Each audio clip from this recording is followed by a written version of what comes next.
The bread is here! Can you believe it? They were just about to throw all this away. What a waste.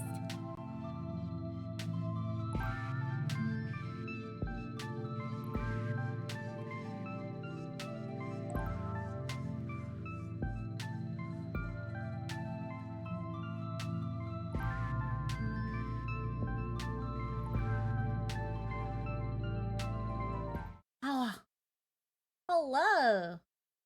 Hello. It is hecking Saturday. How are we doing today? Hello. How is everybody? We got heckin' Sherberus with the sub. Hello. Hello, Lynn. Good, how about you? We are doing okay. Let me just really quick. Hello. Quick, like 1 moment. How are you, Lynn? Lynn is amped and ready to zoo some yaks. Hell yeah, let's do this. Hello. Hi, Anthony. How we doing? A little bit of a later start. I had to get some. Stram. Yeah. Hello. Lynn, please share with us your wisdom. She hasn't really said anything yet. What? I'm really confused.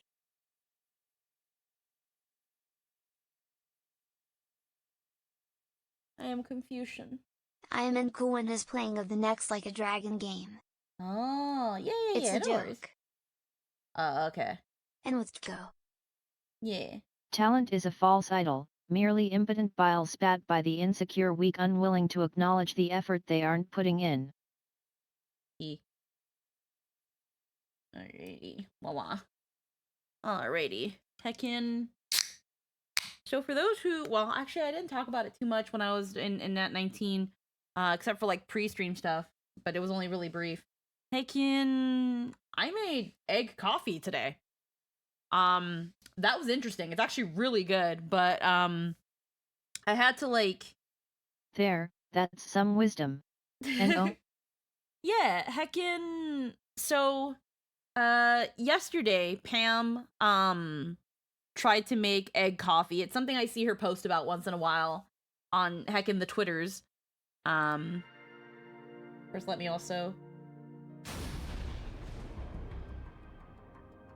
get that going real quick. Let me.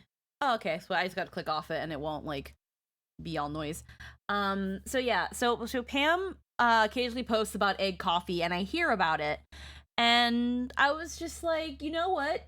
Heckin', what is this egg coffee? And I look into it, and I see her post where she tried to make it, and it looked like her milk curdled in her coffee. So I was like, you know what? I'm gonna take a shot at this. So I recorded a video. I had to split it in 2 parts for Twitter. And I'll probably put the video up tomorrow for TikTok. Just cause I guess free content. But heckin', it pretty much is 2 egg yolks, half a cup of condensed milk, a little bit of vanilla, and you just beat it with a mixer until it kind of has the consistency of cake batter. And then you pour it over hot coffee, and it's supposed to float on top like a layer. You can mix it in if you want, and like if you already like eggnog with coffee, then it's gonna have a similar thickness, creaminess to it. Obviously not as sweet with without the spices, unless you like spice it up, then you're pretty much just making eggnog. But I tried to mix it. I decided to mix it, and as long as you get the layer and it doesn't like sink, you did it well. It was really, really good. It upset my tummy. Like coffee always upsets my tummy, and when I put milk and cream or whatever that, it upsets my tummy. But now this was like egg and like heavily sweetened condensed milk, so I was like, my tummy was bobombly. But it's really, really good. I think I have some leftover of it's essentially custard. I have some leftover custard, and I think what I'll do tomorrow morning is instead of coffee, I'll be making matcha. And I'll be seeing if I can do it, if it also works for matcha, because it was very, very nice. And then I just took the egg whites and I just kind of had a little kind of a little bit of an omelet with that. So nothing went to waste, which is also really fun. I think it will. Do report in your experiment results.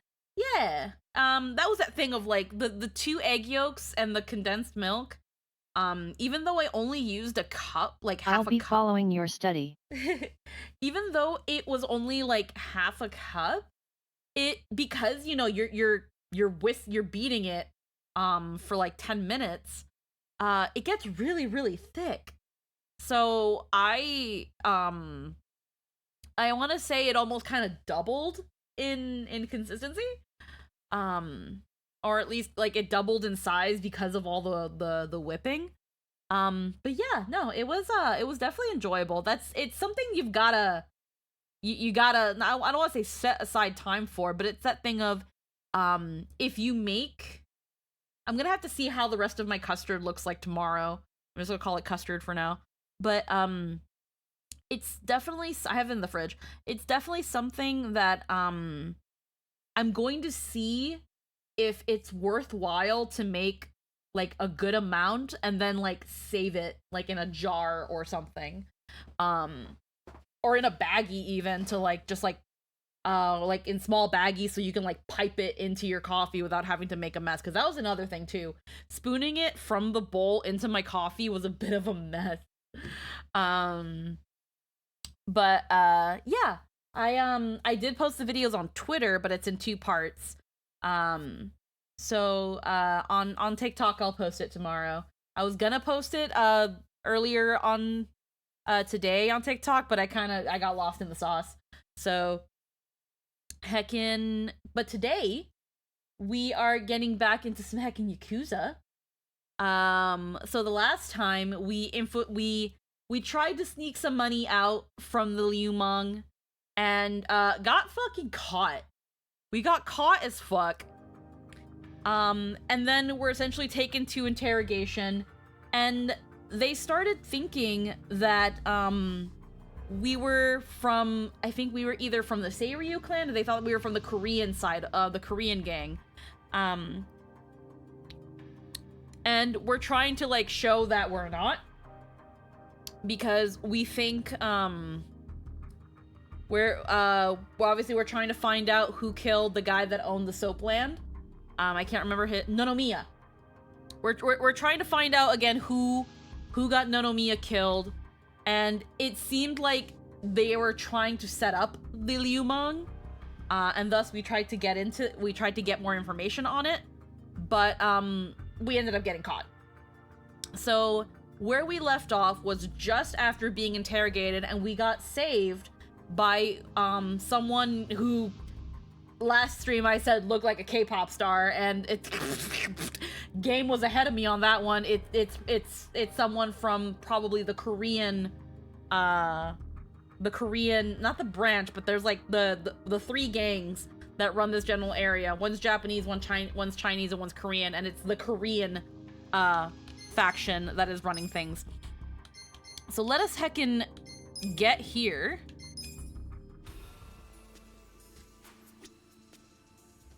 So heckin', the only thing I've had today too, were these I saw them at the grocery store yesterday. There are these like, they're instant noodles, but they were Indian. First off, it stained the shit out of my bowl. I have like a bowl that's made out of like bamboo, like a bamboo-ish kind of bowl. It stained the fuck out of it because it has turmeric. It's like a turmeric based masala. It's okay.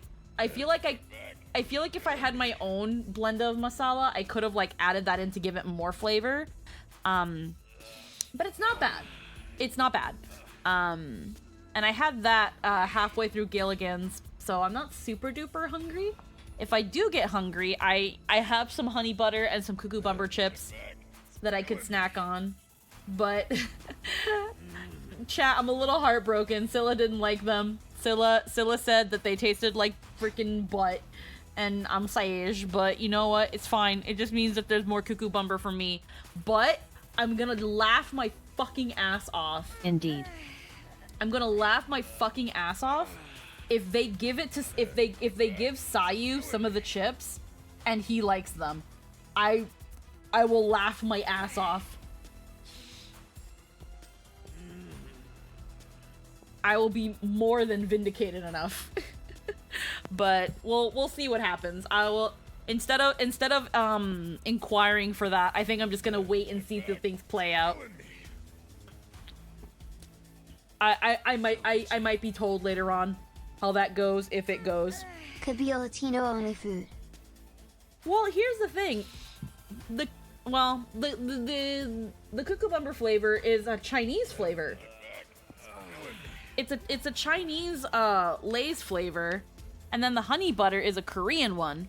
Now, do I think Scylla said they actually like a sweeter potato chip, so they actually might like the honey butter.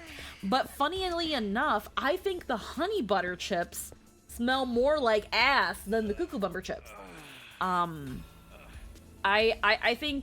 don't think the cucumber smells. So here's the thing: as soon as they open the bag and they're like, oh my god, it smells. As soon as they open the bag and they're like, oh my god, it smells like it smells like a fart, I already kind of knew it was game over.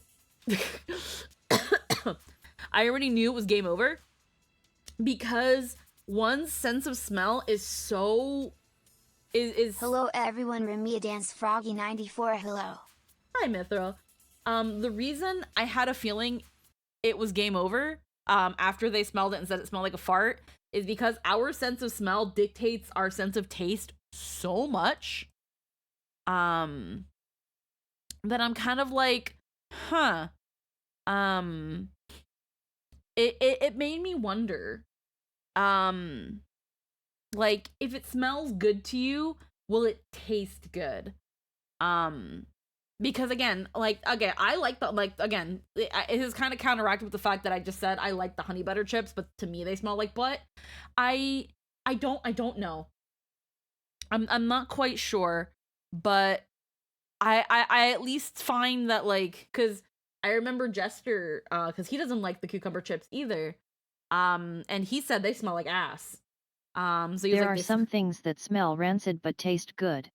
They are linked but are definitely not one-to-one. Yeah, they're not always one-to-one, but I think in this case, I think if someone thinks they smell bad, they're probably going to taste bad. But again, I don't know. I need more input. Scylla said they smelled bad and tasted bad. Jester said they smelled bad and tasted bad. I say they smell good and taste good. Or at least don't smell bad and taste good. I've gotta ask Aaron. Thinking they smell bad does bias you into preconditioning yourself to think they taste bad yet. I gotta ask Aaron if he thought they smelled bad. Because there's also the fact that he didn't like them. But the funny thing is, because it is a Chinese flavor, but it'll be really, really funny if this is gonna sound weird because right now I can't word it properly.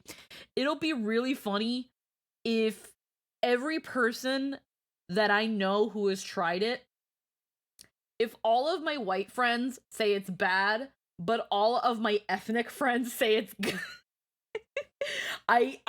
This is also why I'm curious. This is why I am also curious for Sayu to try them. Because if Sayu tries them and I should get some. Yeah. Like, I feel like if Sayu or even Lin tries them and is like, they taste good, then it's like, okay, there's something here. There's a theory here, It would you know? not be the first time the white had a hot take. Right away! Hi! Mwah! Like, again, I'm just so curious. Again, so far, what I have seen, the correlation I have seen, not that there's a causation, but that there's a correlation, and I swear we'll get to Yakuza, I need to talk about these chips, because again, this is what I've been noticing. Jester, Scylla, and Aaron are the three other people that I know that are white as fuck that do not like this chip.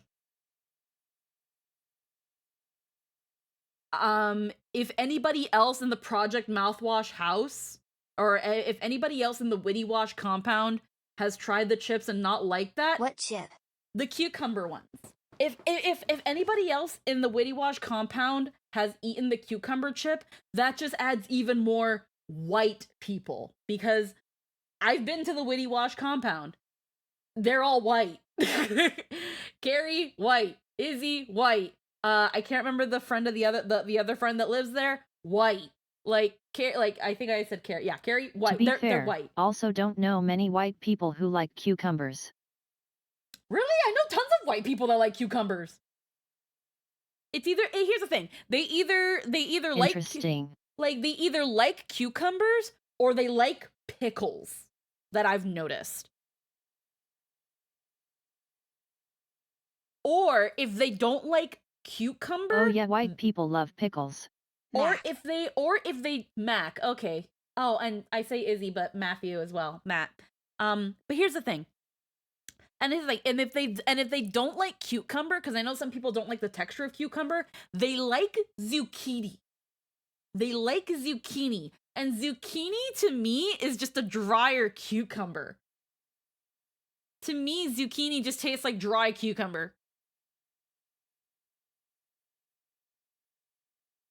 But like, again, I want to know. I want to know. I want to know more ethnic people who have tried this chip flavor, so that I can note this down. Because I live in a 94% white state, and yeah, people love pickles, like zucchini, don't wanna eat cucumber. yeah, like, and that's the thing too. Like maybe like you said in your case, like maybe white people don't like cucumbers. I don't know, because like I've seen, like, again, like Jester's family, they like cucumbers. When they make salad, they incorporate cucumber. Although sometimes, again, Mama Jester, I see her incorporate zucchini more, but she's done cucumber. And you know, there's like cucumber salads and stuff. I see on TikTok, there's this dude, as far as I know, he's white, and he makes these cucumber salads. There's one I want to make where Maybe it's my white Latino blood, but I don't like pickled flavored chips, but I love cucumber and pickles. Could also be that we gotta drill down the nuance, since white is a very broad term. yeah. Like I guess in terms of white, we're looking at like we're looking at like, well, right now my main experience has been Canada. I could see Italians and Greeks being good on cucumber. Yeah, we're looking at the more, like, I guess, and I could be wrong because I'm pretty dumb. Anglo-Saxon Anglo-Saxon general area. Is that correct? Someone who is white in the chat, help me out here. Like Anglo-Saxon descendant, Anglo-Saxon Los Anglox adjacent. Jones. Adjacent. When people think white, they I know, white is a weird thing. It's Yeah. inherently racist, but it do what it be. Well, right now, right now in my case, I'm using it as a. They're not like, again, like people of color. They're like melanin deficient. I feel like that's worse, because it's like, again, they're it depends. I feel like it's a case of how do you say it. Like, again, they're white, just like, again, with me, I'm Hispanic, British, I'm French, or German brown. descent is what I think people normally think of. Yeah, Cerberus has a good point. Like, again, we've got British, French, German, the potato Europe. Because there's potato Europe and there's tomato Europe. So then it's like, you're either the part of Europe that's really about potatoes, or you're the part of Europe that's really about tomatoes. So tomato Europe is like Spain, Italy, Portugal, and then you got potato Europe, which is like Germany, Britain. Potato Europe sounds like discount Europe now.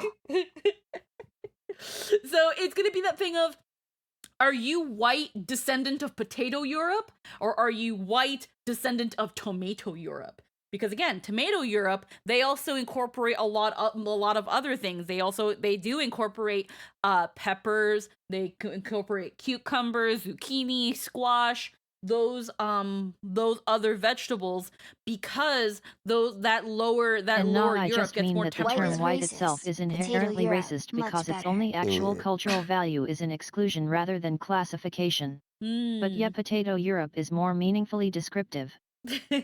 Yeah, I think that makes a little bit more sense. And when it comes to, in this case, we're talking about like cuisine, and that's the thing of like white does not specifically mean spice deficient, because again, you pull up to any white person in like in the South, like you're talking like Louisiana, Miami, or like, you know, Tennessee, Kentucky. They got flavors. They got hot sauces. They got all that shit. They season their food. Like, but like when you go to, again, you go to the more Potato Europe-y descendant, they're the ones that are like, ooh, you put pepper. That's too hot. I don't know. I'm sounding like an asshole. I'm so sorry. We're gonna get to Yakuza now. Oh yeah, try and tell a Cajun they don't take spice. Yeah, exactly. That's what I mean. Like, so I feel like, yeah, no, going Potato Europe and Tomato Europe, or like Potato Europe descent or Tomato Europe descent is the best way to eliminate race. Oh, I love it. Don't worry, guys. It's We're gonna super funny but not wrong. Don't worry, guys. We've solved Girl racism. We've solved racism, guys. We've solved it. You're fucking welcome. You are welcome. Fucking. He. I've solved racism. Racism solved.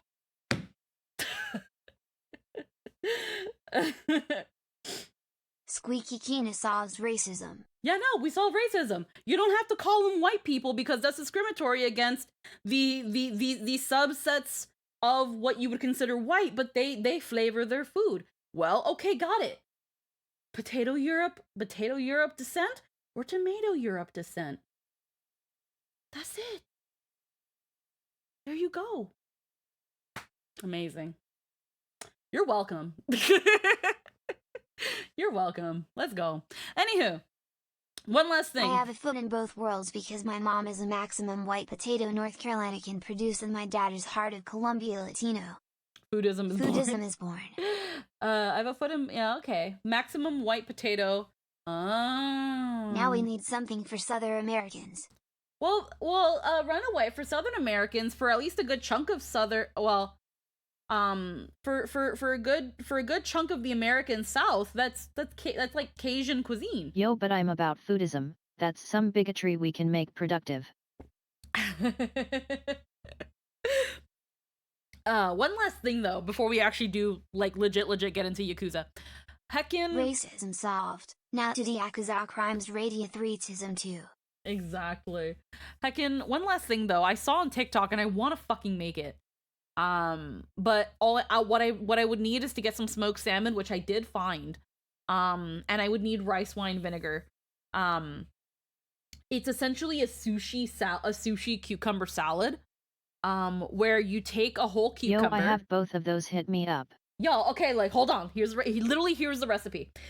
He took a whole cucumber and he thinly sliced it with like a mandolin, but like a hand one. So sliced your cucumber. Then he put soy sauce, rice wine vinegar, a little bit of wasabi, chopped up some smoked salmon, put in some Kewpie mayonnaise, a little bit of MSG, and then furikake seasoning. And then he shook it up. And that's it. That's it. Interesting. I would have to find the MSG because it's literally just the actual like MSG, and I know I can find that in my international aisle. I think I'm pretty sure I can. Yet I'd have to get some message. I'm pretty sure I can find that. I'm guessing you only really need that as the like rest I either have or can make myself. Yeah, I feel like you would only need that to like enhance the flavor because it's really just a salt. But if I'm guessing you can use a little bit of salt to like as a replacement if you can't find it or you just want to avoid the MSG. I feel like all the flavors pretty much are doing their jobs as is. Yeah, worst case scenario, substitute with rock salt. Yeah, like I feel like if you want to, if for whatever reason you want to stay away from the MSG, you don't need it, but it would enhance a lot of the flavors, or at least enhance the flavors that are a little bit more subtle. Actually, I have Himalayan pink salt. I'd use that. Yeah. But honestly, I'd probably just not use wasabi because I don't like wasabi. But I feel like legit, aside from the Kewpie mayo, which again you can just reduce the amount depending on how creamy you want it or not, that's actually probably pretty damn fucking solid as a meal. Well, the furikake also has like salt and shit too. Honestly, but like depending on how much furikake and how much Kewpie mayo you put in it, that honestly is a fucking solid. I want to make it. I need to find MSG. I need to find rice wine.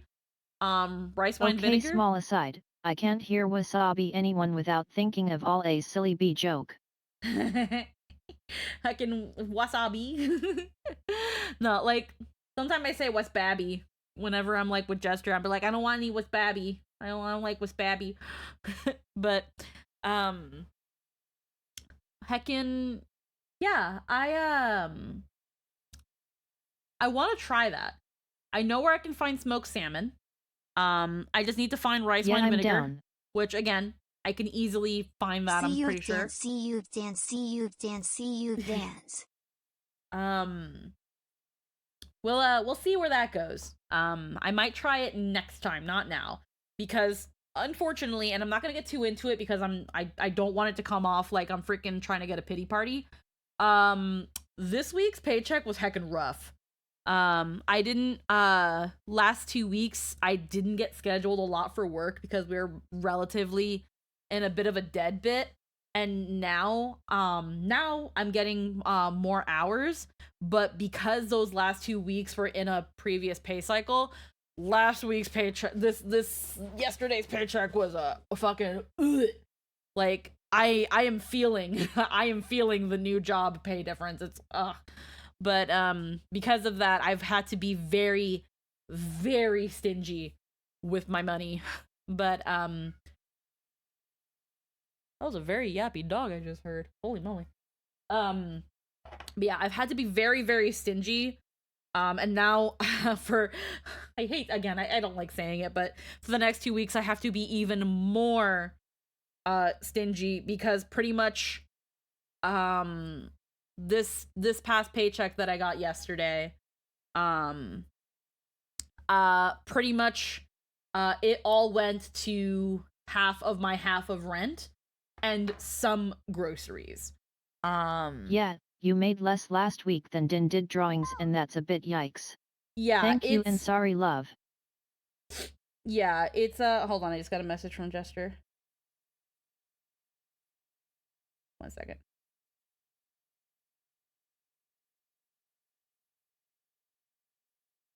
But yeah, yeah. So pretty much to for transparency's sake, just because like I don't want to again, but I'm not saying this to be a pity party because I'll be fine.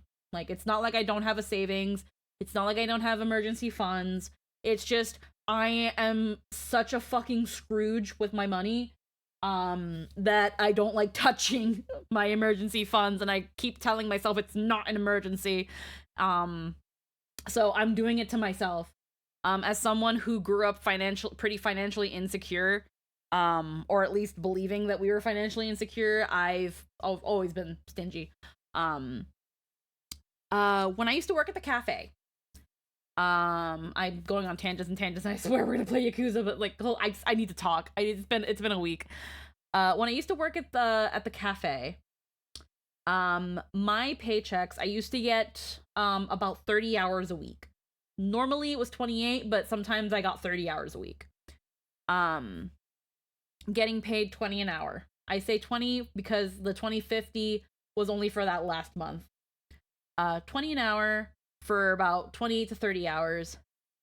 My paychecks normally came at just a couple dollars short of $1,000. Excuse me. Now, on top of that, I make tips. And I usually walked out at the end of a 4-day work week with over $200 in tips. At the most, on a busy week, it was around between $250 and $300. Because I also worked the early shift, and that had the 2 busiest times of the day in it. So at the end of the month, I normally averaged about an extra $1,000 in just tips. Obviously, since leaving the cafe and working at a different place, I don't make tips anymore. And I guess pretty much long story short, I'm kind of feeling it. Essentially along with my about $1,000 with a check every 2 weeks, I had an additional $500 to go with it. So I was technically making about $3K a month. And that's to some people, that's really nothing to write home about. But now with like how things are going economy wise and like cost of living wise and just kind of just in general, not like things getting more expensive, it's been like, wow, like holy shit. I kind of didn't realize how much I kind of like held on to my tips like I did. But again, this isn't to say that I'm like griving for money or anything. No, I will be fine. I know for a fact I will be fine. It's just adjusting to that. It's adjusting to that because like I've mostly you're making around 60% of what you used to. And that's that thing where again, like back then when I was working at the cafe, anytime my bank account went below $400 to $500, that's when I was like, okay, break.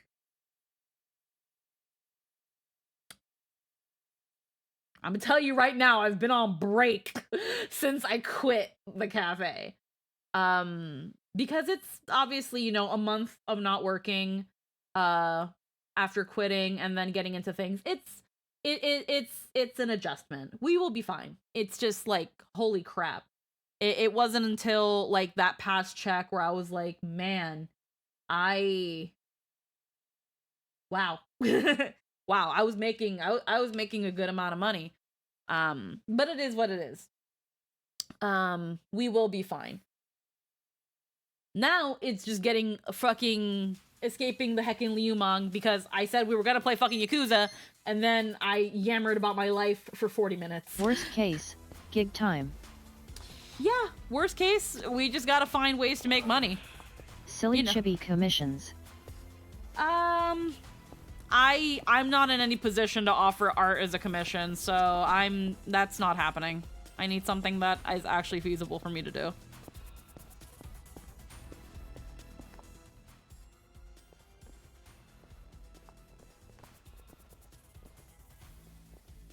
Hey. Someone's coming. Yeah, I can tell. Can you take this seriously?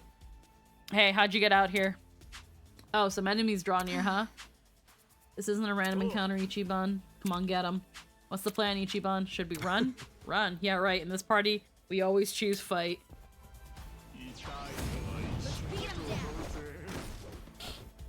Okay. Alright, this is a very...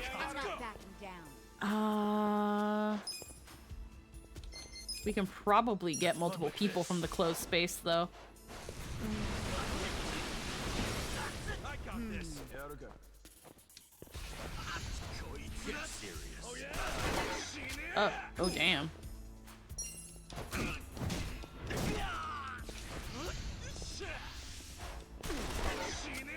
Here we go.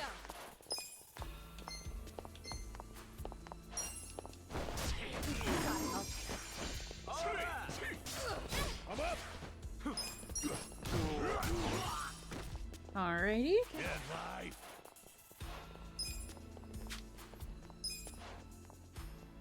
Gotta keep an eye on the You're gonna be in MP. a world of hurt. Watch this. Have fun with this. Wow. Oh, hell yeah. Job rank up. Go. Yes.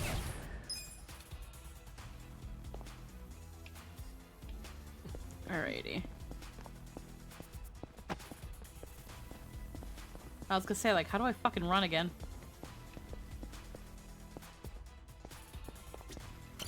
Manhole?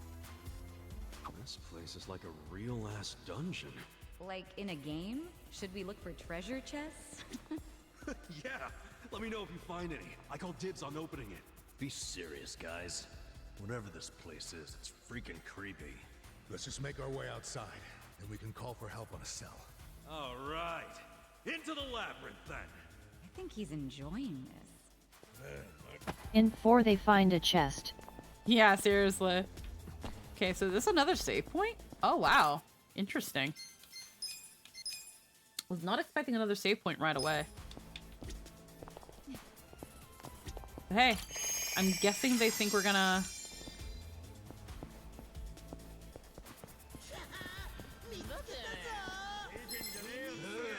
I'm ready.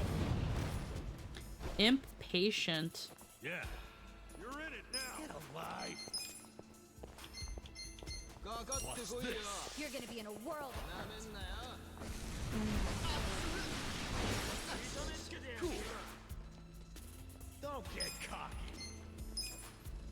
Check this out. Get serious. Wow. Holy shit. Right. Let's go. Take your best shot. I gotta help. Let's go. You're gonna get stung. Weak. I got Alright. this. Going in. Ooh.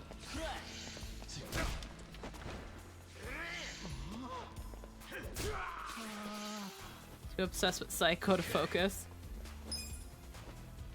Don't get cocky. You're in it now. That's better. Yeah. Fucking doing okay, man? Holy shit. This model was freaking out. You're gonna be in a Fight, world. take your best shot. Come on now. Oh, okay, I hit the wrong dude. Here we Well, go. I got this. Oh yeah. I'm ready now. I'm up. I'm not backing down. alrighty. Let's go. Ooh. Alrighty. Yeah. Gotta remember which is like the defense. Cool. You wanna fight? Right. Good luck next time. I feel the stats going up. Killing me. Alrighty. See if there's anything. I guess they had like a little hut in here.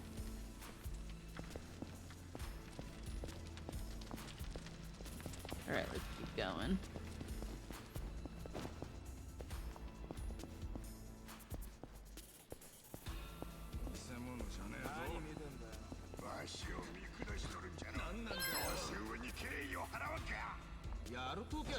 Beat him down. Menacing men. Okay. You're Pro gonna get pickpocket. Get alive.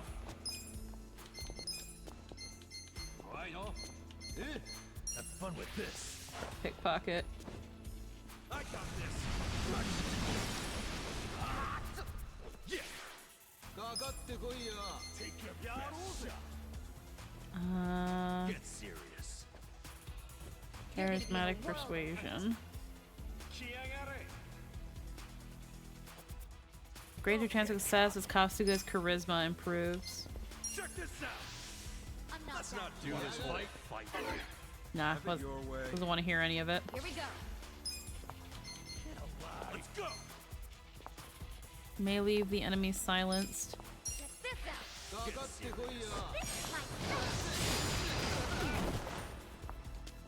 You're gonna be in a world of hurt. I got this.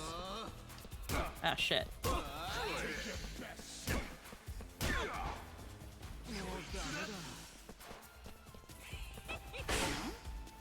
Let's go. Weak. Going in.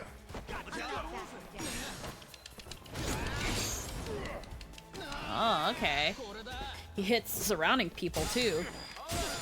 Ooh! Yo, 2 perfect guards. Let's go. Where's my I got this. Jester said he might be home late because he's doing some stuff with some work friends, so I hope he has fun. That means I don't have to feel bad for not putting anything in the oven or anything. Heckin. I'm not backing down. Watch this. You're in it now. It's hard to go wrong with the pyro breath. You're gonna be in a world of hurt. Get come on now. Ooh. Right. You want to fight? Come Try on. this on for size. Here I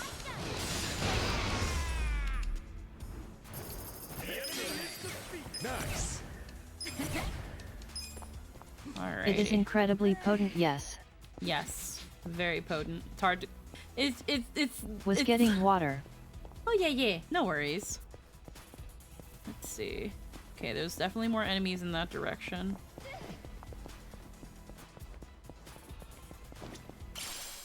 A nail. Toughness light. Okay.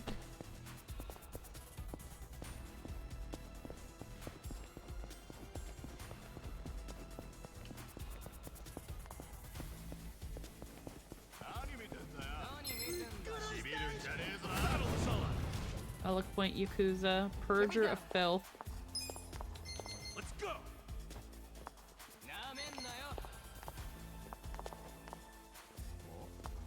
Magical voice. See, how's everybody's health? Health-wise, everybody's okay. Test this out. This is my Okay. Get alive with this. You're gonna get Let's stomped. go. Yeah.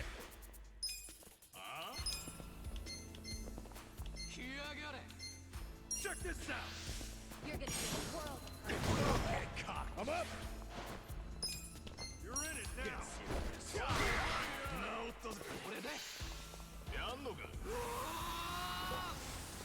What was that?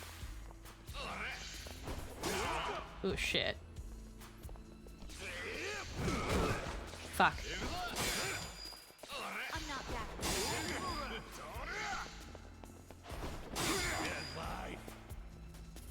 down. Okay. You're gonna be in a world of hurt. I got this. Don't get cocked.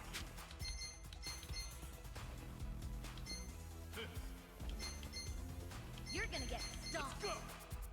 Watch this. Might cause a burn, but it doesn't hurt to do it. Right. You want to fight this? HP with a magical song that mends pain. Don't get cocky. Let's go. Everyone's kind of feeling it. Why not? Try this on for size. Let's do this together. I'm ready. Cool. Ah, that was a good heal. Fuck yeah. I'm not backing down. Take your best shot. Come on now.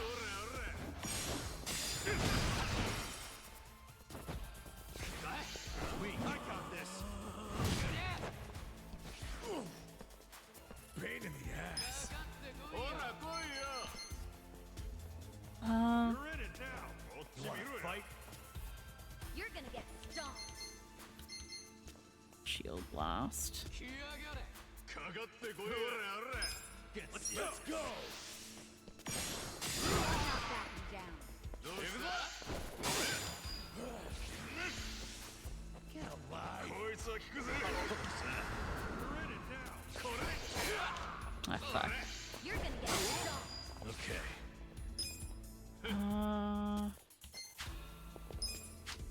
Maybe we just hit him. Here we go. You're weak. Check this out. Feel better. Hey! Yeah! You're gonna be in a world of hurt. Check this out! Lie! Get serious. Dead. Gotta do something about this. Should have items.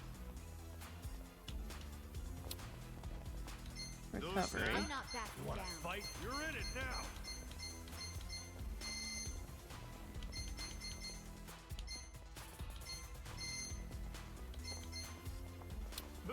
Status. Soothes bleeding. Astringent gauze. You're gonna get stomped. Take your best shot. Fuck. You're in it now!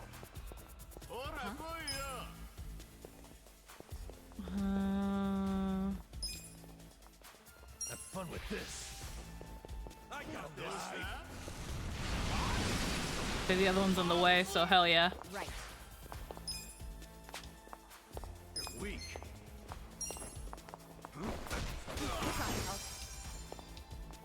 Cool. Alright. Come on now. Let's go. There we go. Bond 5. Hell yeah. Okay. So itchy.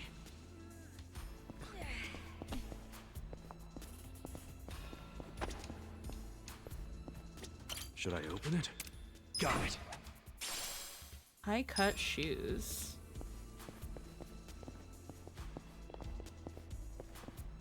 Okay.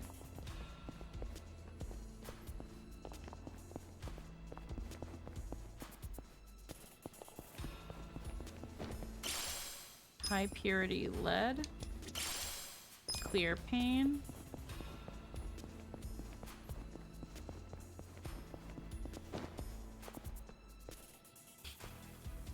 Okay, let's see.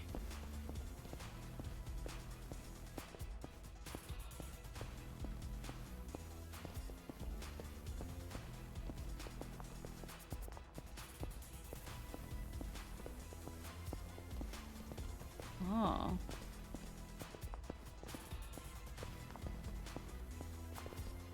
Why is one of them pink? Hi. Oh, okay, I guess because they're the strongest one there. You're in it now. Don't get caught. This. You're gonna be in a world of hurt. Oh, I was hoping to get the other guy too. Take your best shot. Try Mega I'm Swing. not backing down. Ooh. Here we go. I got this. Try this on for size. Here I come. I'm up. You're gonna be in a world of hurt. Going in. Come here. Go. Fight.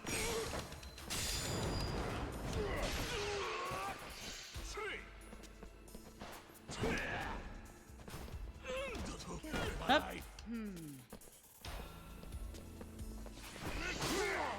Oh shit.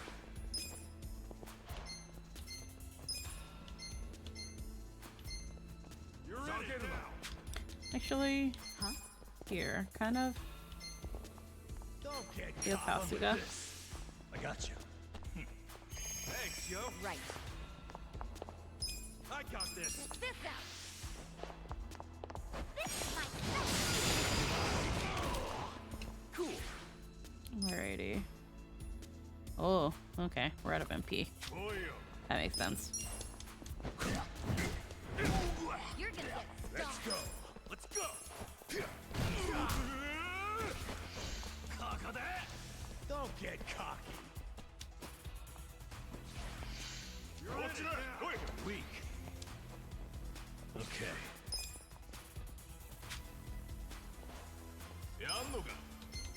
I wonder if setting him on fire sets that dynamite off. That would have been funny. Here we go. Yeah? Okay. Yet it would.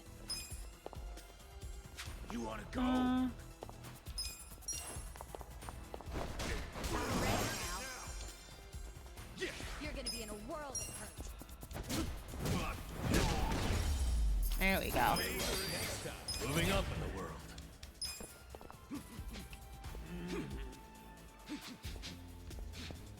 Alrighty, we've got a couple. Okay, come on. Come on, dude. Should I open it? Sweet. Embroidered jacket. Okay. Look, a chest. Yeah, no, that's the second one we found. All right. In it for the long haul.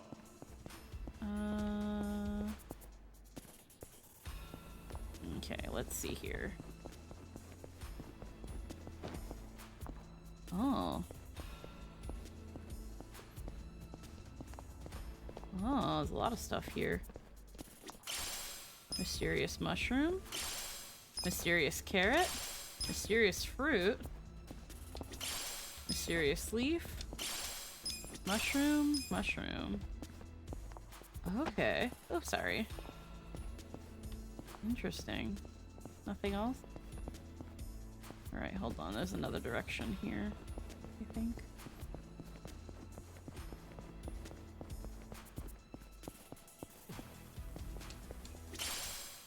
Silver rhinoceros beetle. Dull aluminum.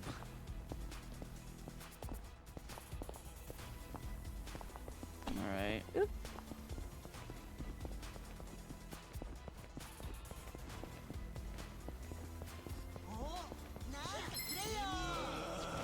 Alright, this is a dead end though. Cool.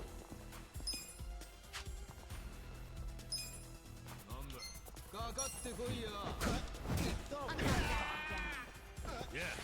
Let's go.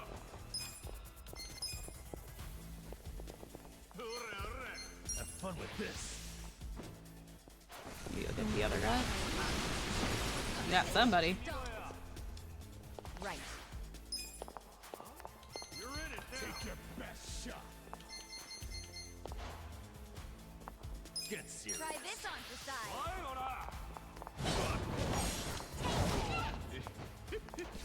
Don't get cocky. I got this. You wanna fight? Oh. Oh, the accuracy fell.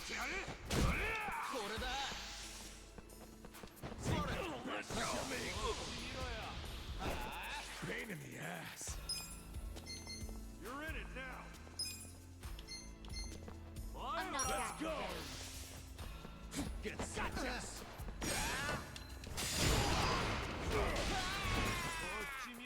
I got this. Here we go. Get cocky. Check this out.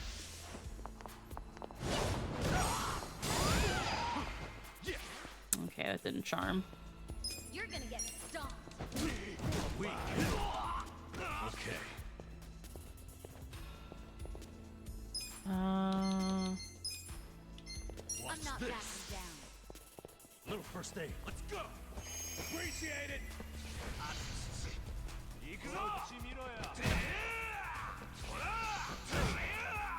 Gotta do something about this.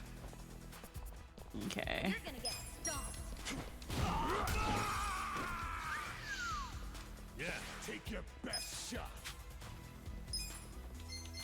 You're in it now. Have fun with this. Watch this. Right. Let's go. Try this on for size. Here I Oh, hell yeah, silence.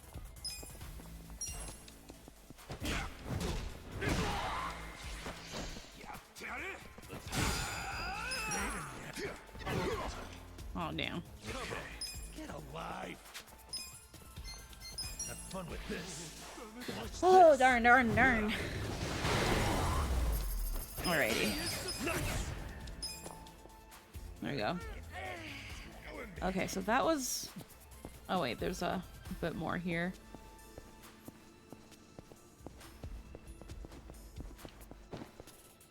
Another chest. Let's go. Should I open Oh it? heck yeah. That's the third one. Steel frame. Okay. I don't want to push them. That's not nice.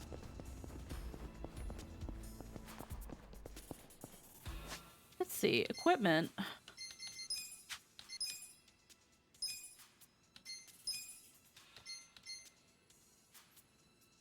Nothing special here. I do have to give it to them. Level design here is nice. Mm-hmm. Embroidered jacket. Glossy jacket with a classic pattern. Ups healing. Safety shoes. High cut. High quality rubber. Okay, I gotta remember that red means increase and blue means decrease.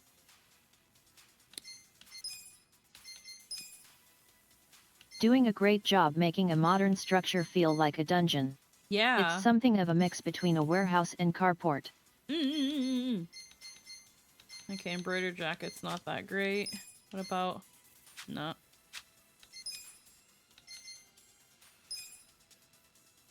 Right now I'm trying to figure out if any of this... I mean... Someone else is wearing that, hun.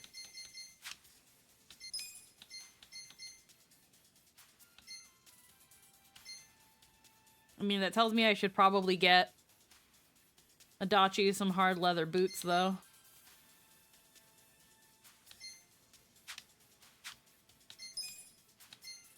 Pink ribbon. Yeah, no, this is good.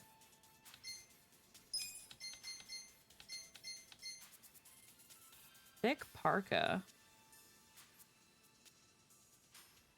Lowers the fire resistance and ups the water. This is actually not that bad for her. Just looking. Right now she's wearing work overalls, but a thick parka ups her defense, ups her healing, ups her dexterity. Lowers her fire resistance, but ups her, what I'm guessing is cold. Not bad.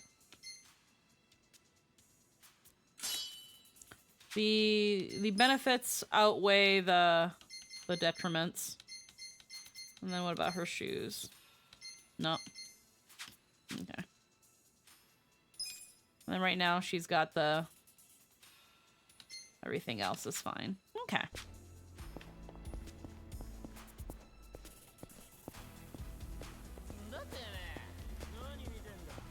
Ah, these are some packs they're making us fight. Mysterious men. Okay. These are all by each other. They're all bundled up.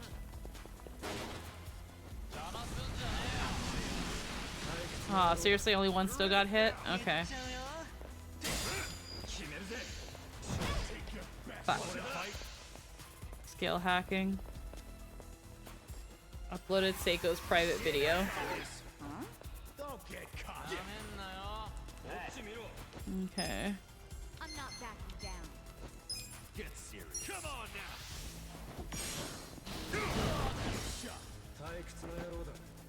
Here we go. You're in it now. Oh, we need to bring back our MP. Gotta help. You're gonna get I'm up.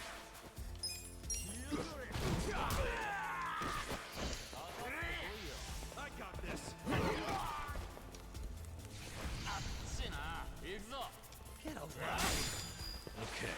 I'm not backing down. Hostile host. Watch this. From one alcoholic to another. Right. You're in it now. I'm ready now. Leak secrets. What was that? She's got really good resistance. Holy shit. Let's go. I got this.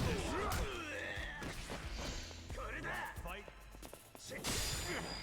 Yeah. Take your best shot. Here we go.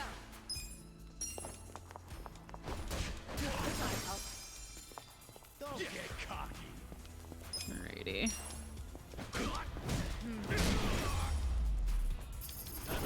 Next time. I will say, the caster characters being able to recover MP from doing basic attacks is very nice. And I wish games incorporated more of that. I like that. Yes, I've seen a few games do it and I like it. Yeah, I like it because it... I find that it makes you... It makes your caster feel a little bit more like casters. And I feel like it also lets you, like, kind of strategize around that. I don't know how to properly word it. I just feel like I like the convenience of knowing that should I run out of MP... It feels a lot better than going through a menu to throw ethers. Yeah. I feel like I'm not wasting turns guzzling down items in order to do spells. Like, Seiko can still do damage, Namba can still do damage, even if it's not their primary way of doing damage.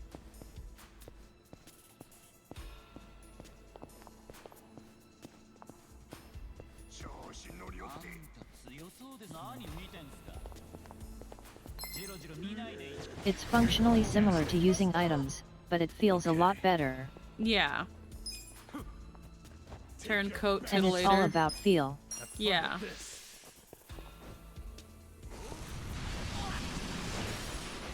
You're gonna be in a world of hurt. You're weak. Right. I'm up.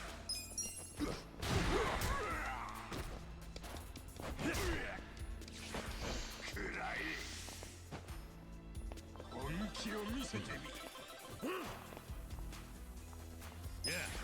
Game's susceptible to status ailments. Alrighty. Can I pick up this item now? Pick hide. Ah, fuck. I feel bad whenever Kasuga, when I have to like worm my way through them, and it's like, ugh, eh! It's like I'm fucking like throwing them around. Like, no, I just wanna get by you. I'm sorry. Haha yet. Like, they get all like, ugh, ugh. Like, damn, I'm not going that hard on you guys. I'm sorry. Alrighty. Okay. I got this. I'm not backing down. That's better.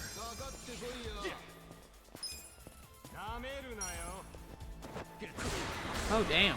Damn. Here we go. Gotta help. You're gonna be in a world of hurt. You're in it now. Let's go. You're weak. I'm not backing down. Oh. You're gonna get stomped. Hey, you're in it. Yeah.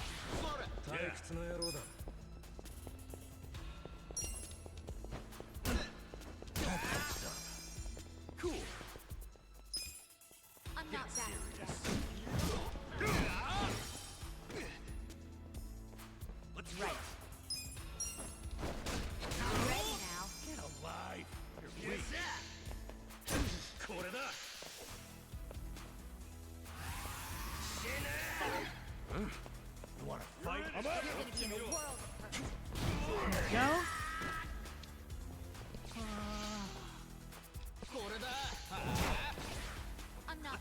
What private video? Okay.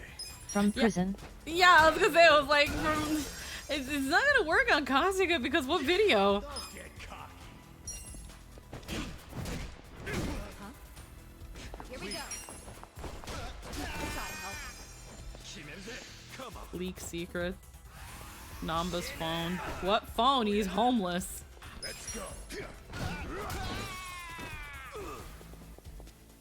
Consumed by fear.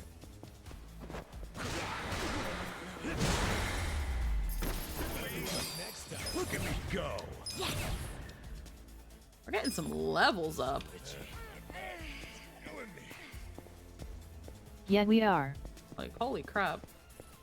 Now, the thing that I want to know is...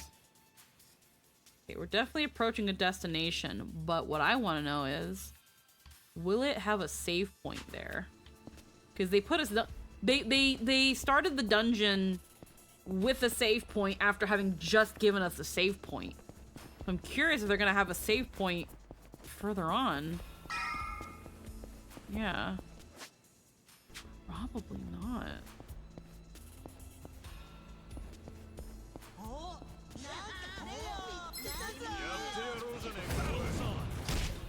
Okay, so we'll finish these guys, then we'll run back to the save point. Looks like one giant enemy gauntlet. Probably have a save before a boss. Probably. Get serious. I'm ready now. Yeah. You're gonna get stomped. Watch this.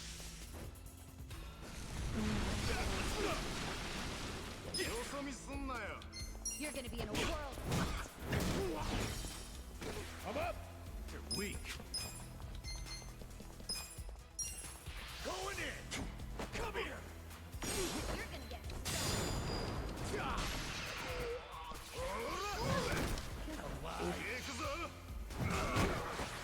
Here we go. Check this out. Oh no. We're in this Oh wait. together, guys. I was like, wait a minute. Thought I thought I did an attack on somebody. I was like, wait, I can do that? Okay, no, that was something else. Haha. Fun with this.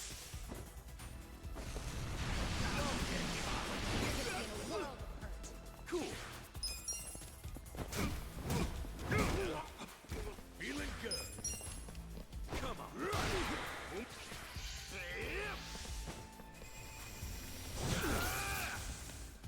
Yeah. Get alive. Feeling better. Alright, we got some stuff to pick up. And a chest. Should I open it? Sweet. Titanium anklet. Stamina light. Quality lumber. Mysterious stone. Alright, so it looks like our goal's here.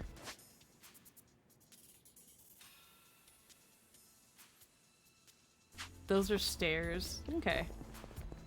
It's gonna be funny if I run all the way back to the fucking save point only for there to be a save point up there. But I just don't think... I don't know. They put a save point so early on. And a healing station.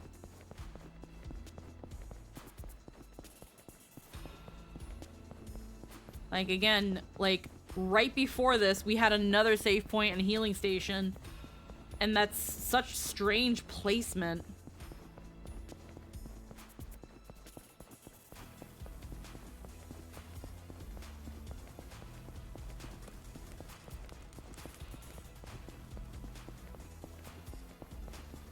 I opened that, right? Yeah, it's open.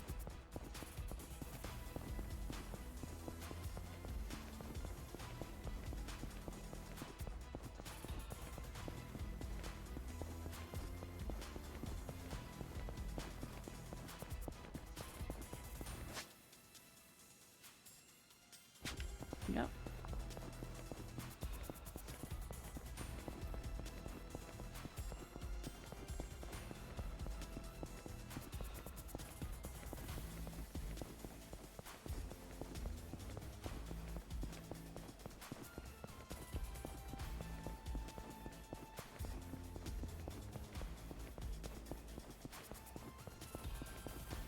Usual strat in a gauntlet is to top you off at the start, and then have another save either just before or just after a boss.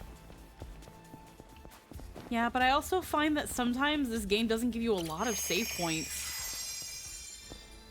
Like, again, most of the time it was just kind of a free ball save. And I think the last time we had any access to save points, they really didn't, again, they didn't really give us much. I'd love to be proven wrong, though. In this specific case, I'd love to be proven wrong.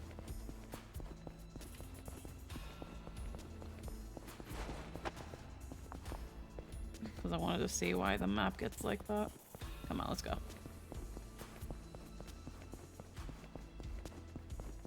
Okay, this is a weirdly made tunnel.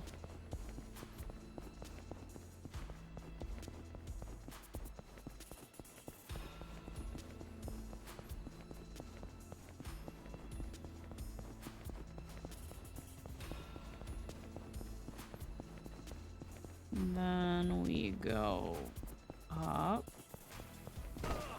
Ah, fuck. Sorry, dude.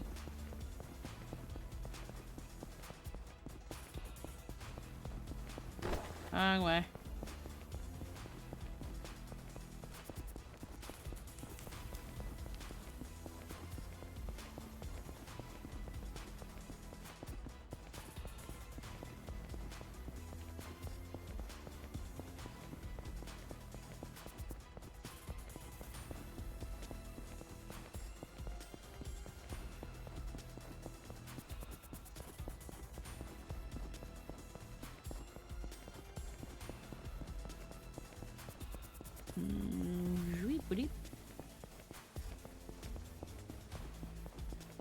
This is those kind of like tunnel systems, like dungeon tunnel systems that I can see, depending on how often they would have people come here to clean.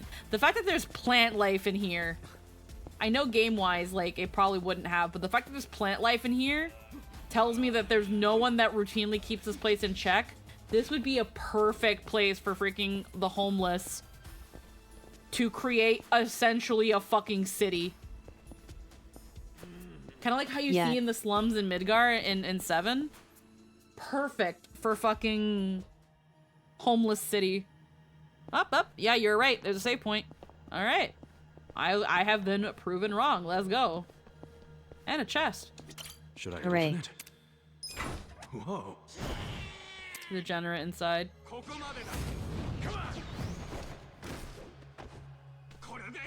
Shaman. Considered a spiteful nail. It's called a cold. Alright, so a shaman.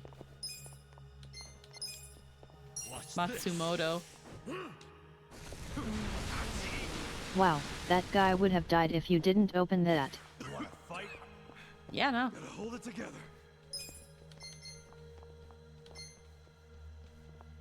He really went all in on that bit. Weak. You're gonna be in a world of hurt. You wanna Okay. go? Come on now. I got this. Can I? Right. Yeah. Try this on for size. Here I go. Let's go. Okay. He does not take a lot of... Let's go. You can't fight.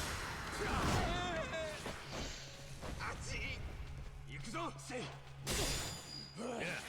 Take your best shot. Huh? Let's see. Have fun with this. Don't get caught. So cool. This sucks. You're weak. You're gonna get stomped. Check this out. Live. Here we go. Check this out. You're in it now. This is my Hell yeah. Ooh, $100. Let's go. Was I supposed to know some Hi, guy was gonna Squeaky. pop out at me? Hi, Guess you Sasa. never How know you what to doing? Hello, expect when hello. opening these things. But if he was waiting for me, how long was he cooped up for? Welcome, welcome. That's those things where we don't ask questions. Item box. Oh, select items to save them to the item box. Select items to send. I don't think we're gonna lose items. Let's see what happens. Cover everybody. Do a heckin' Seibu. Turn on the light because it's starting to get dark. It's starting to get darker earlier now. I'm okay. I had chicken nuggets and I had to redo some of my outfits in FFX because they got deleted. Oh, that sucks. I'm sorry. Yet. On the light. Rob. Getting a little chilly. Oh rip. Chili bean. Granddad M with a rate of 4. Hello and welcome, Raiders. Hello, hello. My name is Wiki Chiona. I'm a magical girl hello YouTuber there. that plays a variety of games. And I suck at all of them, but we're about having fun here. Hello, hello, hello. We are currently playing Yakuza Like a Dragon. We are just at the end of escaping the Liumang fucking torture prison thing and doing that little dungeon gauntlet. Heckin', we found a shaman in a box and then we killed him. Granda 46 hates a Granda 46 cozy granddad raid sending all of the Granda 46 love. Granda 46 hates a Granda 46 cozy granddad raid sending all of the Granda 46 love. And I'm I Lynn. have 20 plus outfits. I'm friend. I made around 5 I'm not to a 6 chat bot, today. though the bird over there is. Yes, the bird is the chat bot that is currently reading the chat. And How's Yakuza going? we're having a lot of fun. And yeah, thank you again for the raid. And heckin', what else? Grandmaster Player 4, thank you so much for the follow. And again, welcome to the stream, everybody. How are we doing? Yeah. Yeah, so the little bouncy bird over there in the corner, that is the chat pet. But joining me is my friend Lynn. She currently uses a text-to-speech to speak. But heckin' yeah, we're actually having a lot of fun with Yakuza. Oh, nice. Yeah. So heckin', we just finished this here. We gave our party a full restore. Now we're going to move further in at the Yokohama Underground. Chapter 4 or 5? We are actually on chapter 6.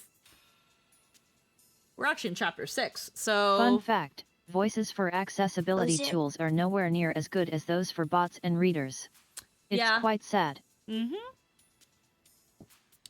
Yeah, so we're actually well, I don't know how many chapters Like a Dragon has, but we're pretty heckin' well in Chapter there. 8 atmospheres. Oh, chapter 8. Okay. I love how like the freaking So you're not that far behind me, aha. Yeah, no, we're not that far behind. We're doing good progress. Heckin', let me really quick.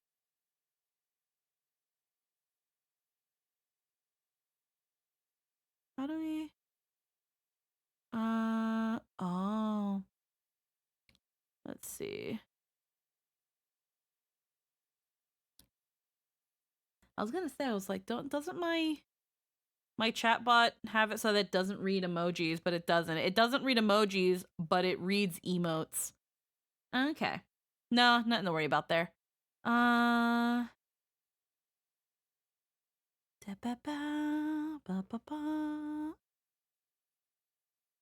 Let's see. Just wanted to check really quick one more time with the heckin' chatbot there.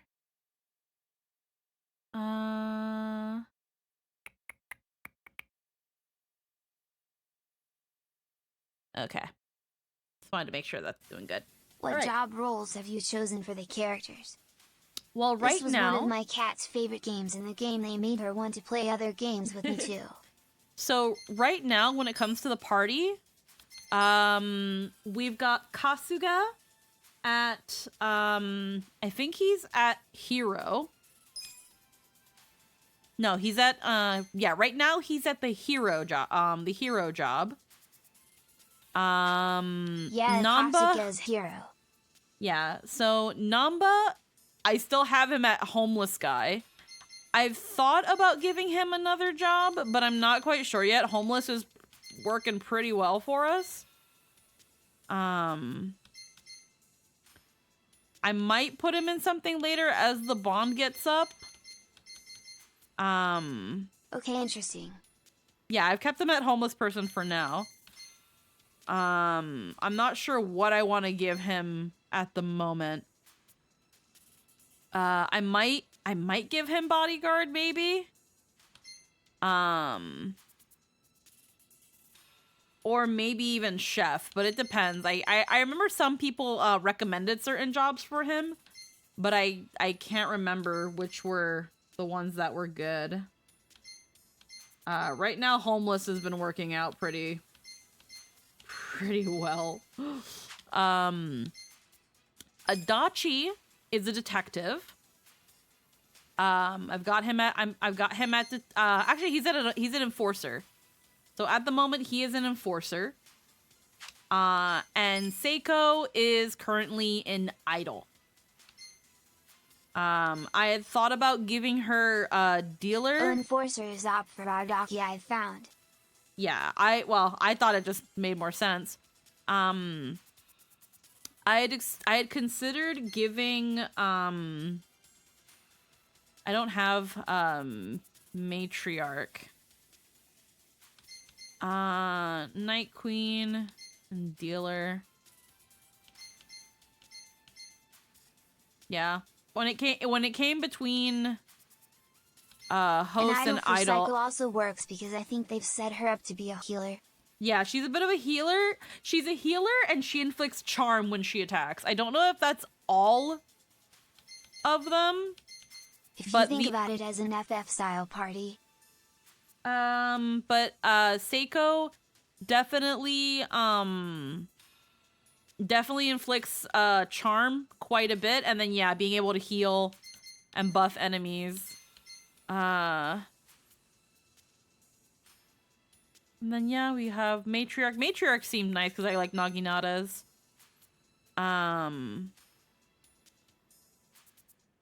More than suggestive service. Yeah. But that's what we've got so far. Again, I'm still thinking of what to give Adachi, not Adachi, Namba. Right now, Naginatas. Adore those. More like yeah, no, I like Dragon Quest, users since represent. Ichiban is a fan. Yeah. Or like Dragon Quest, yeah. Also, hi Bardu Wolf. But yeah, I'm still thinking about what I want to give Namba. I might give them Chef, but I've got to think about it more. Although I do feel bad that I haven't given Namba Ohio. I went with haven't given Hostess Namba for a a job. long time for Psycho and only recently set her up as an idol. Yeah, so far Idol's been very good. The reason I also set her up for Idol is because a really good weapon in the form of the sexy microphone is already there and accessible. So it kind of just seemed like a no-brainer to put her as an Idol instead. Wait, you're Latina. Buenas noches. Yes, hello, hola, buenas noches. Escapist. I used to say to her, "Wanna play Yakuza today?" And she'd hop right up on the footrest or on my lap. Yeah. Yeah. Let's go. Alrighty. Push and shove. Watch this. Here we go. You're in it now. Unfortunately, I only got a D in Spanish. Oh, you only gotta. Don't worry about that. It's okay. To be fair, Bardu, I got this. when I was in high school, I took a Spanish class because they wouldn't let me take Japanese during. I'm What's not this? backing down. Oh, Wanna fight? interesting. When it came to my high school, I wanted to take Japanese, but for some reason they weren't letting freshmen take Japanese courses. So I had to take Spanish, and I passed with a C. But not It was because a mix of my study habits, as well as some clashes with education styles. Well, here's the thing. My issue. Ooh, excuse me. My issue with Spanish class wasn't really those sorts of things. It's because it's not the Spanish I was taught. So going to a Spanish class that is teaching you Castilian Spanish or European Spanish, I was pretty much that Spanish class amounted Oh, to wow. yeah. I got a C because it teaches you most Spanish classes teach you Spanish. So if you're already a Spanish speaker but from That's the Latino, incredibly unhelpful. yeah, it's from a Latino. If you speak Latino Spanish, you're pretty much being told that your Spanish is wrong.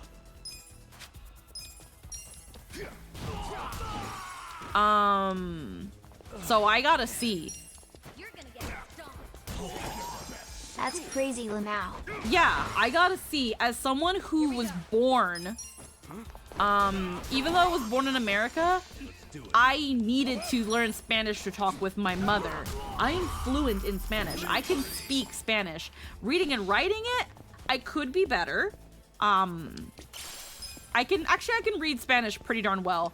Writing it is a different story. I'll be real. I'll be real with you. Got it. Long coat. Yeah, so reading Spanish, we're pretty good. Writing Spanish could be better, but I can speak Spanish. So if you want to speak the most common form of Spanish in the States, yes, schooling won't help you with that. It will not. GG. It will not.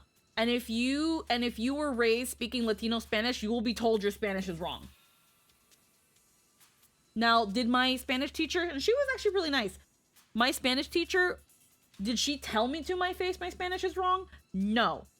But whenever I had to do Spanish assignments, whenever it came So to Duolingo stonks up? Aha. whenever I had to do any sort of projects that involved speaking Spanish or like sentence structure in Spanish, it was marked wrong. Or marked not, pretty much If up you to wanted snuff. to learn a new language, lol. Pretty much, speaking Latino Spanish in a Castilian Spanish class is like when you're in math and you solve the problem a different way, and then the teacher marks it wrong because you didn't do the way they taught you. Just take that experience and make it a whole fucking class. Because that's what it felt I like. passed with a 69. So art I was class. learning Castilian Or before art and class, then made yeah, I to learn guess. with Tom Spanish, and it made me so frustrated that I just gave up pretty much. I don't really consider art class falling into this because Good lord. How did you cope, lol? by not taking some Spanish for the rest of my time in high school because I didn't even want to. The reason I don't particularly relate it to art class, Lynn, is because in my time taking art classes, I never really truly had issues. I enjoyed the art classes I took. And my art teachers usually encouraged creativity. Sorry, I got swallowed up by ads for a little Sounds bit. nice. Like I was Definitely not what din or I got. Now, You're so mad for my entire school career. so like again, the art teachers that I had, they had like art assignments they had to teach you, but then they were like, now do what we kind of taught you, but like put your spin on it, put your creativity on it. And obviously I didn't really take more art classes in high school because I didn't take a art-based major. I went to a technical vocational school. So I didn't really need to take art classes for anything in terms of like finishing my studies. But again, high school and middle school art related things, we didn't, I was never told that what I did was like wrong. I would say high school Spanish was probably, aside from like the occasional math thing, where I was pretty much told the way that you've been doing things this whole time is wrong. So yeah, that's my experience with the school system and art. That's why I feel like I relate it more to math, where you know how to do the thing. It wasn't until like college when I worked with charcoal that I felt like I actually knew what I was doing when it came to drawing. Yeah, with math, I relate it more so with math when it's those I got a whole lot of, oh damn, this is really good. Mind if I put this on display? F, Didn't follow directions. Yeah, I didn't have that.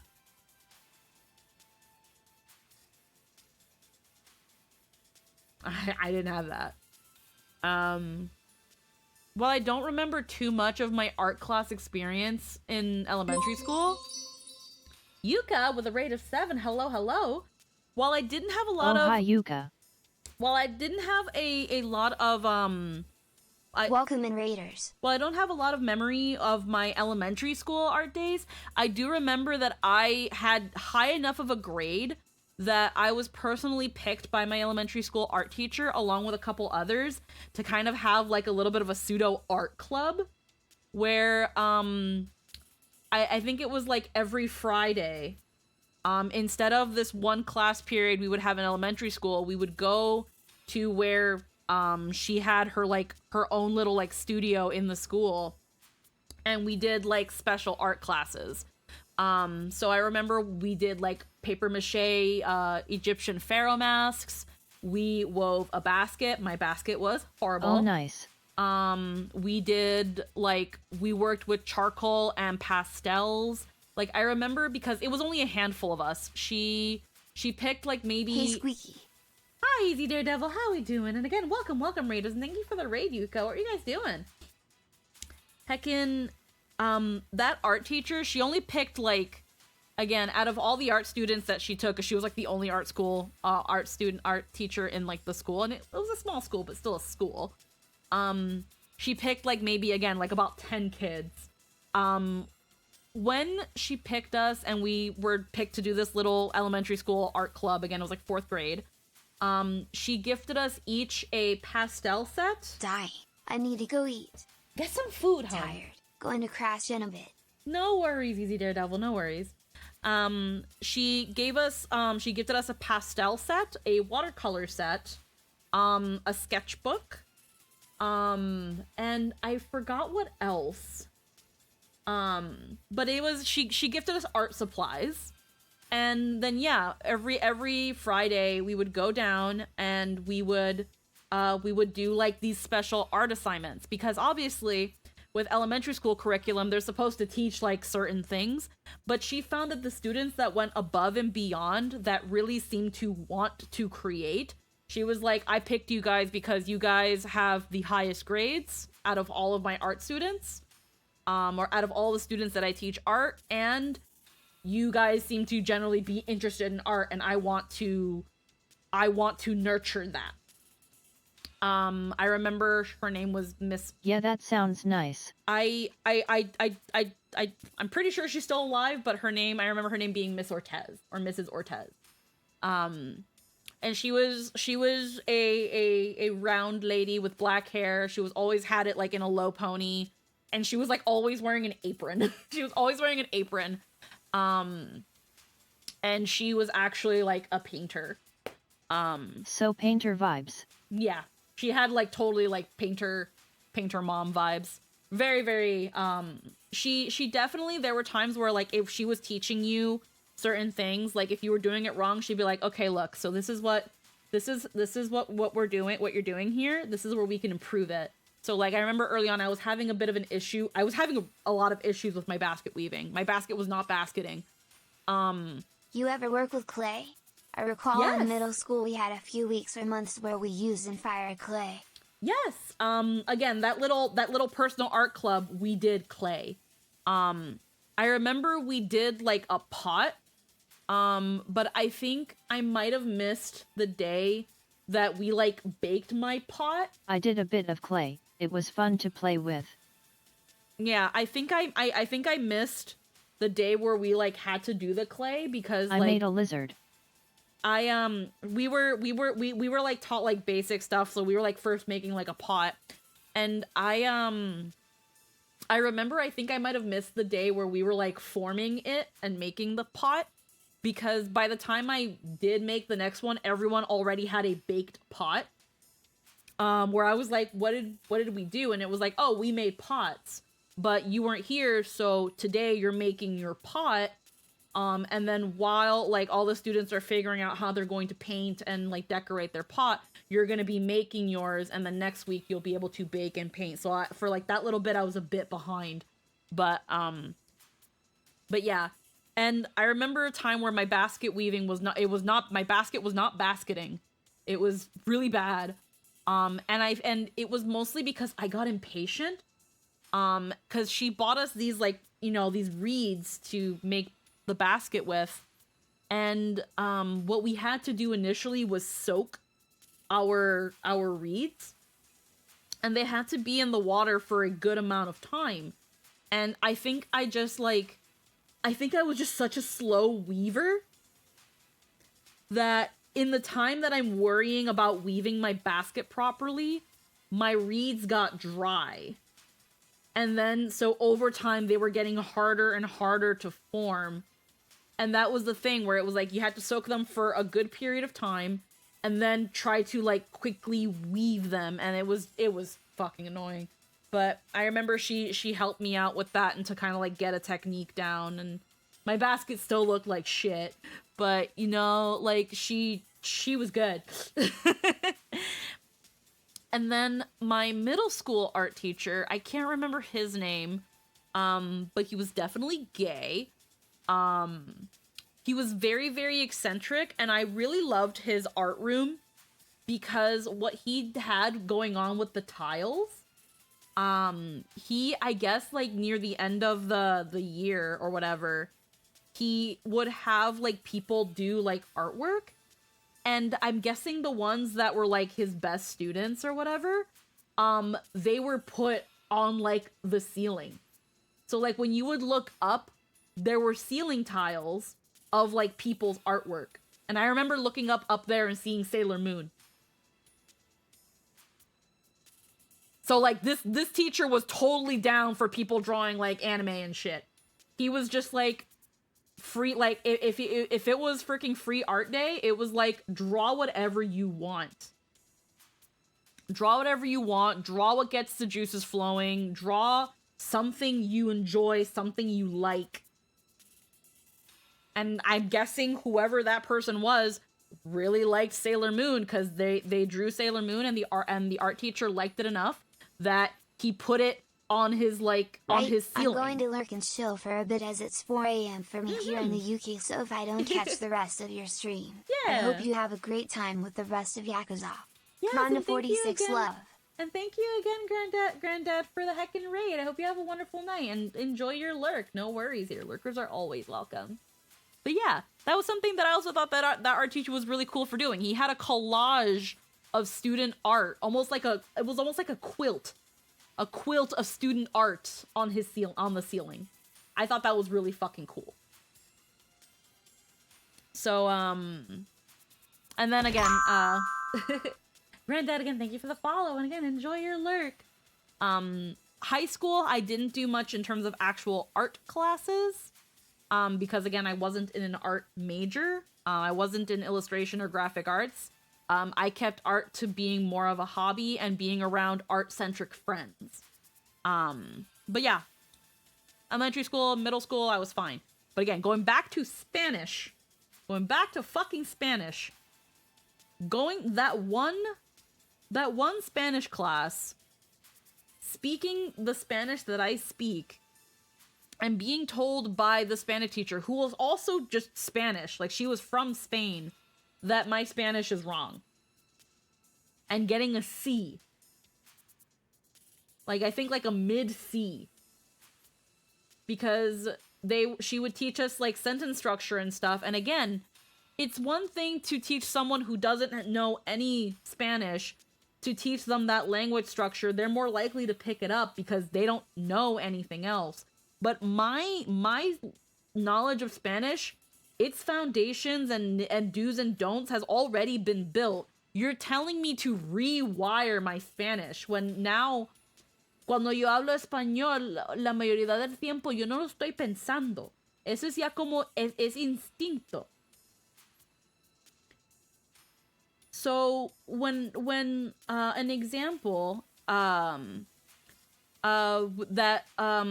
Castilian Spanish does that Latino Spanish does not do is the ace and vosotros.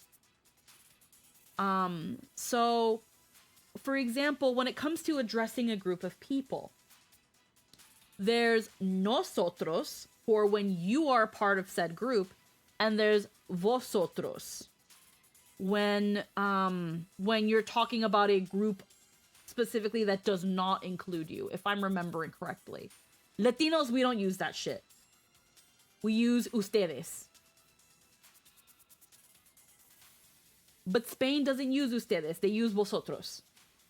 I'm thinking Spain actually uses ustedes, but again, it's more of a I guess like a slangy derivative or something. Vosotros is the correct term. Another thing, and it's kind of a verb. It's kind of a it's a past tense, and more towards for I think for grouping,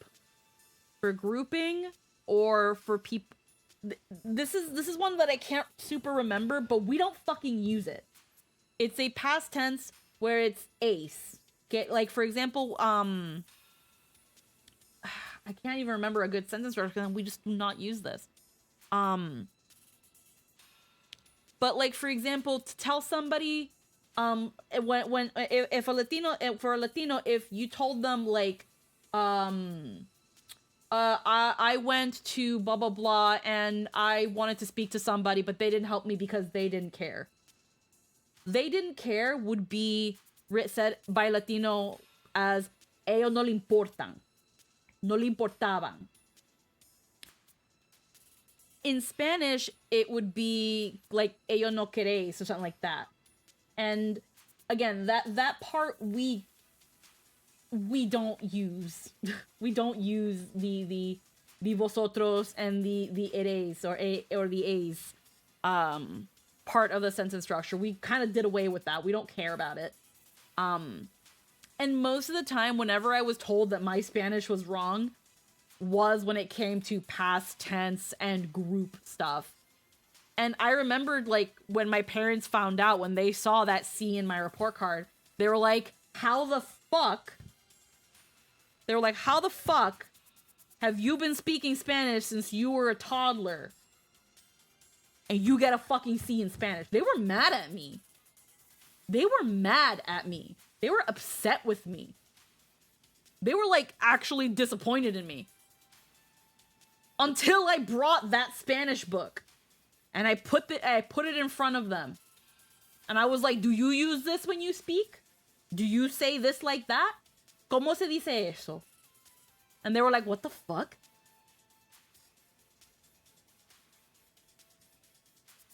It wasn't until I literally put the book... These are parents that also were like, the teacher is correct.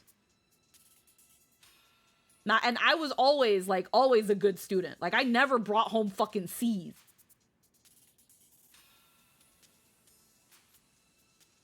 So, when I saw how upset they got with me, I brought out that fucking book and I was like, you tell me if you use this.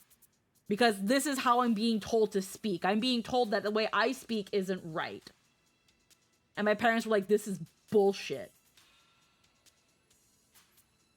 Like, my mom was even, because again, my mom, she only speaks Spanish. She barely speaks English. And my Spanish is closer to her Spanish. Because, again, I needed to speak with her. My mom was tempted to go to the school. Do you speak to Din in Spanish ever? A couple times. But again, like, because I spend a lot of time with Din, the times that we speak in Spanish, like, I understand her most of the time. And again, not everyone in Spain uses the vosotros y queréis. Oh and no, stuff I'd like expect them to think it's bullshit. Yeah. It is. Today I learned that even Spanish classes in America are racist against Mexicans. Yeah, so, like, that's the thing of, like, there are a couple times that in speaking Spanish with Din that I hear and pick up certain things where I'm like, there's the Spain Spanish. Even though Din will swear that she doesn't speak with a lisp when she says certain words, she do. It just doesn't come out, it's just not as obvious. but she do have a little bit of a lisp when she speaks Spanish, and that's fine because that's kind of part of the Spanish accent. But no, I hear it a couple times in the times that she's shown me like voicemails from her previous landlady and shit like that. I've also picked it up. I've seen I can, here's the thing. Here's why I can understand Spanish now. It's not because of Spanish classes.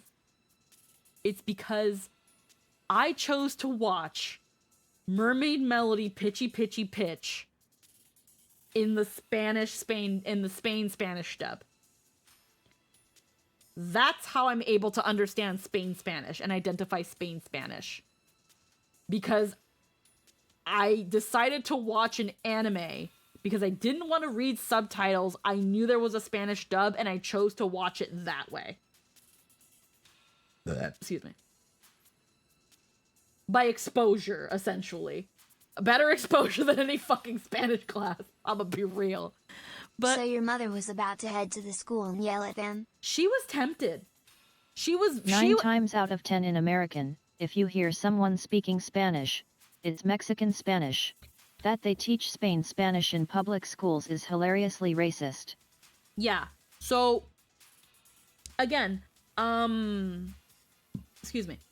So, my mom was very, very tempted to go to the school and complain that how are you going to give my daughter, who has spoken Spanish her entire life, but because she doesn't speak Spanish, she doesn't, because she's not speaking the Spanish you want her to speak, that she's wrong and she doesn't get a good grade.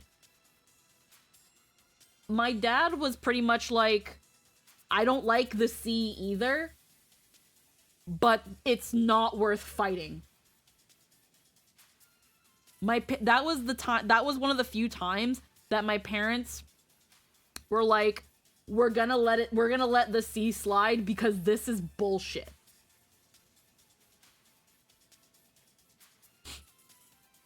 Yeah.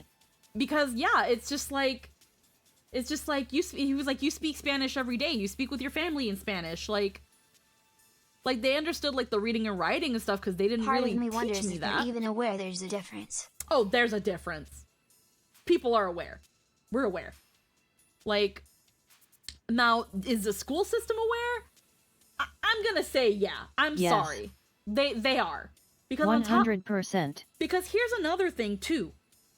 Here's another thing too about this Spanish class that I took in high school. At no point did it ever teach Latino history. It taught Spain history. Not only did we learn about Spain Spanish and the ins and outs of Spain Spanish, we were also taught Spanish history. Wow. We weren't taught Latino, Hispanic history. We were taught Spain history. I learned about... Funny enough, we didn't talk about no Spanish Inquisition, though. But, I mean, maybe Yeah, that was that's probably that a little bit. racism. You got taught white Spanish, not swarthy Spanish. Yeah, so I think we only, like, briefly glossed on Spanish Inquisition because, honestly, we're also taking fucking history, like, world history, so it's like, I'm sorry, y'all can't hide that, but we definitely totally glazed over it. But yeah, we were taught, again... Not that dirty, melanized, savage Wow. Spanish. No, no, Like- no. Like, we were taught the ins and outs of Spain Spanish, Spanish history, Spanish culture, and, like, again, like classical Spanish literature and Spanish, like, art and stuff. All of that. I remember again hearing about, like, Don Quixote and all that stuff, and that's all from Spain. The really funny thing, and I'm gonna have to look this up, actually. Because if this is true, then this is actually... Okay. So what's really funny and ironic about the Spanish textbook, because I remember the Spanish textbook.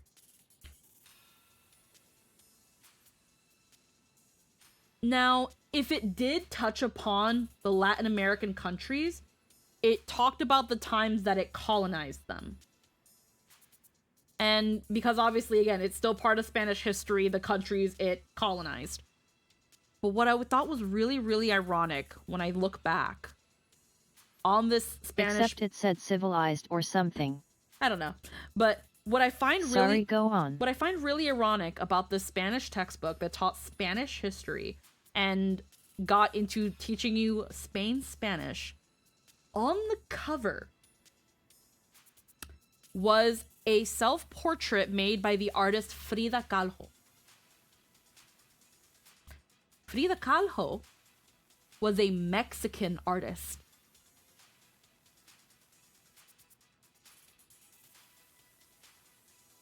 Ha.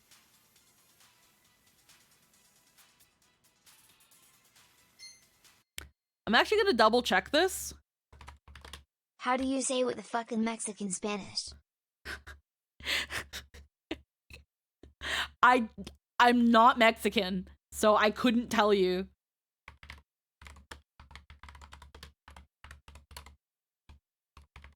I'm actually curious to see if I can find this old Spanish textbook.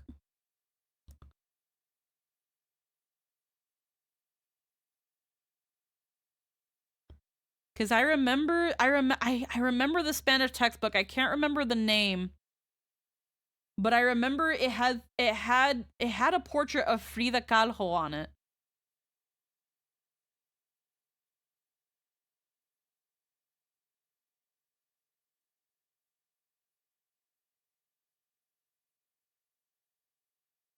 And yeah, it was a portrait of like her with the monkey.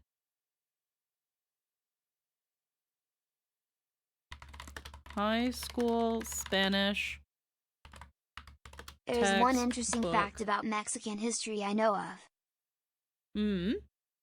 Okay. I don't know if I'll be able to find it, but freaking textbook Spanish versus street Spanish. I don't think I'll find it, but I remember there was a book that had that like it was a book that was given to us in the Spanish class, and it had Frida Kahlo on it. And I thought it was really funny when I'm looking back on it, because she is Mexican. I also thought back then I was also like, why she got a unibrow? The time that various Yeah. Irish settlers to the States cooperated with the Mexicans in regards to conflict with the state, so it's been so long since I've read it. I forget the particulars aside from St. Patrick. But St. Patrick clothes. But yeah, that was something that I was kind of like, what the fuck? What the fuck? What, like, what? Let me just make sure, just checking something really quick before we continue. Okay. Excuse me. But yeah. That was a little bit of my high school life. My little high school yammer. Yeah, my mom was not happy about that, and she was ready to fucking fight the school until my dad was like, you know what, no, we're gonna let this one slide because this one is bullshit. This one's stupid. But they already knew that This is a yap stream. We all yap. They knew that there was no point making a big deal about it. Because it wasn't gonna make them change the grade or anything. And honestly, I was just like, my main point was to tell them that, like, my main point was to pretty much be like, hey guys, I totally get what you guys are saying, but this is literally not my fault. Like, I don't know what else I could do. Yo, how you get that, see? Systemic racism. Daddy's home. Select Gremlin. Oh my You god! heard your name. Oh my shit! Oh my! Daddy's home. Oh my god! Select Gremlin. Daddy's Oh my- home. Oh Select my! Gremlin. Oh dear. Daddy's Ha- home for me. Oh god! Okay, hold on. Daddy's home. Oh, Daddy's okay. home. I get it. Daddy's Get fucking home. rated. Ha Stop! ha ha ha. Oh my god. Okay, Scylla with a rate of 462. Hello, everybody. Holy. Hi Scylla. Hi. Hi. Hi. Ah! My name is Squeaky. I'm a VTuber, as you can see.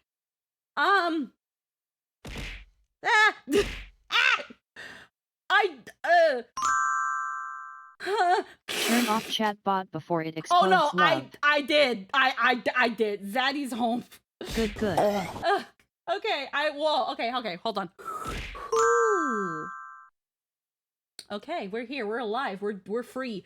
Hi, my name is Vicky Chiona. I'm a variety VTuber. You're adorable. No, I'm not trying to suck your toes, but hey, pretty girl, I'm sucking toes. The way you do the things you do reminds me of me sucking your toes. That's why I'm all up in your toes. Hello, everybody. My name is Squeaky Chiona. I'm a variety VTuber. I do a variety of things. I play a variety of games. I suck at all of them, but we're all about having fun here because we are free. Hello, hey toe sucker. Hi. Hello, everybody. Oh my god. Yes. We are currently playing Yakuza. You actually just missed me yapping because my streams are full of scuff, playing games mediocrely, but doing our best anyway and having fun, and yapping. I talks a lot. I'm a yappy bitch. I actually just finished yapping about how the only reason I got a C in my Spanish like a class in thirsty high bitch. school Listen, was because we of systemic schedule games. racism. They happen sometimes while we yap. Yeah, man. Freaking being told in high school that my Spanish was wrong and that's why I got a C. That my mom wanted to fight the school. Yeah, that's the... You should talk to Ale about failing Spanish. Did he fail Spanish too? Oh my god, Scylla! Because you also missed Scylla, oh my god, Scylla. So, we were talking about the Cuckoo Bumber chips because you said you didn't like them. Cucumber chips. You said you didn't like them. Now, I need you for science, Scylla. I need you to let Sayu try the chips. I need you for science to let Ale try the chips. I say this because right now, when it comes, I'm trying to see if it's a thing because we have solved racism. Asterisk. Asterisk. We've solved racism because Eclair, I'm gonna hit you with a brain blast. I need to spread the news while I've got you all here. I replaced it with foodism. Look, the lesser of two evils, knock. I'm trying my best. Okay? Okay? God gives his hardest battles to his silliest clowns, and I'm trying my hardest here. Okay? Now, I don't want to say, but I've noticed. So, Jester doesn't like the Cuckoo Bumber. Scylla does not like the Cuckoo Bumber. Aaron does not like the Cuckoo Bumber chips. And I can only assume that if the other members of the Witty Wash compound have tried the Cuckoo Bumber chips and they don't probably like them. So far, only my white friends have tried the Cuckoo Bumber chips and not liked them. I need more samples. But I didn't like saying white people because there are people that identify as white that do use flavors and stuff in their food. And so that is too broad a term. So I had thought, you know what though? Because we also discovered that when it comes to, again, in this case, only using it in terms of food, so please don't at me. Most white people, they either don't like cucumbers or they do, but they don't like pickles. They either like cucumbers or pickles, or sometimes if they don't like cucumbers, they like zucchini, which is just drier cucumber. Excuse me, I'm going miles a minute. But then I was like, but that's not fair because not all white people are like that. Because there's like Spain and Italian and Portuguese, and they kind of identify as white, but like we it's were different. Cooking earlier, yo. But it was different. And you love all three, exactly. And like, you know, some people are just different. Ethnically, I'm Hispanic, but I am skin tone wise very fucking white. Exactly. So then I thought in my head, because I remembered a long time ago, potato Europe and tomato Europe. Hear me out. Tomato Europe and potato Europe. Potato Europe is your Germany, your France, your Russia, for that part of Russia, you're England. England, which most people like to say has the worst, blandest food, that's potato Europe. And then we have tomato Europe, where you got your Italy, you got your Spain, your Portugal, your kind of Mediterranean-ish area. Greece. Where it's Greece, your colorful foods that are abundant in flavors and colors and spices. So instead of saying white people, potato descendant or tomato descendant. Because at the end of the day, most of the time, most white people are descended from Europe in some way, shape, or form. But are you tomato Europe or are you potato Europe? I love you, fam. I love you too. And as I thought of all of this, I thought for a moment, did I solve racism? And I don't think I truly have. Trust me when I say I don't think I truly have. But I think I'm onto something. All this to say, I need Ale to try the chips. Because if he does like them, if he somehow likes them, that means so far in my pool of samples, all the people that are Europe descendant or white in some way, shape, or form or identify as that, they don't like it. But my Moral ethnic... of the story, please give the chips to the ethnics. We gotta Yes! do a low-key racism to solve racism. I just need to see if, like, I don't have enough ethnic people who have tried the Cuckoo chips. And if they like them, I might be onto something here. I need to know for some.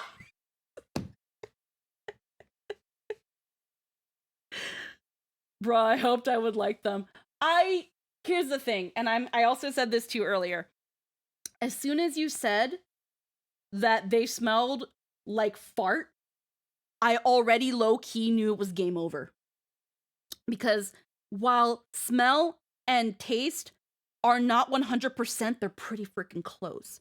And with me, I don't think the Cuckoo Bumber, they taste like wet socks, yeah. But here's the thing, when I had the Cuckoo Bumber chips, I didn't think they smelled like that. And while stinky food doesn't always equal bad, most of the time it kind of does. So I'm just wondering if Ale tries Unless the chips. it's fish. Unless it's fish, yeah. Or like jackfruit or something. I heard jackfruit's really good, but it smells horrid. My dad gave me the Scottish-Irish genes. My mom is half Hispanic. Yeah, but the way I'm thinking, if he tries it, if he not only thinks it smells good and tastes good, I think I might have discovered something new, at least in terms of these specific chips. Because the honey butter chips are delicious. I think you might like the honey butter chips. If you do like a sweeter chipsilla, I think you might like them. But those smell like ass. To me, they smell like butt. Honey butter I'd probably fuck with. I'd say give it a try. I am so sorry that you wasted $12 on chips. I'm so sorry. But I think the honey butter. If you fuck with a sweeter chip, I think the honey butter might do it. But I personally think they kind of tinky.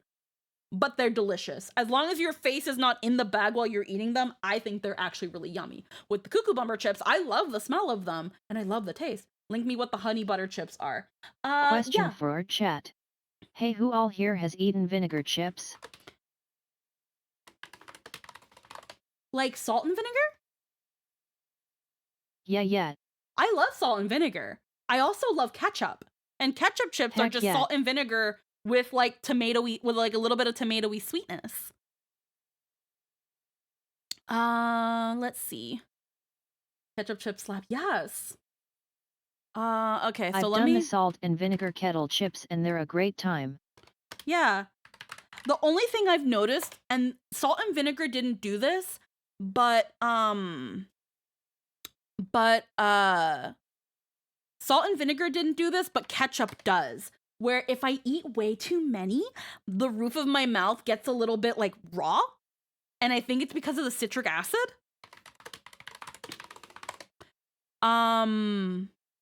This is honey barbecue. Oh shoot, suppose there's a bunch of people here who don't know. Hi, I'm Lynn.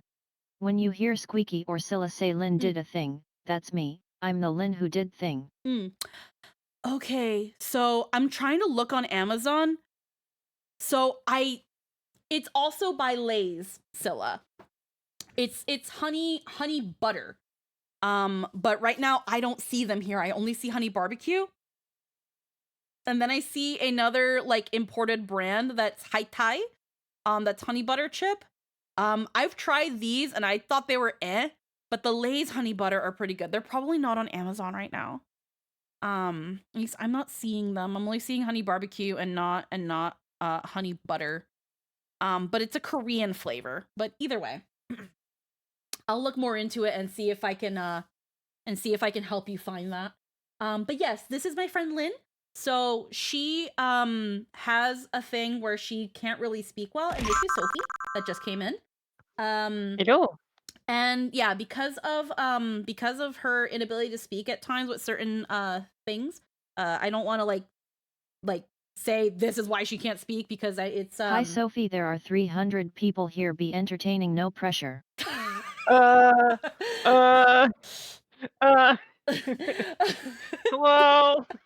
So because Lynn has some speech issues, she uses a text to speech to be more comfortable.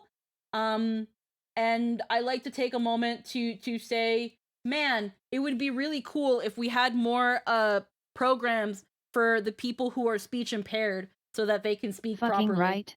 Because the fact that my bird bot here has better voice options that like emote and all that stuff than an actual like, hey, here's a voice for the mute program. And trust me, we've looked. We've looked. Zentreya, hit us up, please help. Lynn is the one person I would allow to use my voice. Yes. But yeah. I will look more into the honey butter to see if I can maybe find a way for you to order them without breaking the bank. But yeah, I think those are really good. I think you might like them. If you fuck with a sweeter chip, then I think you'll like that. Found some for decent prices. Oh hell yeah. Yeah, just make sure that it's the honey butter. Because I had thought like immediately that I had found it, but then I looked at it closer and it was honey barbecue and the bags look similar. So, but yeah. Okay. rant kind of over. But yes, obviously there's no rush, but I need the info. It doesn't even have to be on stream. I can maybe try those. If we all like salt and vinegar chips, then heck yeah, weird chip coven. Yeah, I just need to know how Ale feels about them. It doesn't have to be a streamed thing or anything. I just need to know for science. The only sample size I have at the moment for yes, go hang with husband. Yes. But report your findings. I'll DM you a video. Even better. Let's go. I'll take that. Fucking I'll even take that. I need to know for science. Give me that video too. I'll ask Scylla and Ollie for permission, obviously. But I just need the only ethnic person I know who has eaten them is me. I've got no data. But yes, go hang out with Sai. Thank you so much for the hecking raid. And the people who are here lurking, who are here chilling out, again, you don't have to speak. I just want you to enjoy your time here. And for those that followed, Kailaron, the Nova Ultima, Zayo the Loyal, Sydney YT, Solar Flare, Lumi VT, Bud NB Gaming, and Kalumiya, and Ghastly Ocelot. Thank you so much for the follow. I hope that you can enjoy your time here in the stream. I mostly stream on the weekends, because I do have a day I recognize some of those names. Hell yeah. But yeah. Hello and welcome to the stream. We are currently playing Yakuza Like a Dragon. We are currently getting past the Liu Monk. There we go. And heckin' getting to the bottom of what the hell happened. So again, we're usually pretty chill vibes, so lurkers are absolutely welcome. Just sit back and enjoy your time here. You might catch many of my department. You're probably gonna catch some of my yapping. I tend to do that a lot. Whenever a topic gets into my head. She speaks for a living. So as all professional talkers Yes. can't speak. Yes. So that also for people who don't not know. For people who know, I donuts. am a voice actress. I do the speaking into the microphone and people give me money for it. For those who also don't know, I am a member of Nat19. I am also a member of the Summoners Network. I am also currently trying to get more into singing in some way, shape, or form. Truly I have transcended beyond the realm of man in that regard. So My skill is beyond your imagining. if you are someone of the saucier variety who is 18 plus, which I hope you're all 18 plus, I have also done some NSFW work. I try to keep that out of my streams. If you're not, don't tell us. Yeah, if you're not, don't tell us. I have to ban you. I have also done the more not saucy, not safe for work stuff. And if you are familiar with the creator known as Depiction, then you will hear me in one of their recent animations of the McDonald's MILF. Yakuza. Okay, let's go. Well, I don't want to quit. Yakuza. So Yakuza. Quite the transition there. Like a burger, I mean. Like a burger. Yo, the other day, and by that I mean yesterday, because the days all kind of meld into one another at this point, we killed 3 guys at once. Holy shit. Fuck yeah, Namba, do it. You killed 3 guys the other day? No. I came back from work yesterday. That was my story. Fuck. I got back from work and I was so freaking hungry that I had like we ended up going and getting Jester ended up getting Burger King for me. Heckin' Sailor Luna, thank you for the follow. And again, welcome to the stream. Oh, a chest. I ended up getting a heckin' boygie. I ended up getting a Whopper. First off, I rarely ever eat like fast food. It's only maybe every month or so that we get like some sort of drive-through. But I hadn't had a Whopper in even longer. And oh, there's more chests here. I'm an idiot. I forgot how big Whoppers are. Got it. Whoppers are fucking huge. Yeah, I think I've only had like 2 in my life. Jealous. They are not huge here. Oh, really? Like, I'm not gonna say it was the size of shrink flat. Oh. Should I open it? Like, now it could be the kind of Whopper that Jester got me, because I didn't pick it out. I went to do some very quick ingredient shopping, and he went to pick it up for me. But he got me he just said he got me a Whopper with bacon and cheese, which I'm guessing again Also, is you're normal. north of the border, which I imagine matters. Oh yeah, maybe, I don't know. But I found it quite big, because the last time we had fast food, I got a Baconator from Wendy's, and the Baconator is it's a burger-sized burger, if that makes any sense. It's burger-sized, and I looked at that Whopper and I was like, holy shit, this is fucking huge. It felt like the size of my face. And then I absolutely ravaged it and made it mine. And then immediately wanted another. Took its power, yes. I consumed it into my being, and then realized that I wanted another one, but I had to kind of hold myself, because I was like, that was a big burger. There's no way I'm hungry. It's just because I snarfed it so quickly. There's something here. Oh, mysterious mushroom. Oh, hell no. But, yeah, I know I'm small. I know I'm a relatively small person. And this girl, after eating that burger, was the picture of bliss. Oh yeah, no, I fucking ate it. Like, if you guys have ever seen that one manga panel meme of the girl eating the burger and crying, it's like, that was low-key me. I was so hungry. I was so hungry and so happy to have that boygie. You're gonna be in a world of hurt. Who do we want to smack down? But yeah, I never realized they were so big until I had one in a long time. You did it. Good job. Boss's appreciation. Okay, attack Rose. Okay.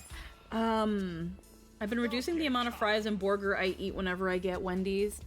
Well, let's see.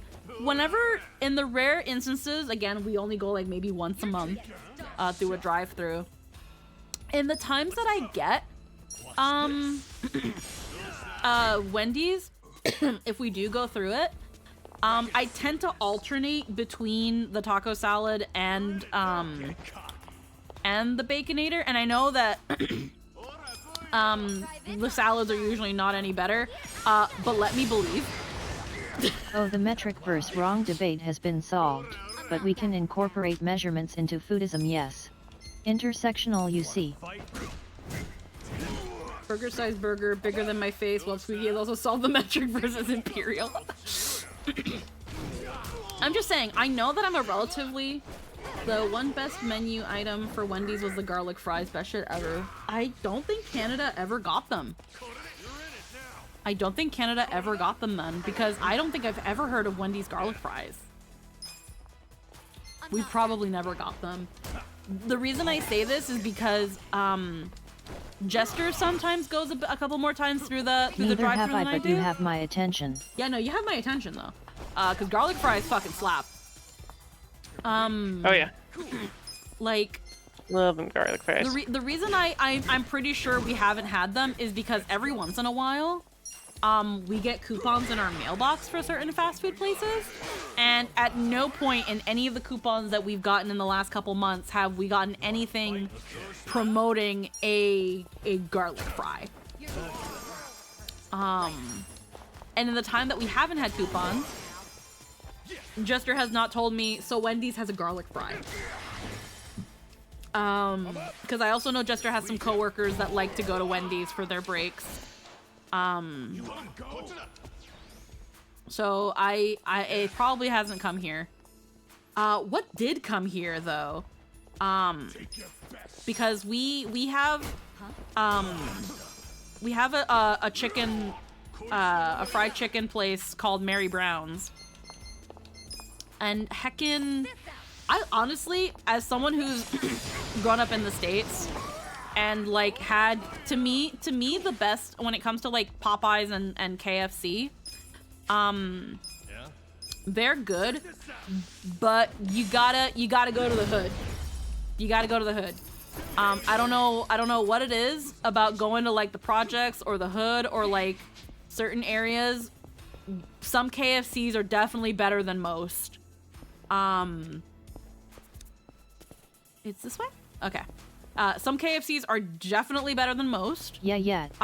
The experiences that I've had in KFCs and Popeyes that are in more urbanized, ethnic areas have always been better than ones that aren't.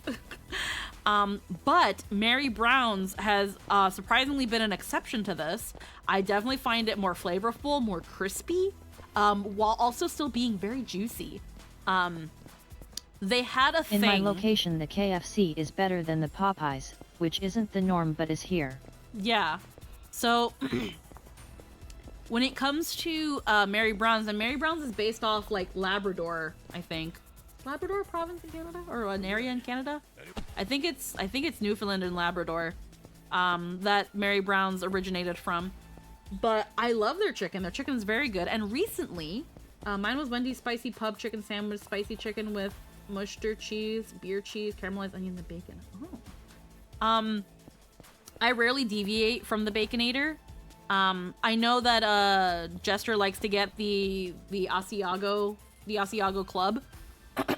And he gets it, sometimes he gets it spicy. Yo, I made a spicy chicken sandwich after workout today. Good hell pick. yeah. Oh, nice. What Jester, because Jester sometimes goes to Mary Brown's because they have like Big Mary Mondays. So he gets like a Big Mary, which is a chicken sandwich, and their chicken sandwiches are very good. They had a chicken sandwich once called the Korean barbecue chicken sandwich. Oh. Interesting. I was not a fan of it though. Oh, that's too bad. I'm trying to remember what was in it that I just wasn't a fan of. It had like they definitely put like a coleslaw crunch, like a crunchy coleslaw in there. They didn't.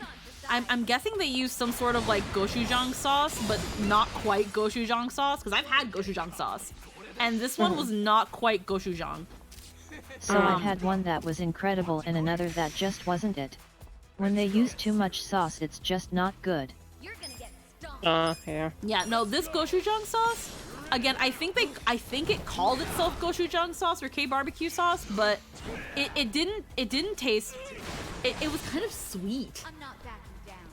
And the times I've had gochujang sauce before, it wasn't sweet. So that's where I can't remember what was in it. I'll probably look it up after this battle because it's gonna itch in my brain. It's gonna itch in my hemkin brain. Oh yes, the notorious put too much sugar in everything issue. Yeah. And I mean, I really like Popeye's chicken sandwich myself. I've had Popeye's chicken before. It's all right. Again, it depends on. I feel like it depends on where you get it. The best chicken. Well, specifically the chicken sandwich is. Yeah. If I ever visit the States, which it's possible I might be visiting the States sometime next year. They probably put chili jam in it. Yeah, I'm gonna look it up actually right now, while it's in my brain. So it was Mary Brown's Korean barbecue. Okay. A Korean barbecue inspired fried chicken sandwich to the Canadian market. So what did it have? So okay, it wasn't gochujang. Okay, that makes a lot more sense. When I get Korean barbecue, I want a nice savory sauce with a very mild sweet. Definitely not enough that I'm clocking sweet above the others. Dogmatic Enigma, thank you for the follow and welcome to the stream. Hello, hello. So, okay, I'm reading and I found a little article that talks about it. So, it's not gochujang, it's soy garlic glaze. And that's why it was sweet. It reminds me of when I went to where we got chicken at a Chico Chicken. And we had gotten the soy garlic and we were like, why is this sweet? I like those words, but why sweet? Yeah. So that's the thing. Like, again, there's two Korean chicken places, or two places that sell Korean chicken. One is specifically a Korean chicken place, that's called like Chico. And their soy garlic is sweet. But the other place that I've had, it's savory. Soy is not sweet, garlic is not sweet, so why sweet? Yeah. So the second place that I've had soy garlic, it's been savory. It's been salty and savory. So when I had this chicken sandwich, it says soy garlic glaze, which again, now that I know glaze, I'm assuming it's like a syrup, which means sugar, but still, you could easily make it a glaze by adding some cornstarch to thicken it. Like, I don't know why. But so what they did is it's soy garlic glaze, which sits atop spicy coleslaw and pickles, topped with crunchy fried onion bits and spicy mayo. I see. I didn't hate it, but it was... Is Church's Chicken or Starbird International? I don't know. I've never been to Church's. That's a bit too much going on. Yeah, I'm guessing the reason they chose coleslaw is because they were like, we're not gonna actually go with kimchi. We're gonna go to something adjacent to kimchi, in terms of what else has cabbage in it. And they went with... Yeah, I'd have went with kimchi. Yeah, but the thing is, though, again, this and this is obviously, at the end of the day, Mary Brown's is a Canadian company, serving Canadians, and a lot of Canadians Coleslaw adds too many contrasting flavors to the mix. And most of Canada is potato Europe descent. So this is where I feel like they went Shame with that. and I feel like the reason they went with again, like coleslaw instead of kimchi is because they're both cabbage based, but one isn't spicy. They use spicy mayo, but let's be fucking real here. Spicy mayo is not that spicy. It's not. It's not. And then you have coleslaw, where while it says spicy coleslaw, let's be real, it's not going to be that spicy. It's spicy coleslaw probably in that they use horseradish. Yeah, it's probably going to be spicy in that they use spicy mayo, which again we've just established is not that spicy. Fried onion bits, not spicy. Pickles, they're usually like bread and butter chip pickles, so they're more like tangy sweet. So again, not spicy. And then you've got soy garlic glaze. It was not a spicy if you sandwich. Want good it was mayo a with a sweet kick, Spanish. or radish mayo. Yes. That's the pick. Yeah, so this sandwich was definitely a sweeter sandwich. It was not spicy at all. So, and that's what I find really funny, considering it was like, we got spicy coleslaw and spicy mayo, but it's a sweet sandwich. So, it was kind of mid. It was fucking mid as fuck. But again, I one of the reasons I think of this is because again, it's a Canadian company, it's serving Canadian people, and they have to think the fact that the majority of Canadians are again potato Europe descent. So, you know, for one way or another, they might not like kimchi. Not even white people's, but yeah, exactly. So they might not like kimchi. To be fair, most of the Canadians that I have seen, most of the like not ethnic people that I have seen do any sort of Korean barbecue and stuff, they don't like kimchi. So that's the thing of I feel like unfortunately with this sandwich, if they had put actual genuine kimchi in it, it probably would have killed the sandwich and made it not sell because not everyone likes kimchi. Shame, but it is what it is. I'm not Korean, so I couldn't say, but if I gave this to Lynn, I don't think she would. What does kimchi taste like? Unfortunately, I've not had like true kimchi, so I couldn't say. Lynn makes her own kimchi, and I'm sure that Lynn is of Korean descent. If I gave this sandwich to Lynn, she probably would just throw it out after a bite. Because that's like me with that giant warning label tropical heat burger that they super hyped up, and it was just a pretzel bun burger with a grilled pineapple, sriracha, and like 3 jalapeno slices. Yeah, it's like, don't get me wrong, it was good, but damn, I'd give it maybe 2 out of 5 on heat. And I'm not Korean, just a fan. Okay. So Scylla sent me a video of Ale eating it. I'm not going to show the video on stream. I'm pretty sure that if I just play the audio, it should show up. It should pick up the audio. I need to know this for science. So you're not going to see a video, but you might hear it. Lynn, I'll pass you. I'll show you the video later. But I don't want to show it on stream. Okay, so let's see. I've got to know. Why? Yeah. It's also because Scylla is asking for that, so I want to respect that. So first off, let me just see. Okay, perfect. It does show. So stream will be able to hear it. You two won't, but I'll show you guys at the end of after stream. Okay, we're trying the cuckoo bumper chips. Should I just like eat one? Just go for it.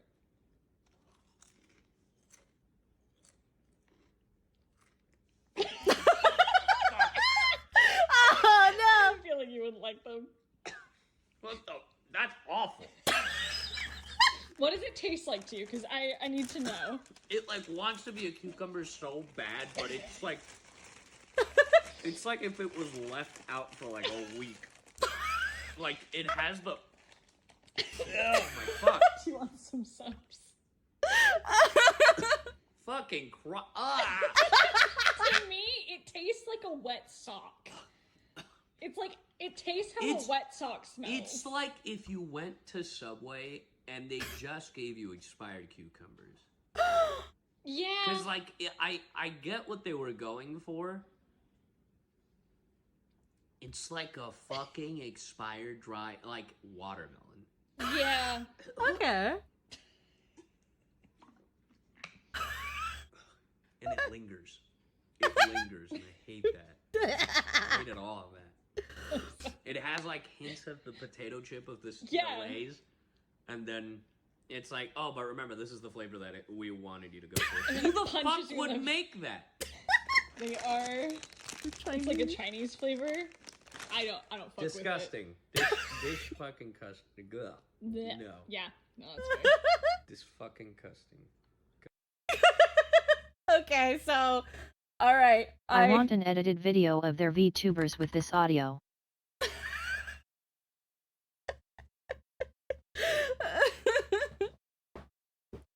Okay. Yes, so, I turned on stream audio, of course I did.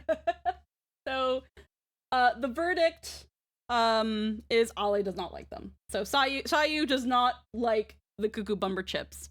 I'm still alone. I will survive.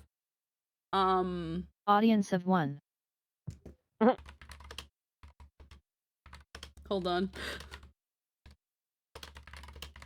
Now I feel like I have to find the cucumber chips. I need to try them.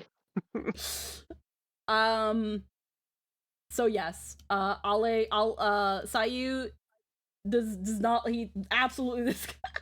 Here's the thing. I think while he did not like them,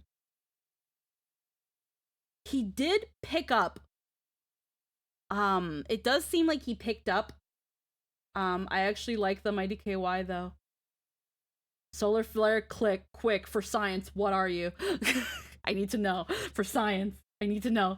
But so Sayu didn't like them, but I noticed he said he tastes the potato, and then he notices he tastes the cucumber, just not a good cucumber flavor. This is interesting. Because with Scylla's case, Scylla just said that it tastes like dirty sock, which gives off like, again, like a rancid, sweaty, salty, sweaty, like sort of flavor. At least if I was to give a flavor profile to sock. I'm black, but my BF is white and likes them a little bit. Okay. Interesting. Okay. But I don't know what dirty sock tastes like, but I mean Scylla is always hitting sucking toes, so who knows.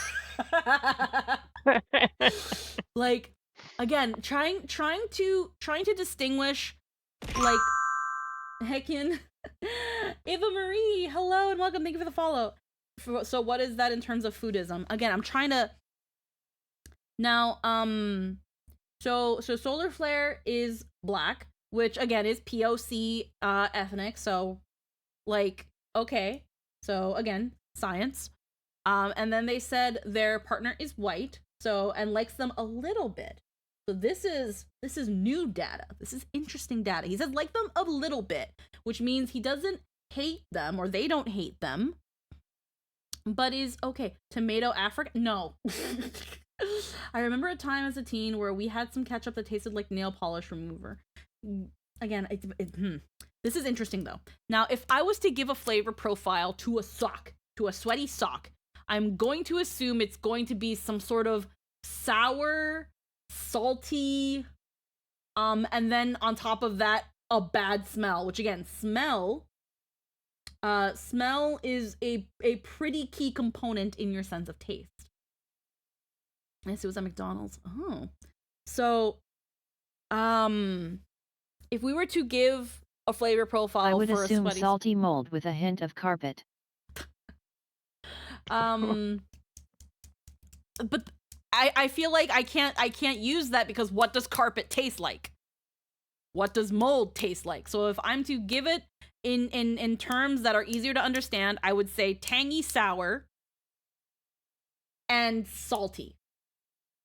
Like a salty sour with a weird tang. Like a bad, almost like a bad, like bad citrus, but salty. Like if someone took a rotten orange and put salt on it and told you to lick it. I mean, I know what those things taste like. I'm poor and make bad choices sometimes. But yeah. So the fact that Sai was able to identify a flavor profile is very interesting. That being said, the opposite side of the pool is still very barren, and I need more ethnic people to eat this chip, please.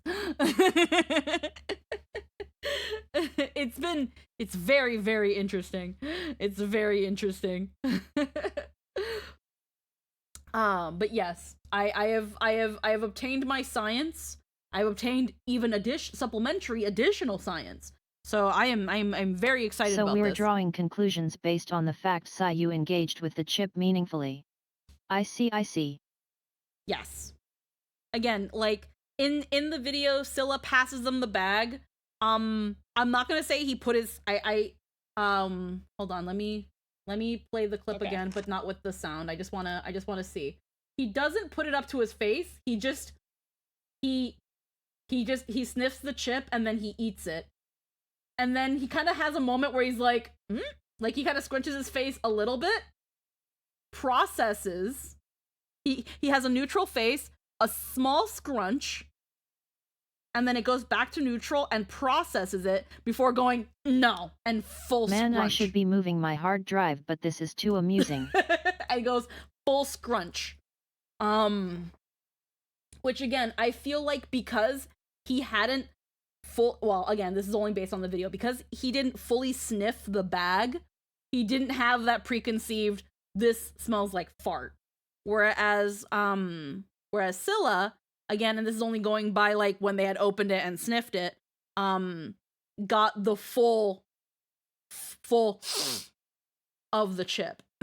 The eggplant Asian in me hesitant to try it. I don't know what you mean by eggplant Asian, because again, I'm only using the tomato potato because like when you look at the general area of Europe, like the upper half of Europe is like very potato centered, while the bottom half of Europe is more tomato centered. And just using that because of like other patterns I've noticed. But either way, this is very interesting, very, very funny. And if there is someone in freaking stream that somehow takes the audio of Sai trying the chips and does something with it, that's super funny. So Western Asian sort of, oh, okay. But yeah, that all being said, back to Yakuza. Thank you for listening to my TED Talk. For science. I needed the You're science adorable. for science. I needed to know. I needed to know. That was actually going to, that question was actually going to burn into my brain. I needed to ask. I needed to know. Show me your spreadsheet later. Let's compare notes. I don't have a spreadsheet. I'll have to actually make one. Yeah, you need a spreadsheet, man. I'll actually have to make a spreadsheet just because. Watch this. I actually have a bag of the Cuckoo Bumper chips because I bought them along with the honey butter in case I wanted to like snack. Because again, I like them. I really like them.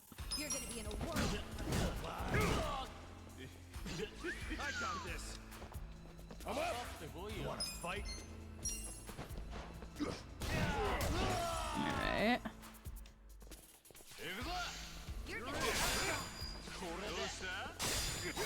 Oh, fuck. Namba. Ooh, we need to heal. Where's Adachi? You need to heal Adachi now. I got you.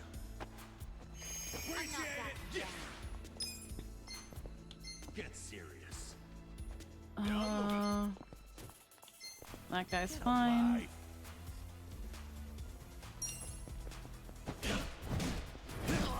Get that guy out of the rotation.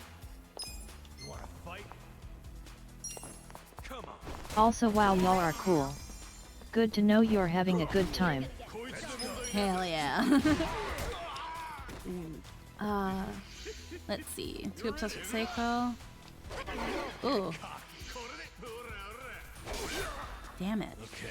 Alright, we can... You're gonna be in a world of hurt. We can get this guy. He's weak to fire breath.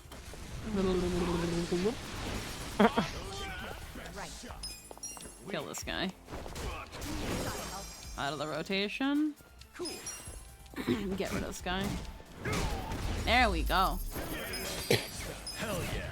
We're definitely approaching a boss fight. Let's see. Sorry, Seiko.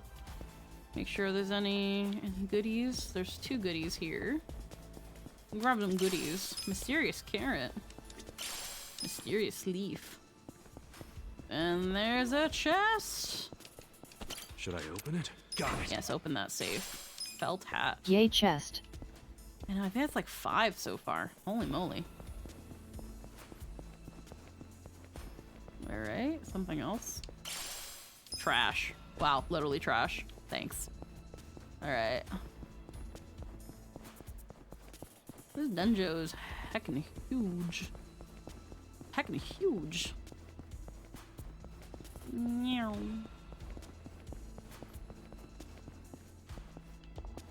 Interesting. No enemies. Apple defense.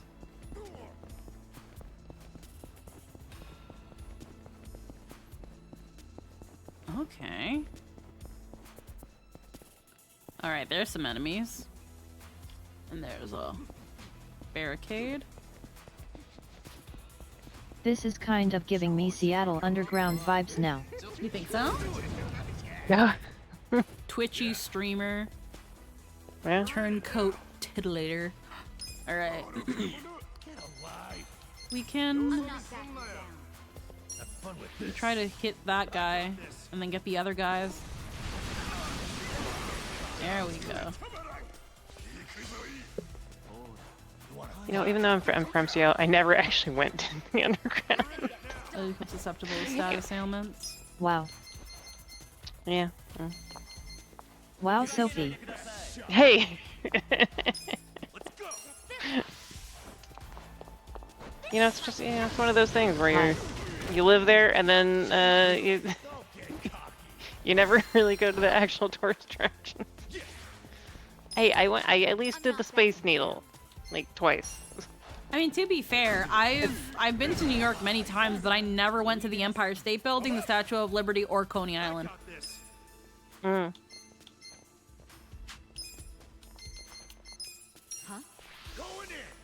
Yeah, Like, any New Yorker that actually gives Big a buildings shit. or whatever, but underground cities are so weird and cool. Well, the thing Yeah, I is, kept though, meaning to do it. I just never got around to it, and then yeah. the thing is, Maybe though, else one day. the thing is, though, is that New York, like it in a way, like New York City, like Times Square and all that stuff is actually also a bit of a tourist trap. In that, it will actually, like, the Empire State Building, you can actually, like, get a tour of it and stuff.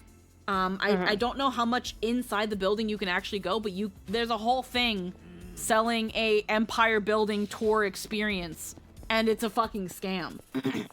Like, any New Yorker will tell you that there's really nothing special about it. It's a big building. Yeah.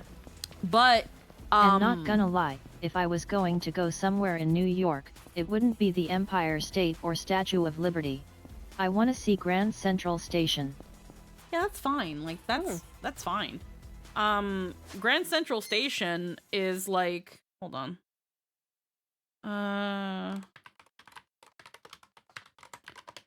Just because I gotta make sure that I've been there, because I'm dumb. Grand Central Terminal.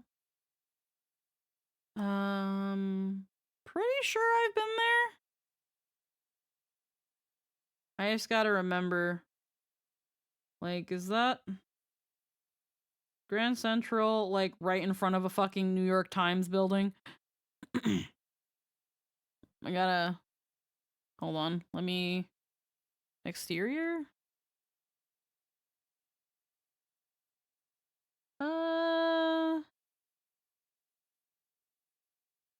I might have been here. I can't imagine anywhere NYC being a place I'd want to visit physically. I like New York. I just wouldn't want to live in New York. I think I've been around here. I just can't remember what part of New York it is. I've been around Madison Square Garden. Yeah, I think I've been around here. But it's not where, like, whenever we go to, like, whenever we would take the bus to New York, we don't stop here. But I think I've been around Grand Central, probably not in it. But yeah. I'm not a city gal. It's buildings, mostly just built. Yeah, no, and that's fair. The big city can be very, very just overwhelming for some people. Again, that's why it's like I like going to New York once in a while when I was closer to it, but it's not a place that I was like, oh, I wish I have to be in New York. Like, no. It's that thing where but yeah, any New Yorker will tell you the Empire State Building is not worth going to. It's literally just that. It's a big building. But it's also a tourist trap because, you know, it's also a landmark. So people will be like, oh, you got to go see it. Well, you can look at it for free. You can literally go to the Empire State Building and just look up and be like, that's a big building. But I guess if you want a more up close and personal experience, then you can buy that. But again, it's kind of a fucking scam. Beefcake. I just want to see a building that was designed like an art piece as a monument to vanity that isn't just a giant phallus. No, that's fair. Totally fair. I'd say Grand Central Station is probably definitely worth seeing. You're gonna get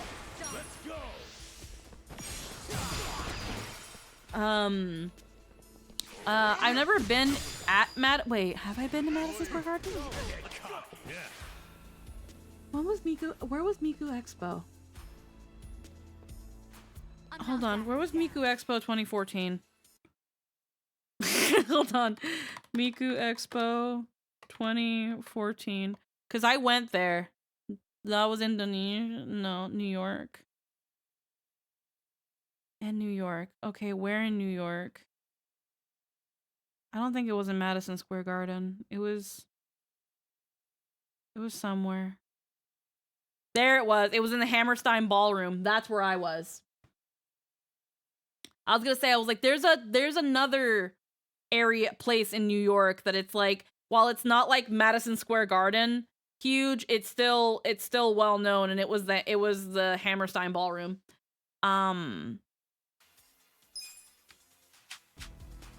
You might like the graveyards, Lynn, the Tombstone. I think Lynn would actually enjoy going to Salem. I know that's not New York, we're going to a completely different state here, but Okay, I think Knock has sold me. I also want to see the cemetery. Oh yeah, that sounds fun. I'd be in for that kind of trip. Cats is really the only place you need to go to. Oh, Salem sounds interesting. Some of the family used to live in New York, and they literally never go to the Empire State Building because again, there's nothing there. It's a building. Like, if you do go in it, you don't really go into like any special floors. I think you only go like up to the top, and like that's it. And again, it's too much money. Like, shit in New York is expensive as it is because they also have like double tax and shit, but like, you know, that sort of stuff. You wanna fight? Let's go. Buffalo Jim. I'm not Yeah, it's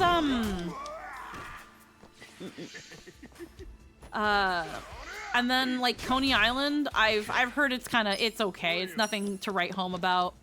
And the Statue of Liberty, it's the same thing. You're not gonna be able to go up to it because it's freaking like A cemetery in the water. in a land of pretentious people with money only outmatched by their egos? I imagine the decadence on display in the cemetery would be wonderful. You're weak. I don't know if there's like a graveyard anywhere in New York City. If there is, I never went to it. I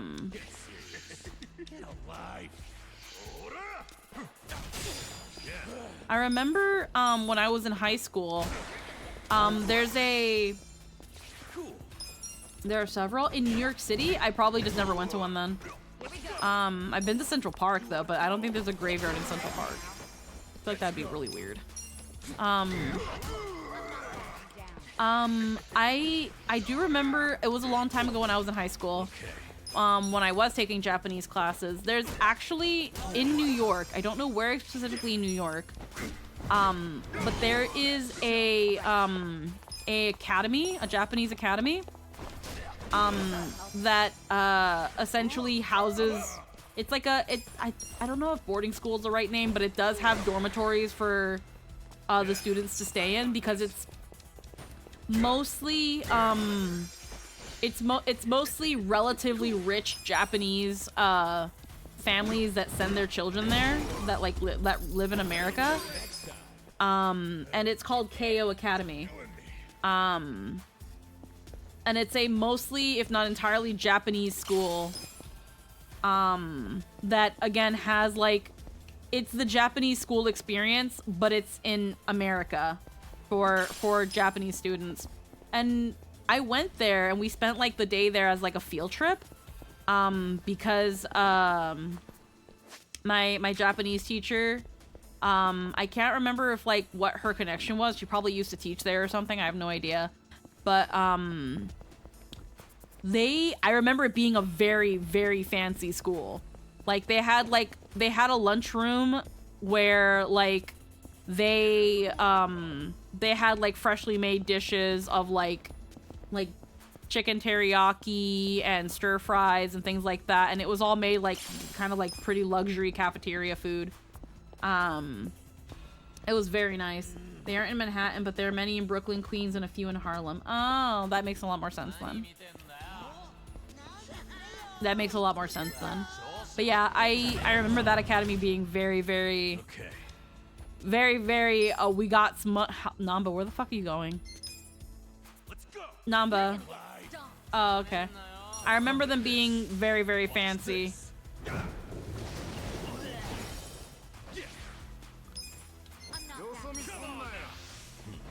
Yeah. Yeah, New York's nice. I feel like it's one of those places that it's worth going to once, but please go with an experienced New Yorker so that you know what's worth going to and what isn't. Because it's very easy to get lost in all of it and then end up wasting a fuck ton of money. Like Broadway, for example. Now, Broadway is a pretty big deal. But Broadway is also low-key not worth it. You're gonna be in a world. I took my friend to the Nintendo store. The Nintendo store is fun. I've been to the. I remember when I took Gesture to Times Square to New York. I took him to the Nintendo store. I took him to the Hershey store. I took him to like all the brand stores. I took him to everywhere but the Sanrio store. Kayak VT, hello and welcome to the stream. Thank you for the follow. Yeah, I took him to pretty much everything but the Sanrio store. They lastly didn't give the Game Boy that survived a bomb in the Gulf War. Oh, they don't have it. When did they take it out? Oh no. Most tourist traps are pretty mid. I mostly want to check out the Seattle Underground because that's a novel kind of thing that I can absolutely take notes on and steal for my settings.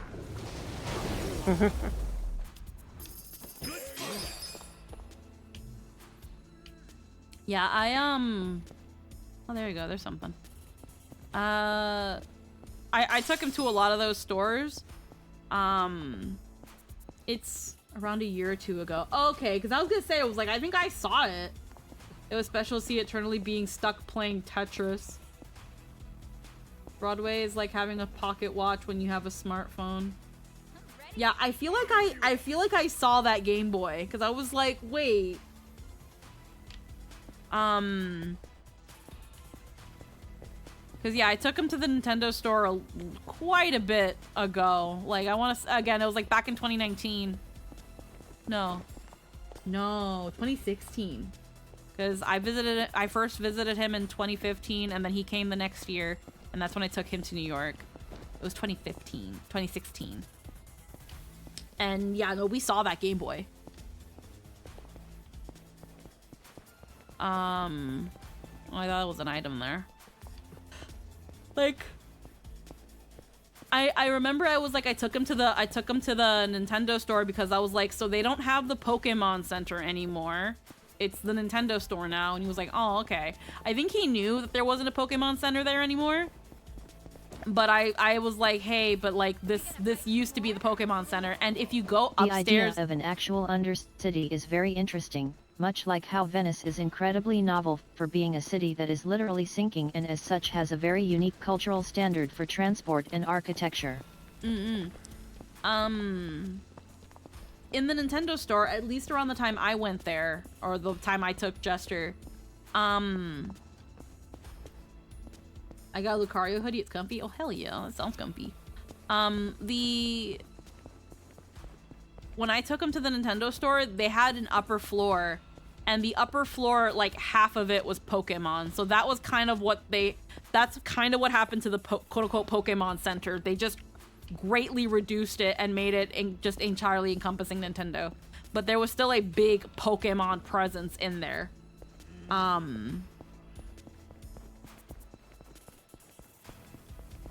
But I feel like now with how Pokemania, like Pokemania hasn't fully come back, obviously, but now that Pokemon... I'm just here having too much fun imagining this scene based on the word choice of, when I took him to the Nintendo store. Like, I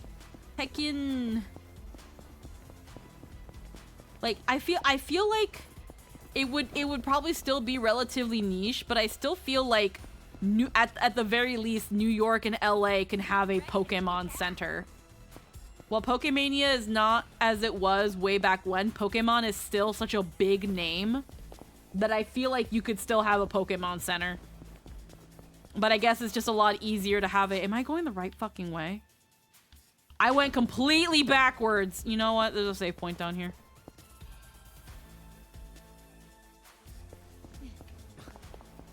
Where is it?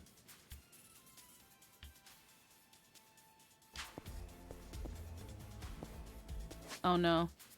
Welcome to the squeaky stream trope. Okay. Never mind. Suddenly completely lost.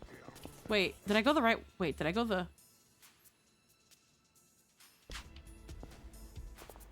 Oh, they It's just they suddenly spawned in there. I was like, wait, they weren't fucking there. Everybody respawned. Fuck. Okay. Okay. I wanna...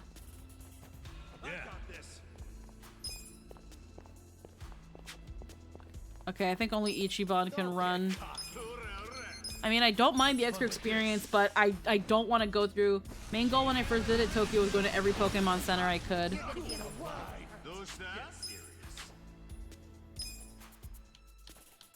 Tag out. Okay, so we can't escape battles. Okay. Oh, I'm gonna have to do all that again. Fuck. Did they all have a Nurse Joy? Heckin'...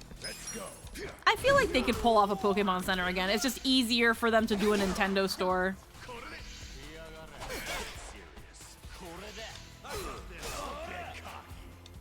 Heckin'... shit. Sadly, they did not. Watch this.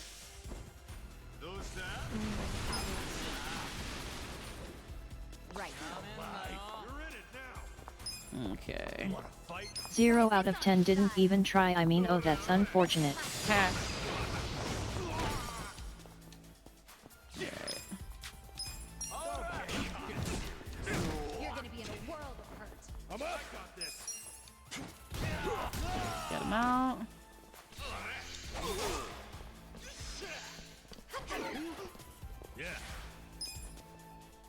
Take your best shot with this. Watch Oh this. god. Here we go. They did have Mewtwo in a tube, which was pretty neat. Oh, hell yeah. Actually, hold on. Check this We out. need healing. Give it your all, Fight. everyone. This ought to help. Appreciate it. Cool. I just imagine the hiring process. Looking for a receptionist, must be roughly within these parameters and willing to cosplay. I can't remember what it was. It was a clip of one of those like parody things. It was an animation, I think, where like it might have been. I don't think it was Pokemon Rusty. But I don't know what animation it was.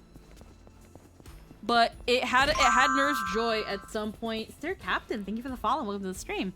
It had Nurse Joy at some point look at the, because you know how like even though the Pokemon centers have a nurse, really all you're doing is putting your Pokeballs on the machine. She presses a button and your Pokemon are healed. Because of how the games are, she doesn't actually do anything. So she looked at the machine and she was like, all those years of nursing school, and then they just roll you in and something like that. And then at some point the trainer was like, Nurse Joy, can't you help my Pokemon? Can you heal my Pokemon? And she was like, oh, why? You don't want to put it in the Booey Booding Ding machine? Because of the sound it makes. I can't remember for the life of me who made that animation. I want to say it was at the time a popular YouTube channel before they fucking nerfed animation channels. You're gonna be in a world of hurt. But yeah, it was Nurse Joy generally being very, very angry that it's like you do all this studying, all this shit to be a fucking nurse, only to be told here's a button to press that does your job for you. Your job is to actually just to run the machine.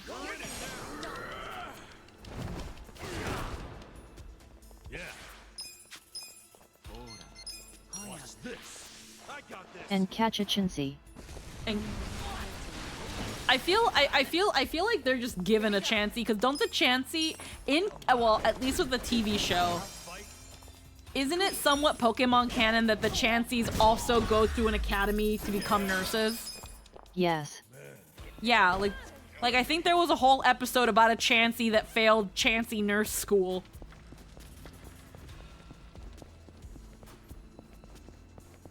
All those years of med school wasted. And then there's the one Nurse Joy with a Blissey. Yes. Didn't it evolve into a Blissey in that episode? And that's how they kind of showed Blissey? Again, I just remember there was an episode where it was like the Chansey failed fucking Chansey nurse school. I'm not backing. And while I don't think that episode ended with it becoming a Blissey, it was like, that's okay, Chansey. You don't have to be a nurse. Just because society deems you a nurse Pokemon doesn't mean you have to be a nurse. And then you start having other regions where other Pokemon do the Chansey job, like Audino. It was Jessie that failed. But was it okay? Wasn't there also a Chansey that failed fucking Chansey nurse school? Am I just fucking crazy? Like, didn't her Chansey fail? Or some shit? I don't fucking remember, man. I don't remember. I'm trying to beat people up. But I think I remember that fact at least, that Jessie tried to be a Nurse Joy. And it was like, lol. No, it was Jessie's friend that passed, but they refused to hurt her. I don't remember. Oh, Seiko's health-wise. Okay, we're doing fine. You're in it now. Watch this.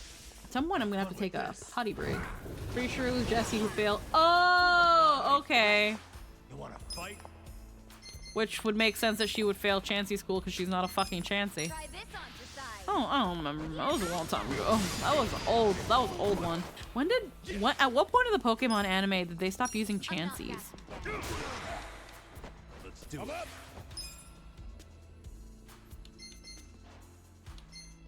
feel like I think Jessie went to nursing school, and it was mostly Chansei's, but Jessie failed. Okay, that makes more sense.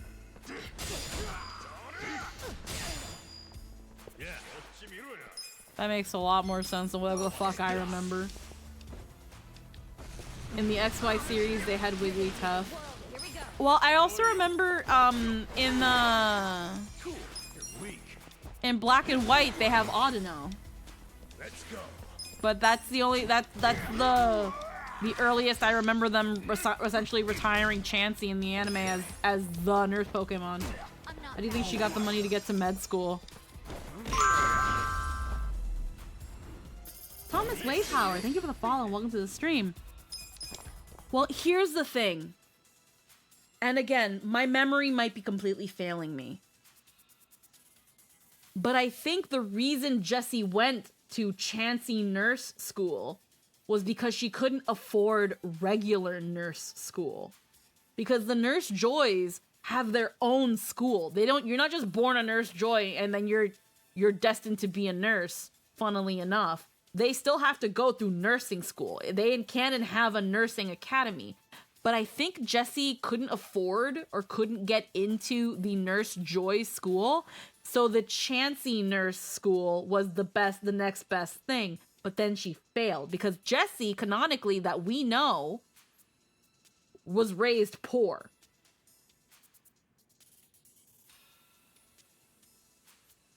Now, I could only assume that she worked some sort of jobs to get money. Okay, Katsu, hello. Thank you for the follow. Welcome to the stream. I can only say to a certain extent that she my train of thought. She raised the money, maybe working odd jobs and stuff to get into that med school. Yeah, Good she work, works for Team conductor. Rocket.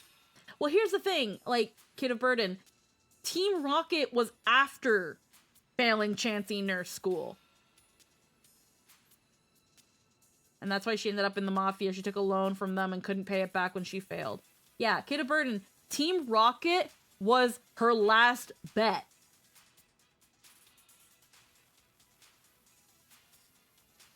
Like, Team Rocket was the only other place that would take her.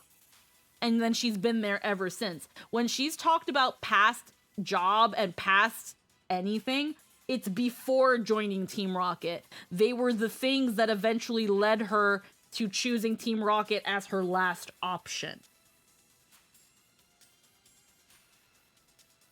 Yeah, no, Jessie has had it pretty...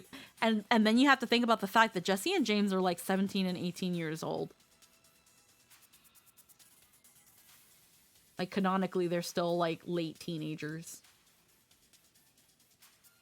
We don't really talk about that much, do we? They are? Yes. Oh, weird. Yes. Yeah, I never thought about that. Jessie and James are teenagers.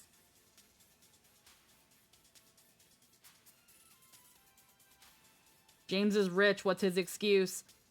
James didn't want it. That's it. Wow, I thought they were in their 30s, but I guess 19 is old out when Ash is 10. I don't even remember them saying their names in the anime. I thought they were in the... No. Jessie and James are canonically...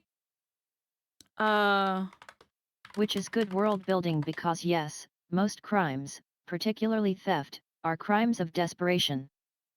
So here's a funny thing. Now, again, this is the Pokemon Wiki, so take it with a grain of salt. In the games, Jessie and James are supposed to be the same age as Ash. However, according to a special CD in Japan, Jessie and James are in their 20s in the second episode of the anime. Then I remember hearing that they're teenagers. Or that they're at least late teenagers. What are their actual ages? How old are Jessie and James? Age of Ash, Misty, and Brock. Yeah, I mean, Ash and Misty, they're relatively around 10. Misty maybe being a year older.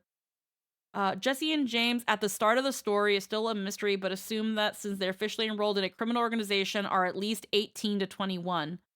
This could be true since they constantly refer to the trio as twerps, indicating a clear age and maturity gap. 3 to 6 years of difference between Brock, Jessie, and James is right. Okay. Uh.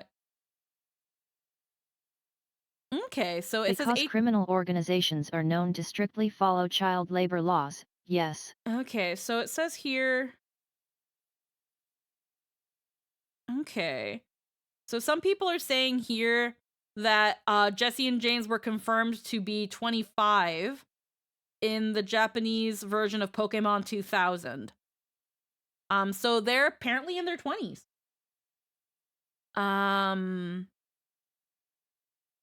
Okay. We stan. I believe the creator said Jesse and James are 15 and the same age goes for Brock. Ash has always been 10, Misty is 12, but if you go by the English dub, you're wrong. English dubs make the characters older. Blah, blah, blah. Do you have a source? He's lying, he made it up. Well, yeah, I don't know. I don't know where I had heard that Jesse and James were older teenagers to still somewhat young adult age. But okay, another thing we learned today. Yeah, no, also, yes, going back to James, James, despite growing up rich, the reason he ran away, I remember hearing Brock was 13. Yeah, and that makes sense, because he's just a little bit older than everybody else, but still old enough to be going through puberty and be very aware of the opposite sex. When it comes to James, even though he grew up in a very, very wealthy family, to the point that I think when they showed his Growlithe's house, they were like, "Oh, this is the dog house," but it was the size of an actual house. Like, James grew up very, very rich, but the thing is, he was also going to be put into an arranged marriage. He ran away from home because he didn't want to marry a girl that in the dub was called Jezebel, that, funny enough, also looks exactly like Jessie. I only figured that Jessie was in her 20s because she failed college. It makes more sense with everything else. But yeah, he didn't want to be in an arranged marriage. And it was something that was being set up his whole life, but he chose to run away and join Team Rocket as like the ultimate way to denounce his family.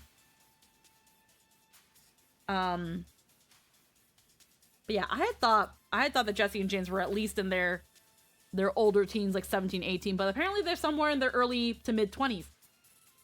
So neat. Jezebel is also a crazy control freak. Oh, absolutely. I do know that in the Electric Tale of Pikachu, the way that ends, and the Electric Tale of Pikachu is interesting, but it exists. I found something that says they're 17. Yeah, again, I had heard that there was like some material that they were 17, 18, and that might also be the Electric Tale of Pikachu. But I know that in the Electric Tale of Pikachu, Jesse and James actually end up together, and you see like a final page where Jesse and James are holding each other's hands. They have wedding rings on, and she's pregnant. So like at the end of Electric Tale of Pikachu, like Jesse and James get together and have a kid. When I received a fan letter from Rachel Lillis in 1999, she told me Jesse and James were both 17. The letter is in storage at home, but I will gladly dig it up when I get back for Christmas. This can be cross-checked with the dubbed dialogue of OS 052 original series, the ultimate test where Jesse states age 17, profession diva. Dogasu tells us that Musashi says she's 17 in the Japanese version as well, except she states she's an idol. Now here's the thing. That last bit, where she says she's 17 and states she's an idol. So when it comes to idol culture in Japan, idol culture specifically very, very much idolizes Yet the idols age. lie about their age all the time. Yeah. It's a meme. Yeah, it's a meme. When it comes to the idol, exactly, the always 17 or always 16. It's either always 16 or 17. But mostly because, again, those are usually the high school years. High school in Japan is considered like the last, like the way the West sees the college years, Japan sees the high school years, because high school in Japan is not something you have to go to. So high school is considered your last hurrah of school life and maybe early entries into the workforce before actually having to be a part of society, you know, quote unquote. And because of that, because 17 is like right at the cusp, just right before 18, which is being an adult, it is glamorized as being like the ultimate number. There's also 16, but mostly 17. There's that endless 17, forever 17. There was a fun character in the series that was one of those forever 17s until the MCs met her daughter that was like 7. Turned out she was 28. Yeah, there's I think Shoko Nakagawa, she has a little song called I'm Shoko Nakagawa, where there's a lyric that I think it's either 16 or 17, but she says Eien no jurokusai, which is 16. Juroku is 16, where Junana is 17, but I can't remember if she says Juroku or Junanasai. But where she says the eternal 17-year-old or the eternal 16-year-old. That is a very common idol thing. Or you'll see it actually a lot in some anime where another one that pops up to mind is Miss Monochrome, because I just remember it. Where like there's an idol in there and she's like, I'm forever, I am forever 17 and that sort of thing. It's an idol thing. Also, because work culture is so bad, most people think of 17 as the last year of your happy life, which is why so many anime and manga have 15-year-old characters. It's a whole thing. Yeah. So, that's also why, like, whenever, unfortunately, whenever there's a lot of bad faith criticism about, anime and how it perceives its characters or why it's mostly set in high school, while some of those criticisms are legitimate, I believe, the reason a lot of it is set in high school is because, again, that period of time in one's life is considered, like, again, the last hoorah, the last time that you can be a stupid teenager, you can be the last bits of your childhood, the last bits of the last bits of life where you can be carefree, where there's wonder, where there's the unknown, where something incredible can happen that changes your life. It's seen as that. So it's also a culture thing because, again, if you look at Japanese work culture, it fucking sucks.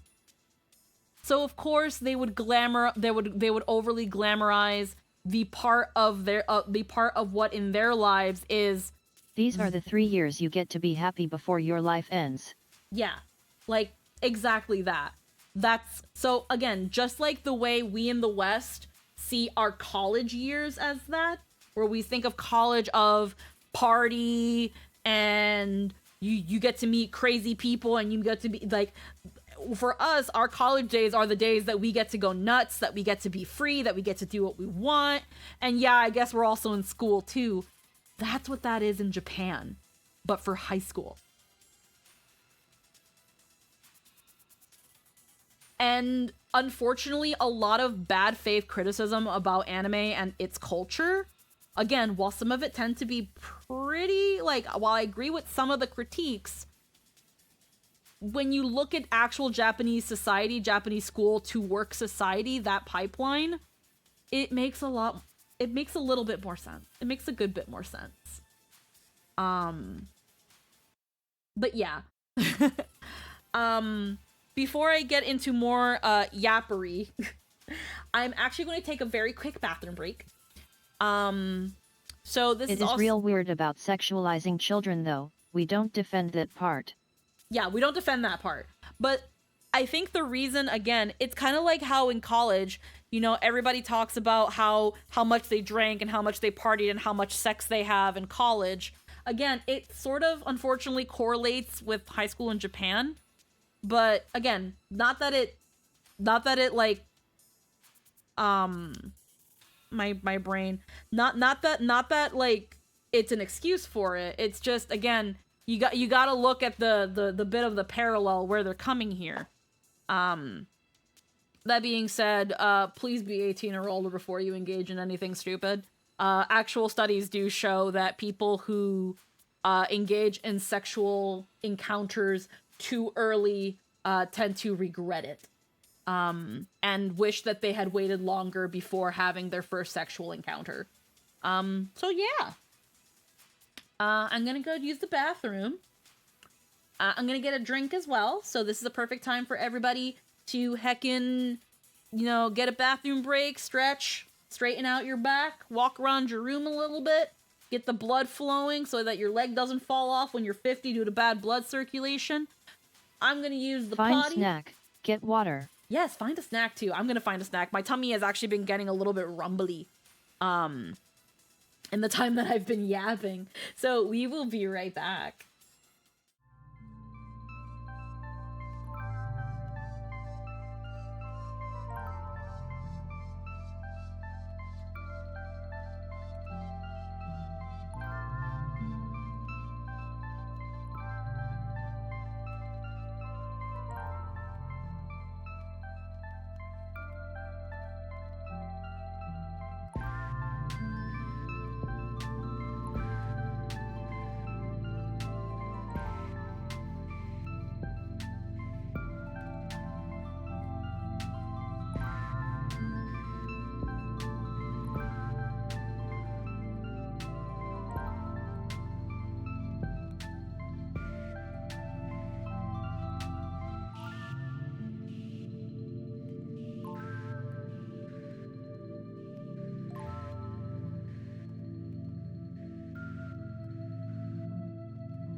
Alrighty, we are back. We had a heckin' potty break. I heckin' downed a couple two glizzies specifically. And now I've got a heckin' drink. And a snack. In the form of cucumber lace. Because I like them. Again, to me they don't smell like a fart. To me they just smell like almost like dill in a way. Like there's like some spices, like there's onion powder. Like, yeah, they smell like a slight spice. It's kind of herby. Like, to me they smell good. I'll have to take your word for it. I mean, based on how you make it sound, I feel like I'd be into them, but I'll have to see if I can find them. Like, I like them. I really like them. I'm so sad.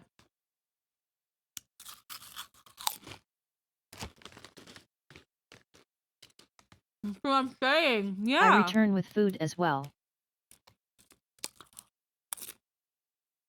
They're so good.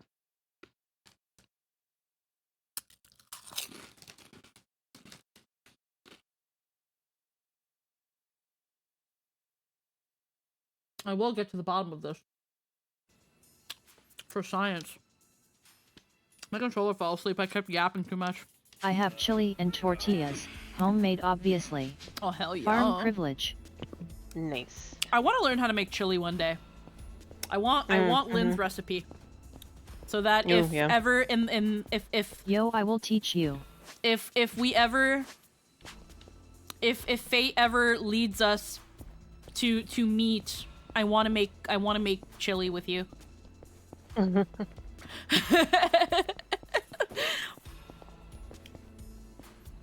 Hell yeah.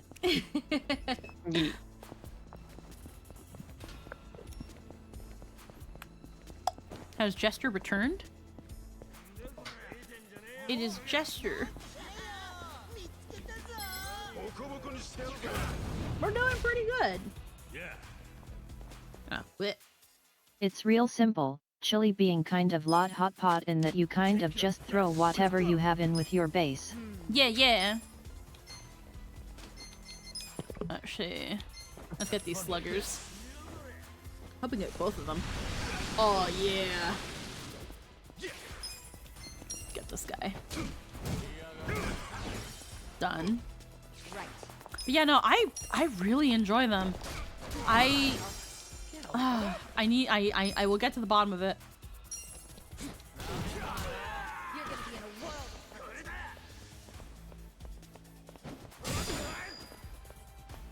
Like tonight's chili features tri-type. Yeah, I've had pretty good chili before, but I believe Lynn when she says that she makes a good fucking chili. So I would definitely love to learn. The only thing is I don't have a crock pot or anything. So I'm guessing what I'm gonna probably be doing is putting my pot in the oven so that it can stay kind of slow cooking in there. Cause I've done that. I've made like something resembling a stew in a pot and then having the pot be in the oven. Okay, so I don't usually use a crock pot for mine. Okay.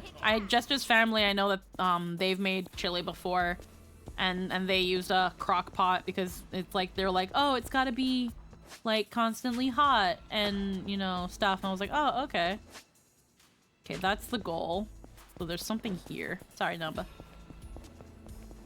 It's easy for me at least. All you need for spices are cumin, garlic powder, paprika, onion powder, salt, and pepper. But I know Lynn puts cocoa powder in hers. And I want to see what that I remember Lynn, you said that it brings out a lot of other flavors and enhances it. So I want to know. Science, yo. I want to know what's up with that. I want to try it. There's something about the cocoa powder profile that I can see it doing what Lynn says. Yeah, I've got to try it now too.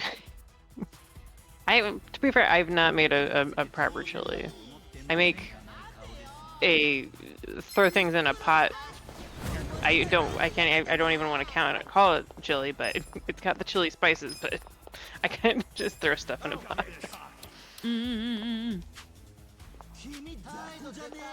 I'm sorry, those trash bag people? Pseudo trash, yeah, they were disguised as trash. Oh wow. I had not seen this. Have fun with this. Yeah. The thing is though, I'd have to see cause Jester can be a bit selective with his like ground beef. like, he likes meatballs and he likes sausage, but he doesn't like hamburgers. So I gotta consider how I'm gonna incorporate meat into it. Because I like beef chili. I like beef in my chili, but, like, I gotta see, like, what's the best way to incorporate beef. Like, do I wanna get, like, beef strips and, like, put that in there? Or do I wanna, like, make... Ground beef can be used for it, but you can use chicken, turkey, pork, etc.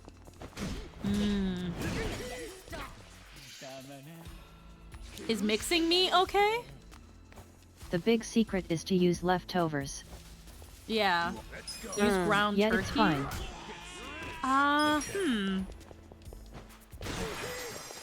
I mostly get ground beef because ground beef, I can just get really lean ground beef. And I know turkey is pretty lean as well. But I don't know, some people are kind of like, I don't think I've ever had ground turkey, actually. I might try it. Because I've made teriyaki meatballs, but I've made teriyaki meatballs with beef and not turkey. And one of the recipes I remember tonight's finding chili is with leftovers from yesterday's smoked tri-type steak. Oh. It sets... I guess... Well, I'm not sure So if I get that smoky bark to it too. Now that's the thing. I wonder, because it's like... When it comes to like beef, Pearl, 30. When it comes to like meat leftovers, we mostly sometimes get like chicken or pulled pork leftovers, and I can see using pork for chili,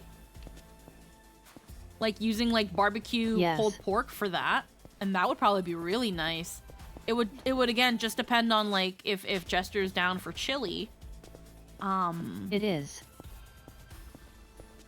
So, like, but I know, like, I would probably want to do, like, a beef and bean chili. I have to give ground turkey a try sometime. Because, again, I mostly use ground beef because I like and I know ground beef. Whereas, like, ground turkey, I wonder. I know it would definitely be leaner. But,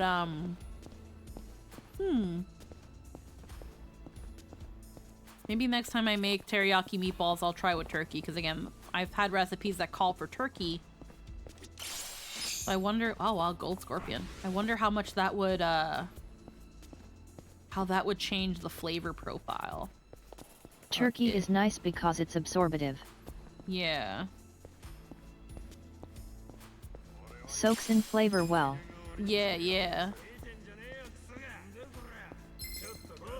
Yeah.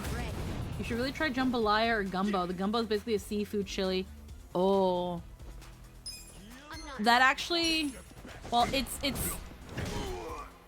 it's not the same, mind you. It's more of a stew. But, there's this... I only had it a couple times. It's a Peruvian dish. And I remember I went to a Peruvian restaurant specifically to have it.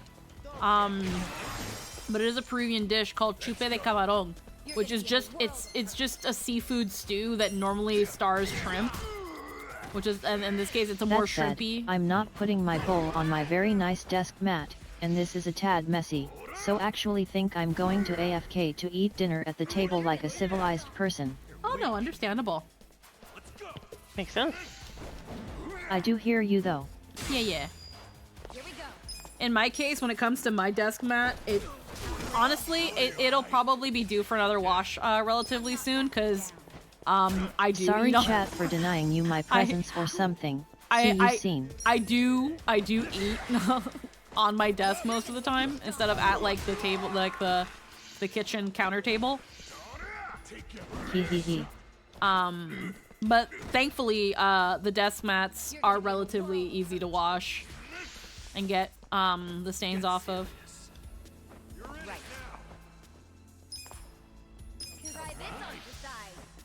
Yeah, I feel like I should get a desk mat. Oh wow. How dem cucumber chips? Again, I like them.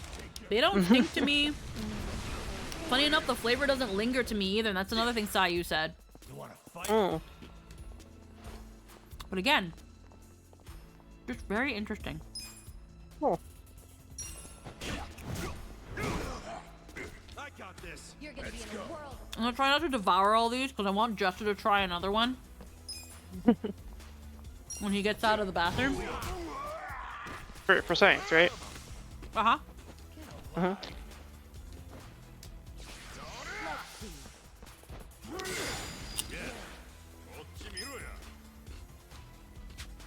Let's play. Heal Kasuga. Have fun with this. I got you. Thank you. But it looks like he healed his butt. It's like, now your ass is all better now. I guess it depends on your flavor profile, your smell or not. Again, while it's not perfect, while it's not 100%, like 70 to 80% of your sense of taste depends on your sense of smell. Should I open it? Most of the time, when you smell something, if you don't like the smell of something, you will most likely not like the taste of it. And it's because your sense of taste and your sense of smell are so intrinsically linked.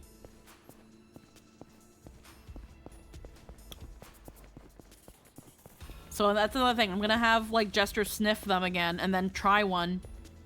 And if he says they smell good but taste bad, or vice versa, it'll be very, very interesting.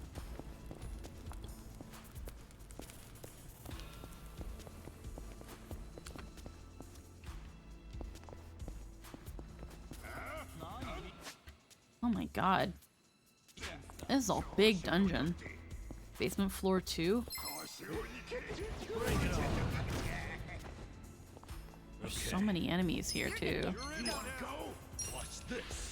Most of today has just been freaking this dungeon. They're connected, that's why your mouth waters when you smell something good and how you can imagine the taste. Exactly, yeah.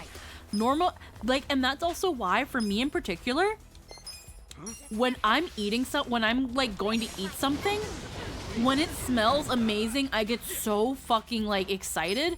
And so then, if it's bland, I get so upset. So besides you and Solar, who does like them, nobody else that I know. Not because, whether it be because they actually don't like them or they haven't tried them. Like, Lynn hasn't tried them, Sophie hasn't tried them.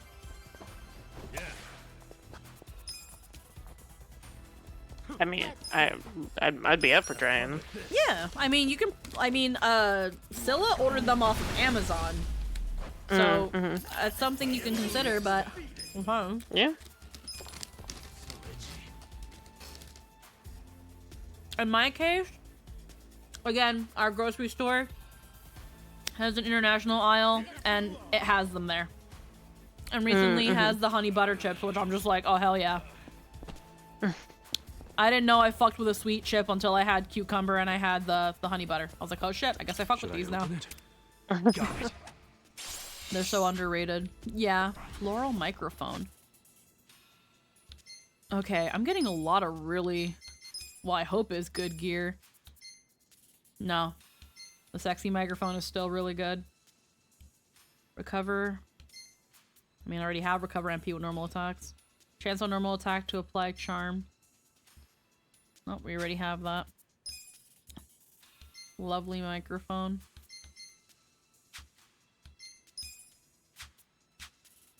Okay, we got something with Kasuga. Self-proclaimed heroes bat. Oh, steel frame. Oh, this is a weapon. Yeah, no, fucking take this shit.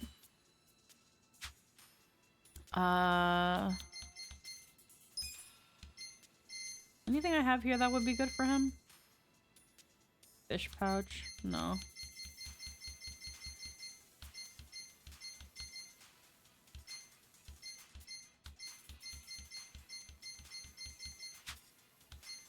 Comedy masquerade.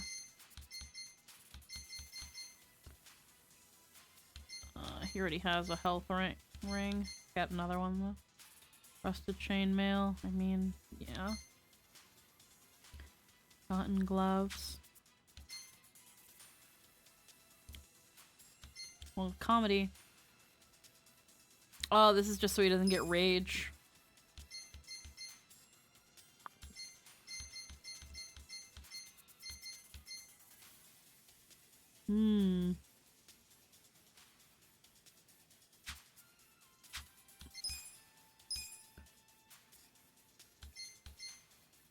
Metal broom.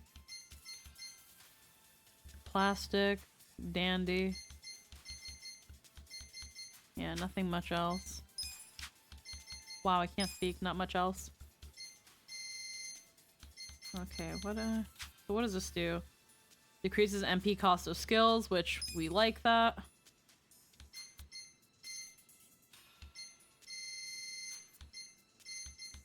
Anything else that would do good for him, someone else has. Luxurious belt. MP increases by 10.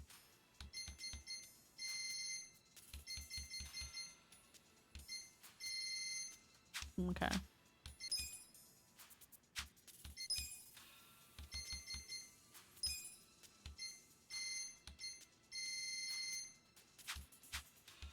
Okay, what about like things we've got? Long coat.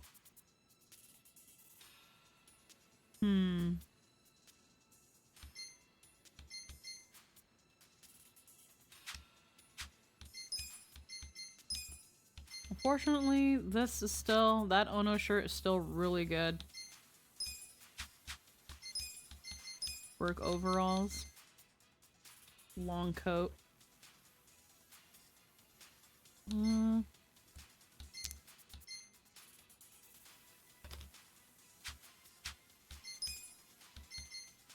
Okay, we're not gonna worry about it then.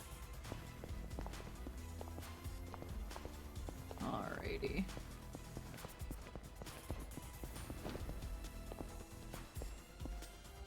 Oh, there's stuff here on the ground. Smooth hide. Reinforced alloy. Let's go. Ah. Alrighty. Another dead end. What's down here though? Another. Wow, we're finding a lot of these. Should I open it? Use key. Whoa. Oh, god damn it. Let's do it. Threatening man. Is that literally just it? Tinker's man. What the fuck? You're gonna get stomped. Defense rose greatly. Serious. Cool. Okay. You wanna go? You're gonna be in a world of hurt. Here we go. Okay. Try this on the side. Here I go. Yeah? Okay. Watch Yeah, we can negate that by a little bit. Take your best shot. You're weak. Crowd generator. Ooh. Let's go. Feels so good. Let's go. Alrighty. I'm not backing down. Jester, do you wanna, for science, I know you've had them before, but do you want to smell and take a cucumber chip? I know, but for science, please. For science. For science, please. Yeah. I need to know. Have fun with this. Give them a sniff. How's it smell? Do you think it smells good or bad?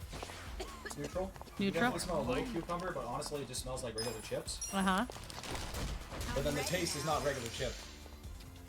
I got this. No.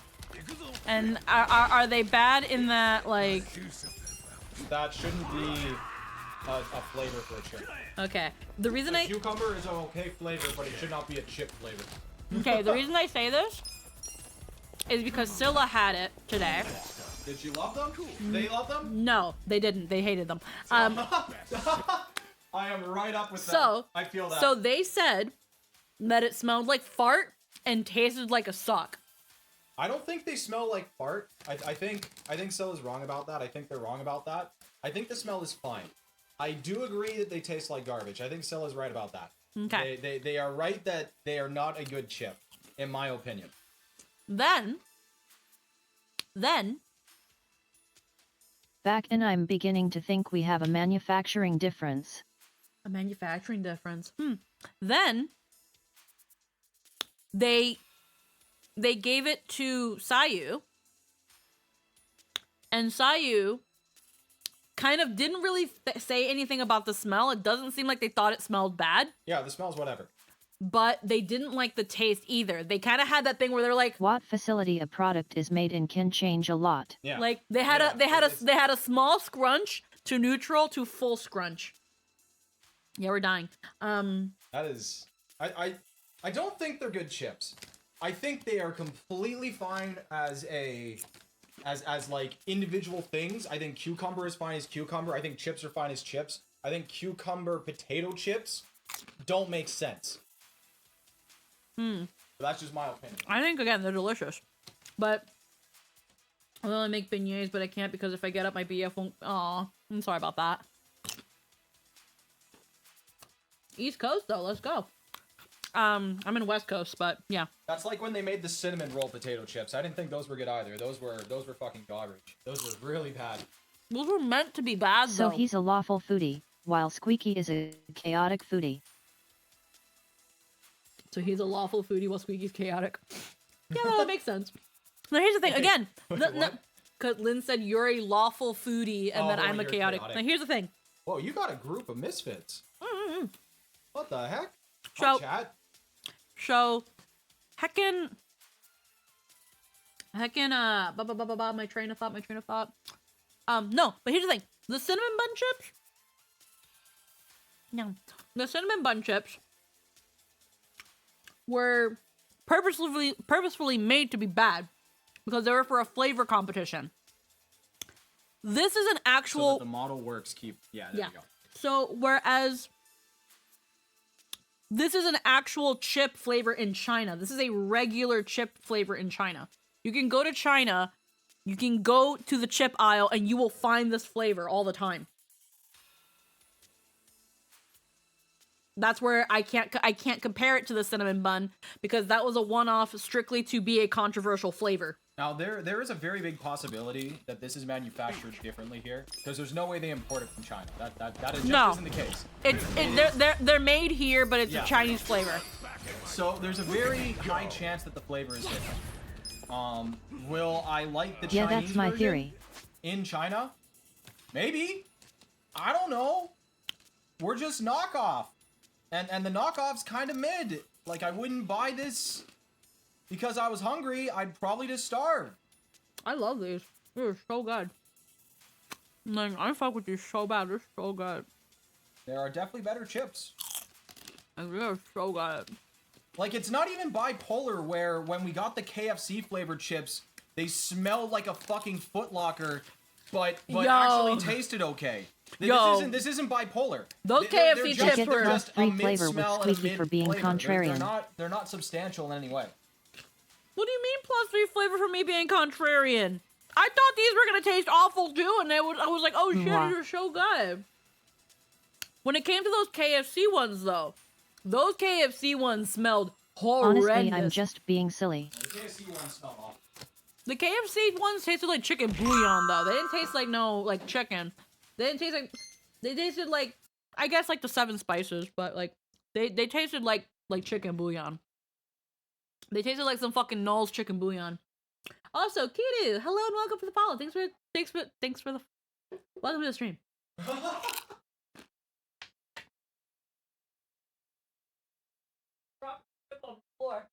Gotta pick it up. How you get ants on the 4th floor somehow. I was gonna say on the 4th floor. On the 4th floor.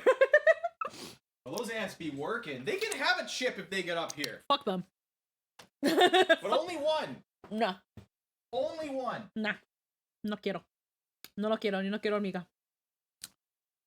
Anywho.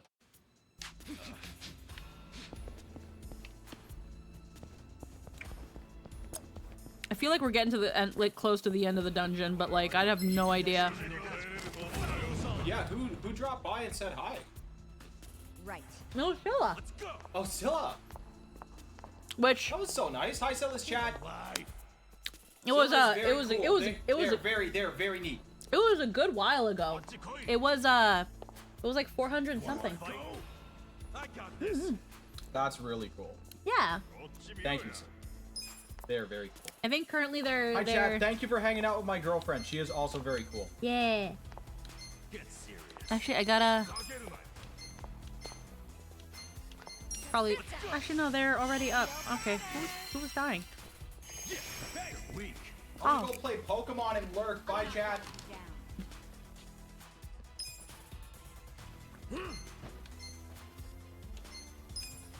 Yes. For those who are unawares, Gesture is my partner.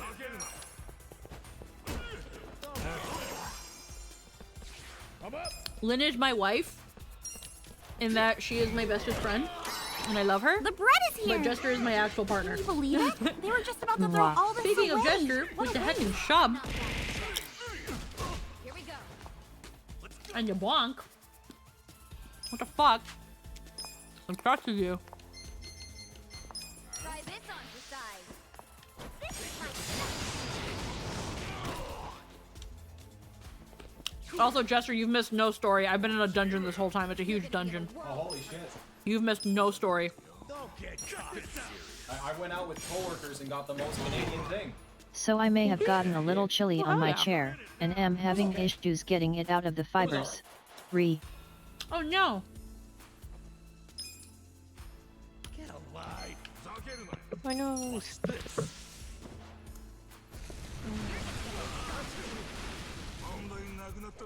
Okay, you wanna fight? Let's go.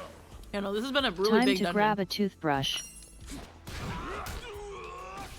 Toothbrush time. I don't have a cloth chair. I have a. I think it's leather. Oh shit. Oh shit. right. You're in it now. Check this out. You're weak. Here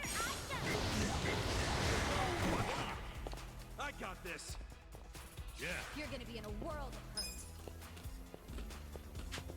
Okay, I'm gonna just actually attack. So let's go to sleep now? Of course. Have a wonderful night, Solar Flare.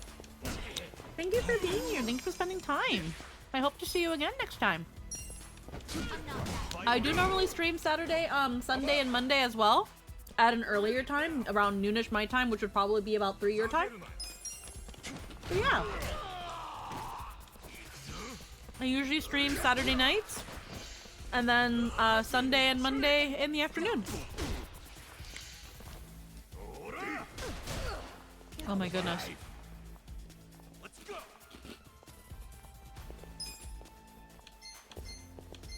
You're gonna be in a world of hurt. Here we go. Okay, we silenced him. Try this on the side. You're weak. Huh? Yeah, thank you for the company mode. We also broke V-Bridger. God damn it.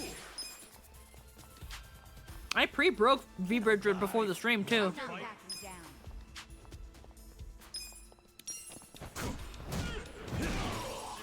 You're in. Let's go. God, these beefcakes are crazy. Going in.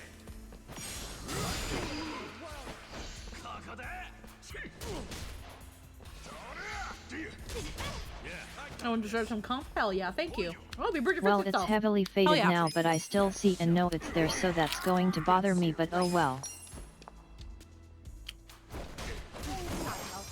Vinegar and baking soda might help. I'm not backing down. You wanna fight? Oh, the head pats will come soon, Bard Wolf. Yeah, going to go do that now.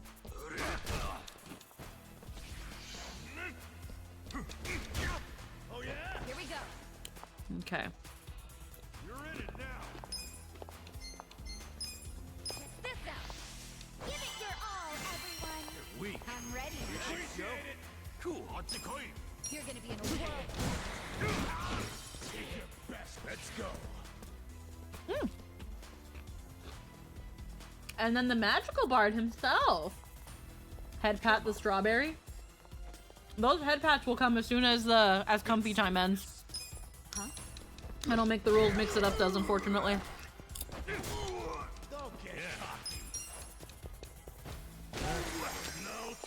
But is that the magical underscore bard? Hello, hello.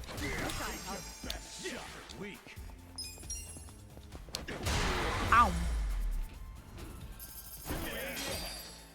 It is the magical underscore bard. Hey guys. Heckin'. Hold on, I've been eating chips.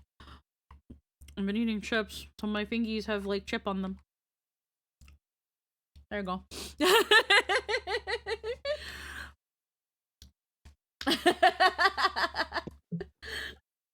Hello, medical bard. Hello, Bard. How are you doing today, hon? It's like ass o'clock for you.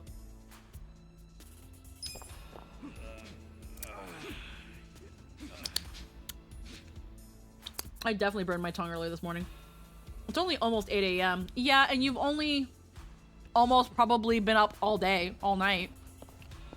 If I'm going by what you told me.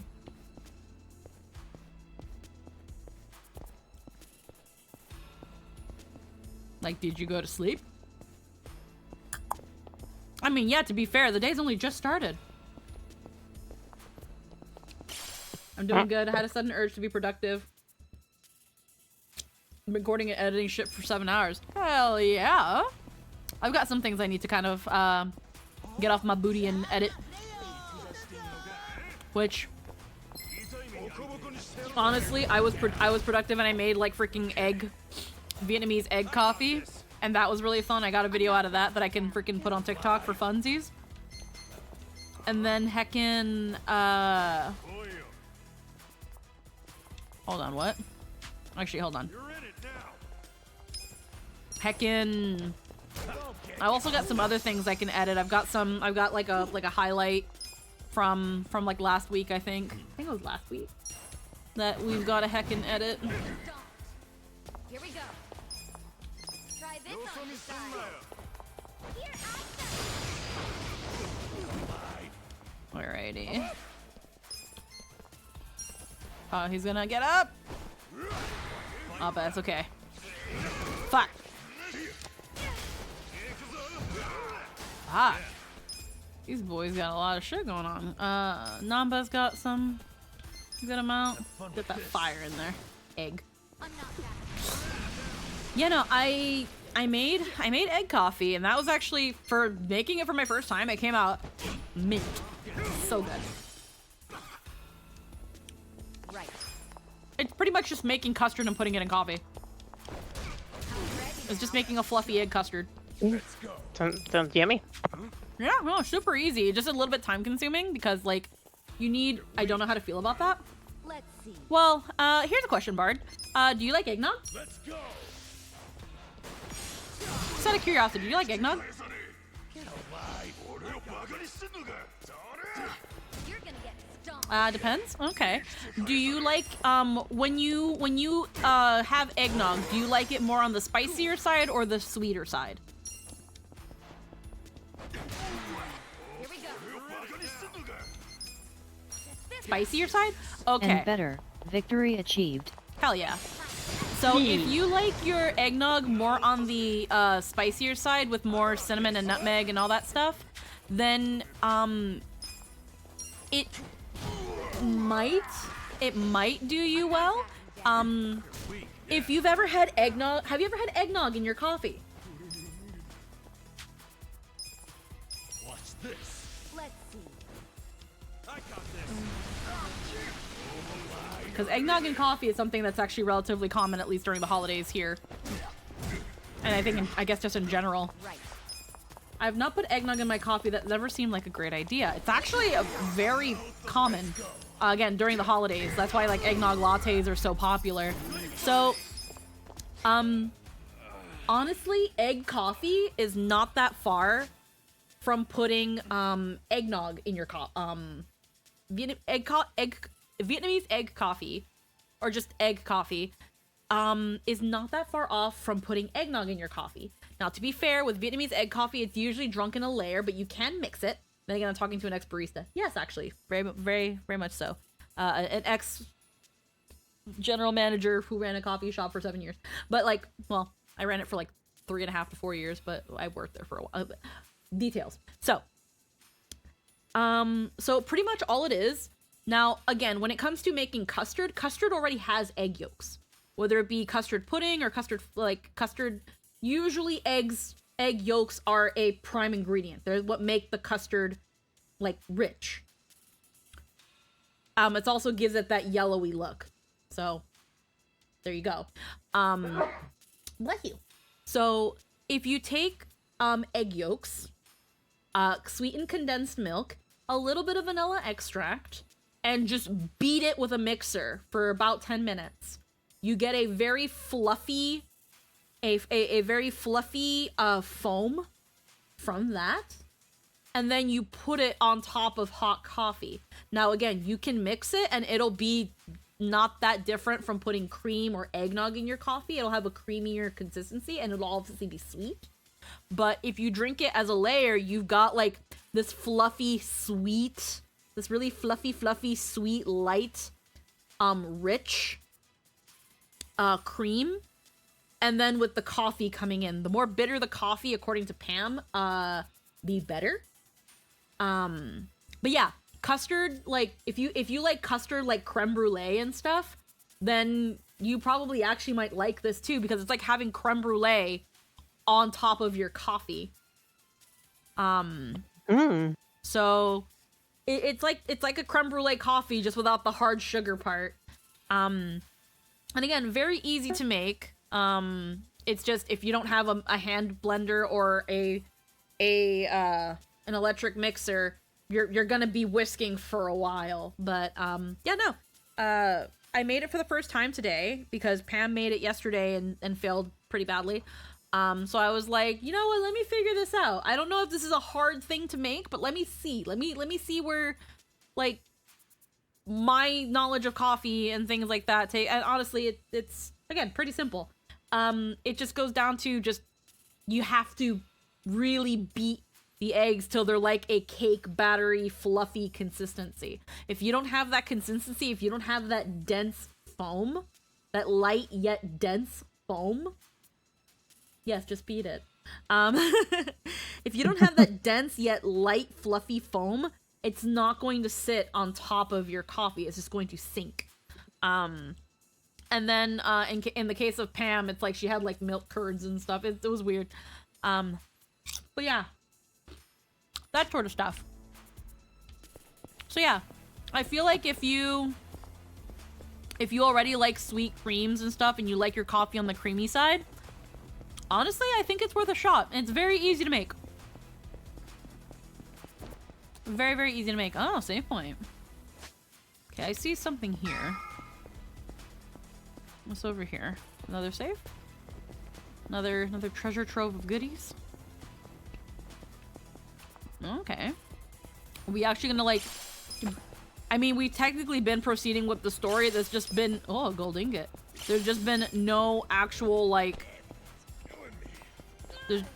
There's just been no progression of the story aside from getting from point A to point B.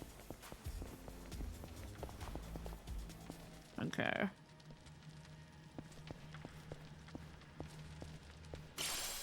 High quality lumber. We've got an item box.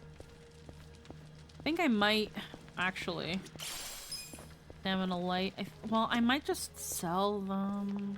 I don't know. I don't know if I want to actually put anything in the item box. We do want to restore everybody. We do want to do a heckin' save.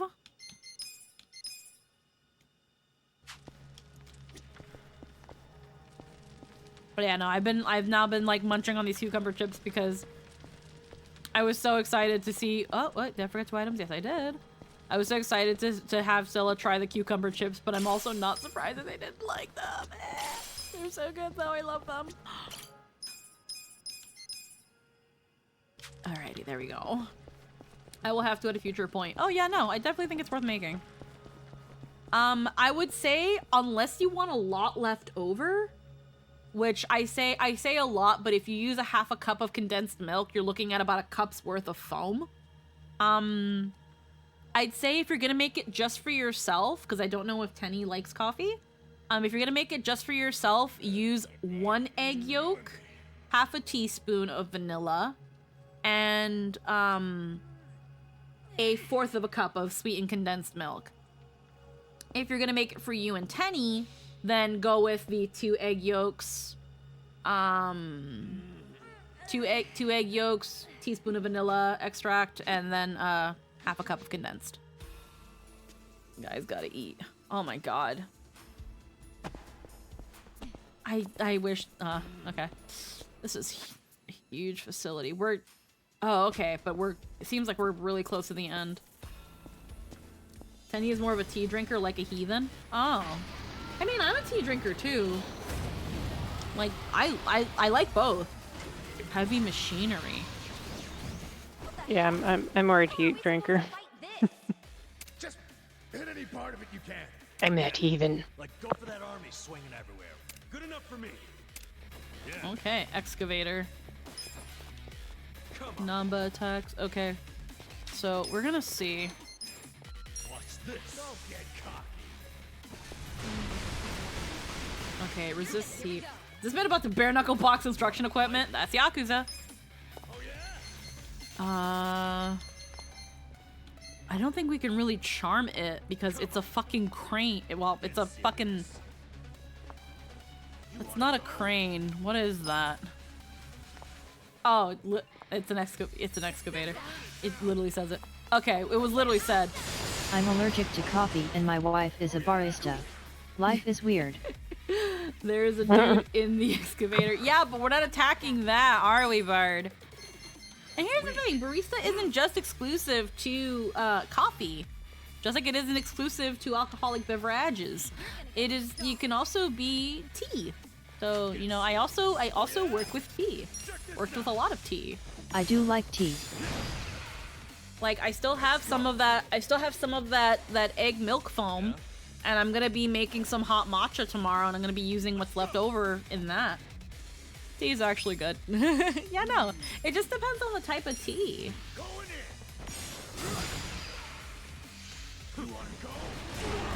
Ooh. I think what we can do here, I wonder, will Namba's gnarly breath actually lower its defense? No, it missed. Okay. Match step. This doesn't hurt to still do.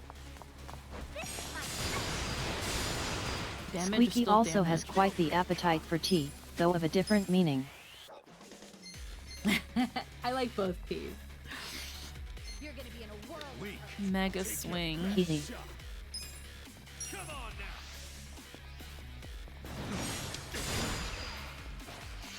I didn't do as well.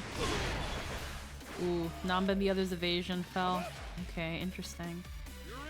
Oh, I chug gallons of that brand of tea. Tea is how we met, actually. Yes, actually. Let's go. Tea has the power. Tea in many ways has the power, and tea in its various forms and in many ways can bring various people together.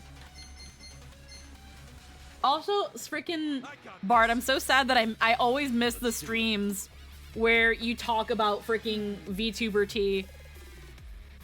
Heckin', I always end up watching the VOD and being like, God damn it. You're gonna be in a world of hurt. Let's see. This girl has words. Like, honestly, when it comes to certain tea, that the ones that do make its way into my feed, yeah.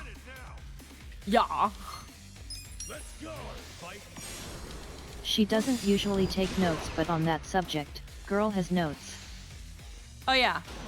I've talked about it only a couple times. Ooh. Oh fuck. I've talked about it before on stream. Magical song. Where I personally don't engage with VTuber drama.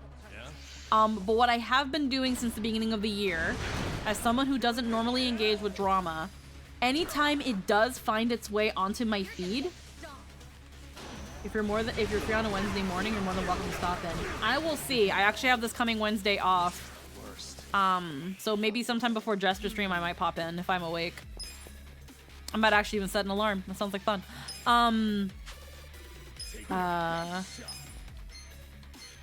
Heckin', so, since the beginning of the year, as someone who doesn't engage with VTuber drama or look for it, anytime it does appear on my Twitter feed, I've been noting it down in a spreadsheet. If I find it, I take note of the post, the day I found it, and essentially whether I reacted to it or not, and a general layman's of what it's about. I let myself look into it a little bit more. If the drama does not make its way into my feed, I don't put it down. I don't note it. I don't essentially acknowledge it. That is why me in particular, there's a recent drama that I learned of. It hasn't appeared on my feed, but I learned about it, and I'm so happy that I ended up learning about it instead of it ever coming into my feed, because low-key, the person who this drama is centered around I unfortunately have only seen them ever be kind of an immature, generally not good energied person that I'm just like, man, I'm really glad I don't have to give you any actual acknowledgement. Thank fuck someone else told me about this so you actually don't count, on top of not actually being in my feed. What drama did you hear of? No, not about you, Bard. Not about you. Not about you, hun. You're fine. This is sarcasm. I know it is. Kasuga?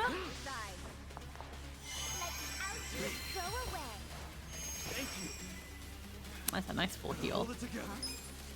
You wanna go? This boy is a big boy.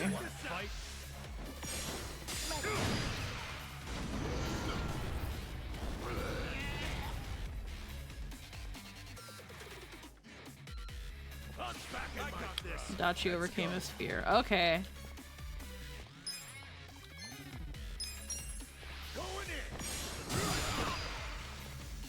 This is the worst. Take your best shots. But yeah, that specific person, I don't want to name them or give them any recognition in that, and honestly, it's for a situation similar to the Shy Lily, Shy Lola issue, where Shy Lily handled the situation professionally, and I feel like anyone with an audience should have handled it by pretty much saying, I'm not going to acknowledge this. I'm not going to say how I truly feel about it because, hold on, I'm being distracted by the game. So, like, unlike, because a recent drama that I did put in my spreadsheet was the Shy Lily and Small Lola thing, where it was like, Small Lola pretty much ripped off Shy Lily's design and then kind of went to say that it wasn't inspired, but then said it did, and yada yada yada. I'm not a hater. Oh, I am. Hi, Runaway, welcome back.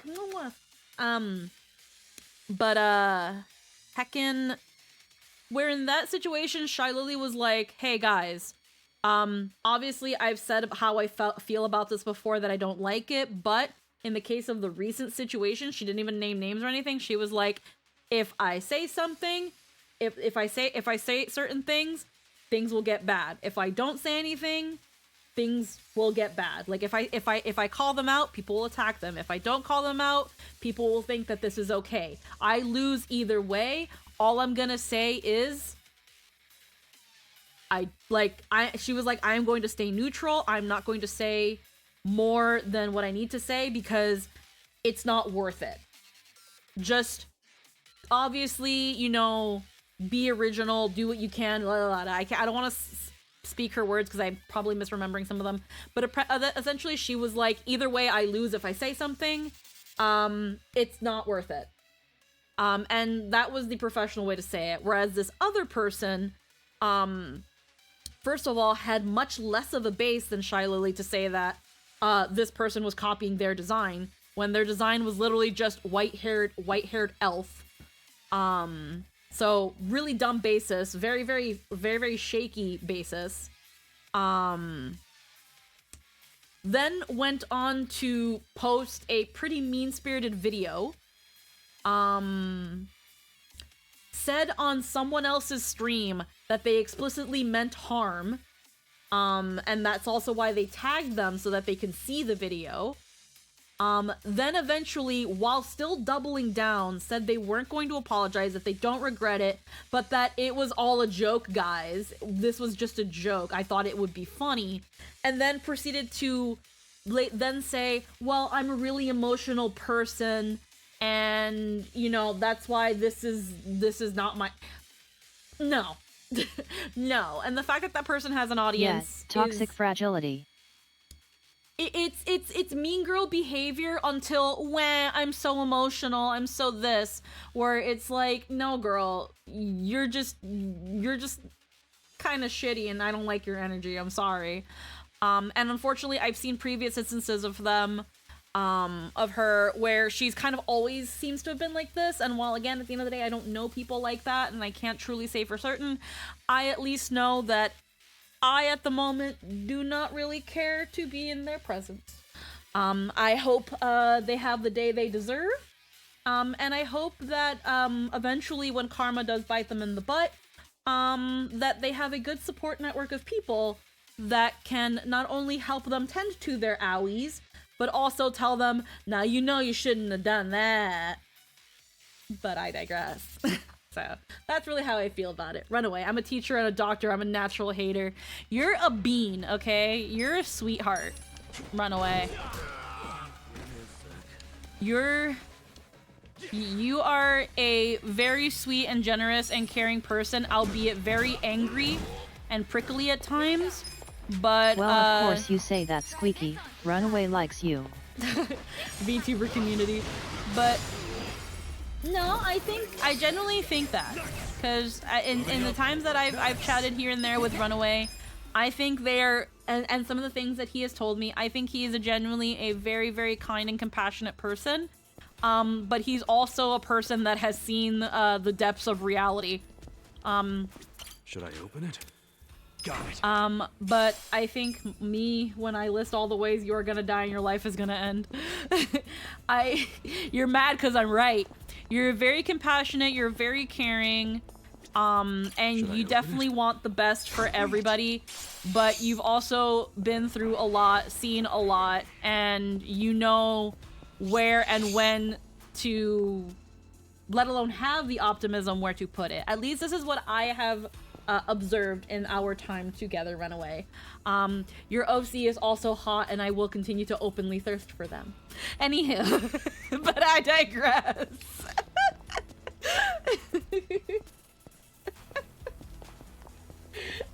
Chester looked at me like, huh? Hey, yo. Hey, yo, what? Hey, yo, what? What you gotta say, bun man? Man bun? I'm gonna go save again. I just killed the boss. Bun man, man bun of the bun variety. Bun-wee.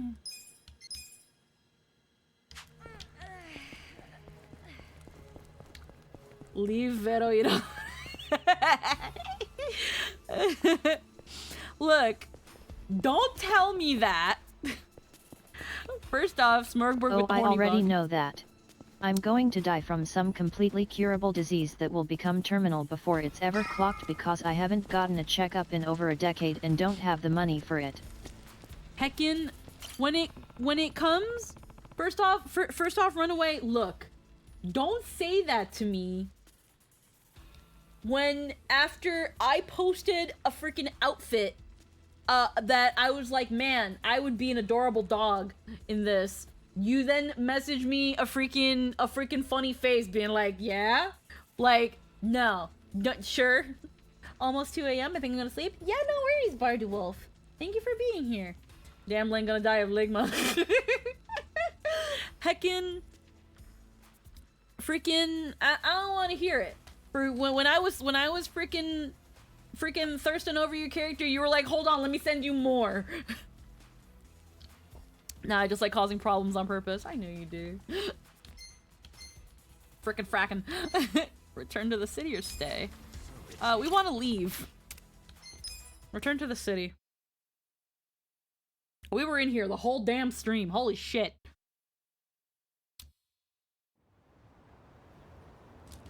From one Maybe. shithole onto another. The world is full of memers. Eventually Ligma is going to an actual disease name. Oh wow, oh well. Do we finally leave the sewers? Yeah, we got out. Okay. Where are we? The harbor? I assume we've gone through a secret passage. That would be... What would it be for, though? Yeah. Probably to transport legal goods. Smuggling is a Liumang special. Actually, Lynn, there's plenty of scientists that are waiting for it. Can't believe Squeaky's dying of ligma. Not me, Vivi. Lynn. Oh, I know. Sup? Does your phone work now, Adachi? Yeah. You have a number for the Seiryu? You have a number for the Seiryu? We gotta warn the chairman. Mabuchi's gonna use this as an excuse to start a war with them, right? Sounds about right. Mm-hmm.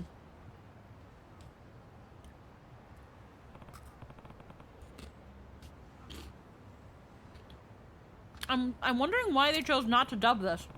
Mabuchi's trying to break down the Great Wall. If it falls, it means Eugene Cho's gonna go to war. Okay. Marine biologist named a new species after Gorgora. Legit? Scientists just want to make funny names. Wait, oh, legit though? Oh shit.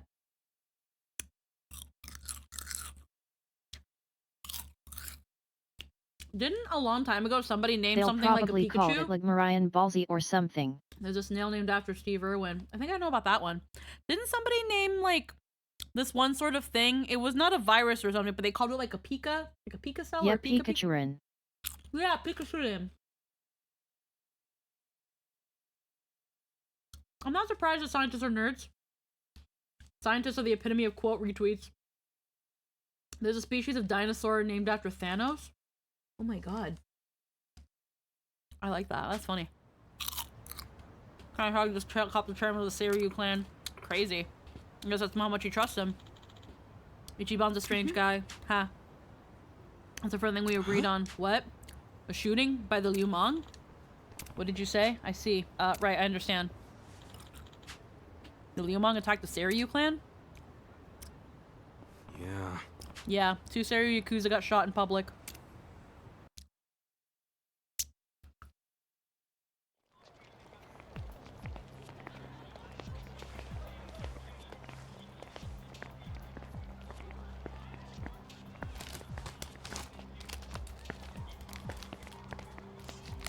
Hey, who the fuck are you? He's a fucker, yeah.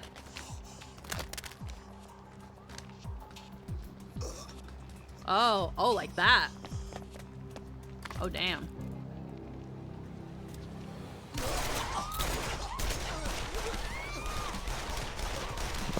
Oh.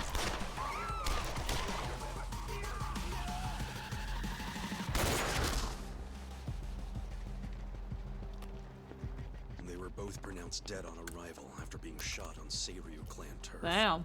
It was a bloodbath. And the killers got away before the cops even showed up. Sounds like this isn't over by a long shot. Oh, wow.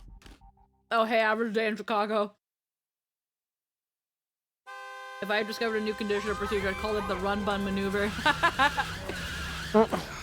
Even as we speak, Captain Takabe is taking matters into his own hands with a truck full of Yakuza, all armed to the teeth. Doubt Chairman Hoshino even signed off on it. Tetsu, Koji, they'll answer for your deaths in blood. Probably heading straight for Restaurant Row. With the peak, duh. Right into Liumang territory.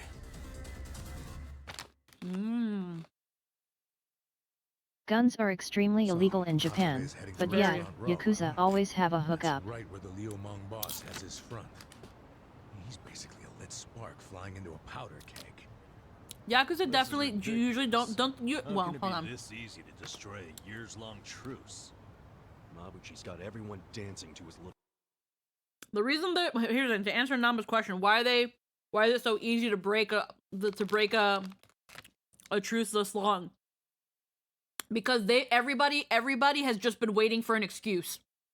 All sides have just been waiting for an excuse. That's why it was so easy. Because for as long as that truce was up, it was the flimsiest fucking shit.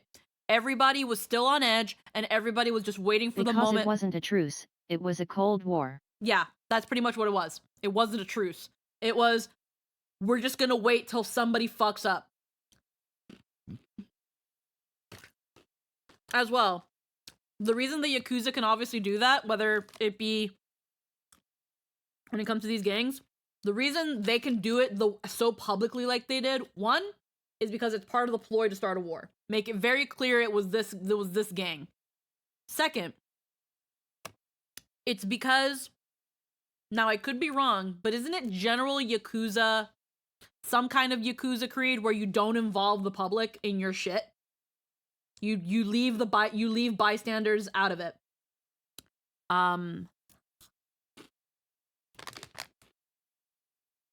In this case, generally, yeah. Yeah. While, again, this is an outlying case because the whole point was to be brazen. But normally, and also the Yakuza mostly operate in areas with weak police presence. Mm-hmm.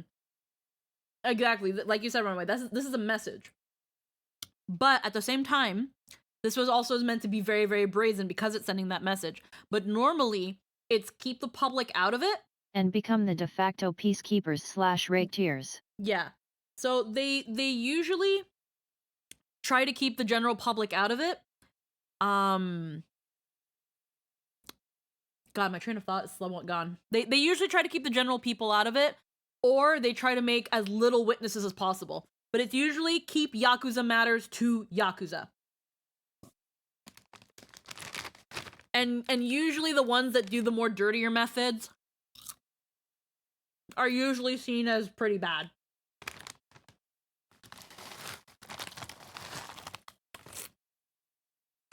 Tune, and he used us to make sure everyone heard it. And also no women allowed. Sure. Not to. He killed Nonomiya. Yeah, I remember his shit-eating grin as he said that. We still don't know why he did it, though. Yeah. You thinking of something, Adachi-san? Yeah. Just something Mabuchi said. I'm trying to remember the exact words. Who cares what that son of a bitch said? Adachi-san, are you wondering if Nonomiya was killed because of us? What? But we had nothing to do with it. Especially you, Sachan. Yeah, I know it wasn't our fault. It was Mabuchi's.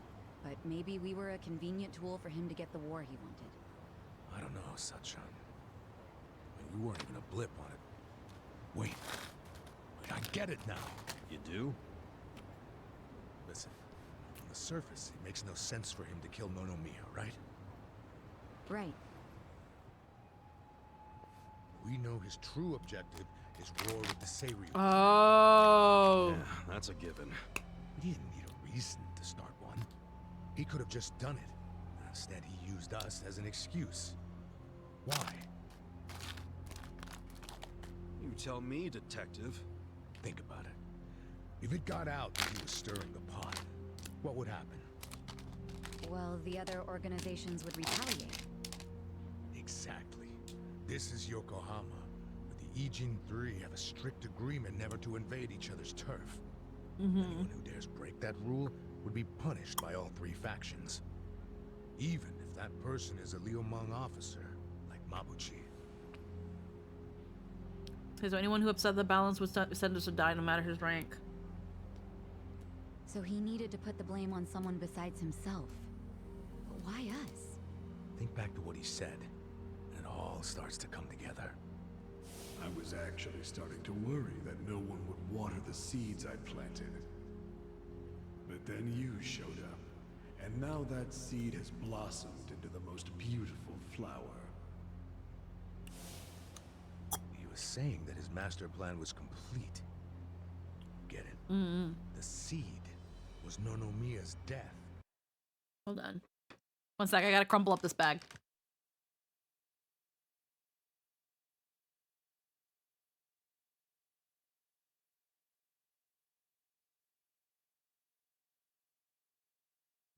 I don't like doing it on the mic, so. Anywho. I think the reason why they leave women out of the Yakuza is for both misogynistic reasons and because the wives of enemies are not to be directly involved. Yeah, it's for both reasons. It's a misogynistic reason, but it's also kind of a benevolent reason.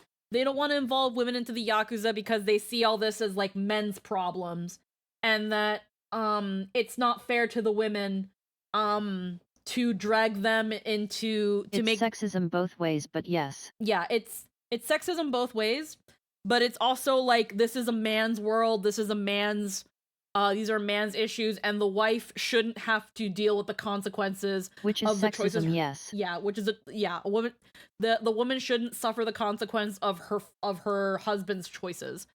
That being said, there have been some bad cases with Yakuza where they're not entirely above making a woman suffer. It's just normally they prefer not to. Again, it's normally the really bad ones that don't care about the code, so to speak, that tend to kind of not do that. But yeah, me when my wife says she wants to be more involved in my life. Yeah. We watered it by chasing the murderer. And the video he took to show his boys and get them all riled up. That was the blossoming flower? That's what I'm thinking. Also, I don't think he wanted us in particular. He just needed someone, anyone, to water the seed. Nonomiya died for that? I don't think there was anything special about Nonomiya either. What? I think he was chosen only because his shop was on Seiryu clan turf. Mabuchi just needed there to be an untimely death of someone connected to the Seiryu. Anyone who reacted to it would serve as his Yakuza will associate with female gangs at times, and some Yakuza families have matriarchs who are functionally leaders, but no woman associated with Yakuza, including matriarchs, are official Yakuza members. Yeah, I just didn't want to pause on the fucking hanging. Yeah. Yeah, there's a rare case of a matriarch in some way. That's where you also get like you also get it from like that imagery of like the lady with like the top half of the kimono off and wielding the naginata, that matriarchal kind of like ideal and stuff. But and the sick tattoos. Yeah, and the tattoos. Now here's the thing. The epiphany that I sort of had, I thought that maybe the Liumang was actually working with Bleach Japan, but now I don't think so. It's kind of I guess I'm going with what Adachi is saying, where it's like, no, it had to be like completely, it doesn't matter who it would have been. It just, you know, they chose Nonomiya, and that's where Nonomiya's luck ran out, that he just kind of, he technically died for no reason. But in this case, I had been theorizing like maybe Bleach Japan has more to do with it, but I guess not. At least we're alive. Nonomiya is dead. Yup. Just because Mabuchi needed a roundabout way to start a war. You must have heard the old secret about how to win wars. Force your enemy to act first. God damn it, Adachi-san. You saying all we did was help Mabuchi's plans? Yeah.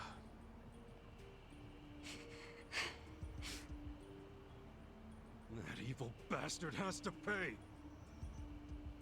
No way am I gonna let everything go according to his plan. Cool it, Kasuga.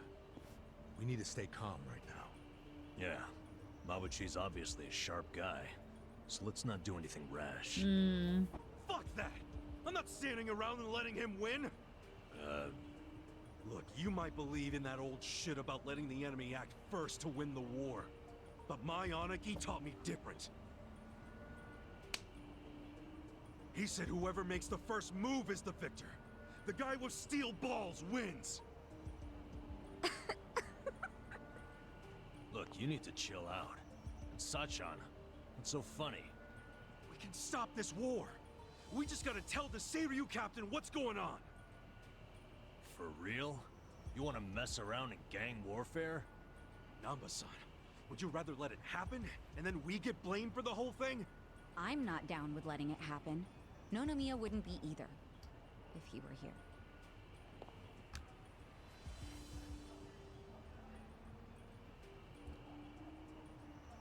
Damn it. Fine. And you, Adachi-san? Well, it would piss me off to allow that slick fuck the last laugh. All right, then there's no time to waste. Off to Restaurant Row. Alright. Because I'd like to get some story going, I'd say let's go for about another hour. Stop the conflict from escalating. Let go. Alright, I'm gonna have to go the more roundabout way because there's some freaking people there and I don't really care to... Some part-time hero going on over here though. I think.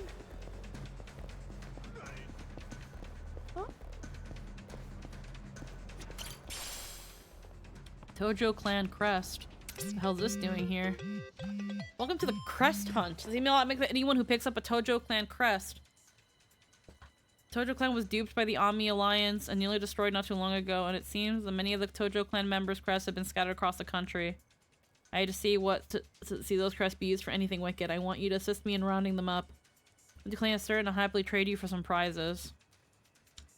Oh. And yes, crest seriously, I heard this was a story-rich game, but we've been playing for nearly 5 hours and gotten barely any narrative progress. Yeah, holy shit. Because we were totally playing for that duration and not yapping yaptistically for more than half of it. I mean, we were doing a heckin' yap, to be real. But at the same time,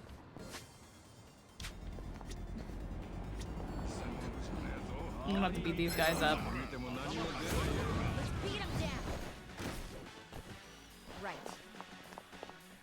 Hungry, homeless. Wow, okay.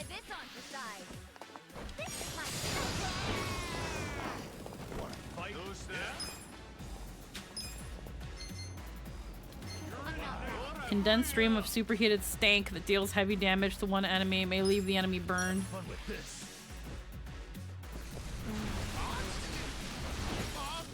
It's a stronger version of the same thing. Which, I mean, I'm not gonna argue with. Level 20 Yakuza. Let's see.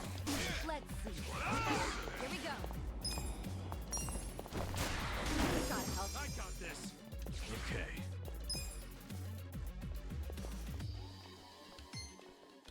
Don't get cocky. You're in it now. Watch this. Yeah, the standard one is still pretty good, though. It gets the job done.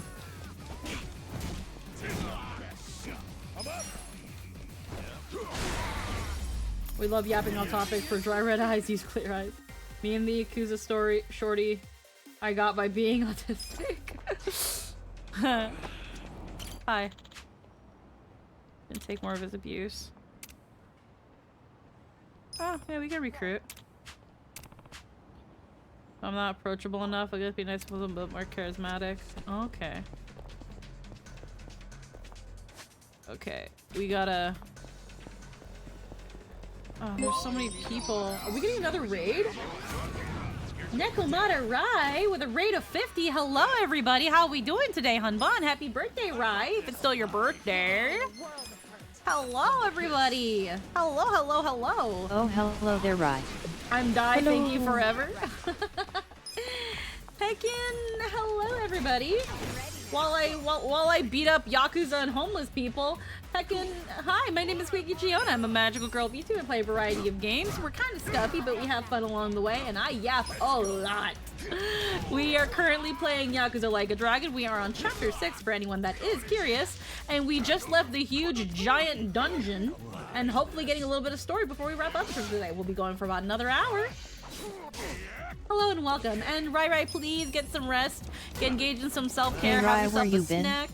Workout group is still a thing, so you should show up sometime. Well, Rai was having their 12 days of Catmas, so I think it was like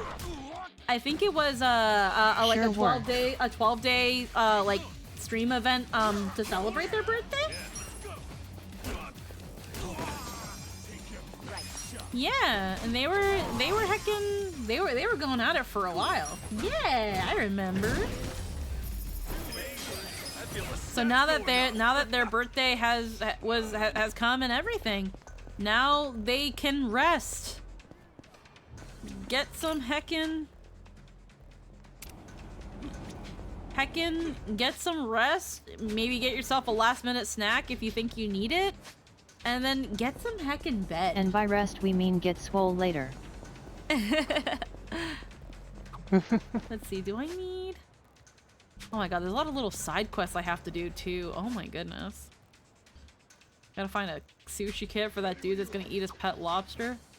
But yes, rest is an important part of a healthy lifestyle. Yes. Okay. We have to go all the way over here. Get There that is rest. a taxi. There is a taxi. I just need to find... There's one right here though. Get them Z's before we get you gains. Yes.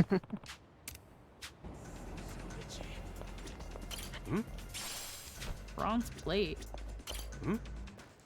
Nothing, how lame. Alrighty.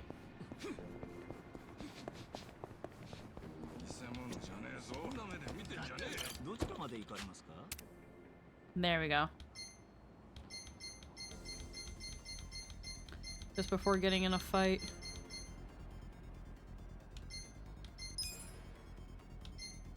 Here you go, Seagull Cinema.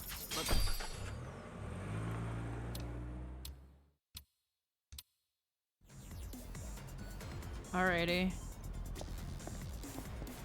Now that we're out of that dungeon, we can actually, like, full save. Alrighty, so we just gotta go a little bit up. There's someone currently here that needs a hero. Maybe I should... I need a hero. A fresh cut. Oh, that's a pretty old school looking barber shop. Maybe they can give me a punch perm. Holding out for a hero till the end of the night? Yeah, punch perms are kind of my thing. This crazy shit up top was actually supposed to be a punch perm. But, well, look how that turned out. What? I thought you were just making a fashion statement. You call this fashionable? Yeah, I think it looks great. Oh, for real? Oh, maybe I'll keep it around a little longer. Would you consider yourself strong, fast, and larger than life? Heckin' freaking... I don't want to interrupt those because those, like, can increase your bond with like, the characters. I hate that they can be interrupted. But if we're gonna fucking...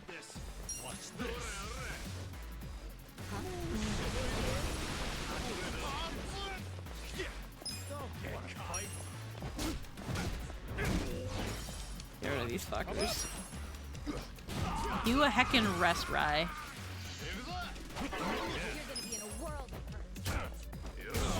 Then you can do it again if I stay here.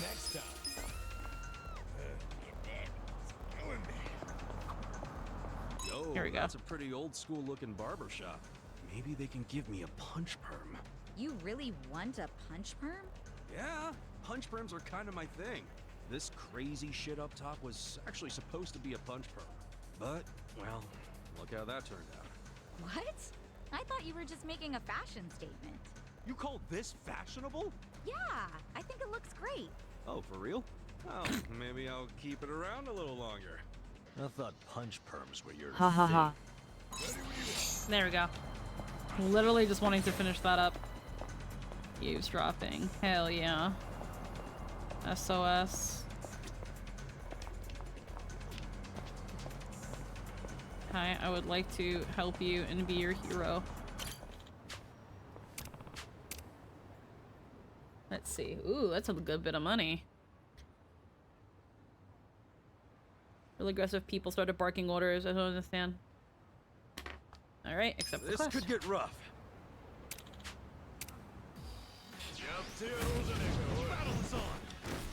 Big. Okay. Krabby Sentinel, Slugger. Alrighty.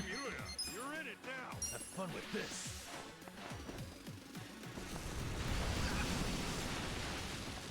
Cool. Inside. You're gonna get stomped. Here we go. Try this on your side. This is my Hell yeah, silence. Let's go. Going in.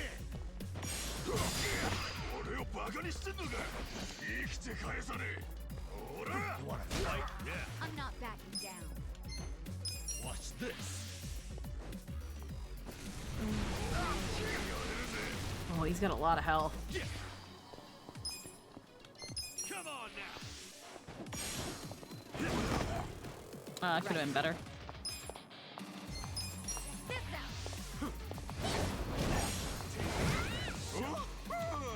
I'm up. Let's see. Dachi. Yeah. Let's go. Okay. Like, sir, that's the second time you did this shit. Bye. Have fun with this. You're in it now. Hello? What the fuck? Second time. What the fuck? You gonna do it too? Here we go. Don't get cocky. They seem to be glitching around the railing. Yeah, no, I think it's what's going on. I was gonna say, Adachi, hello? Go away. Appreciate it. I'm not backing Let's down. go.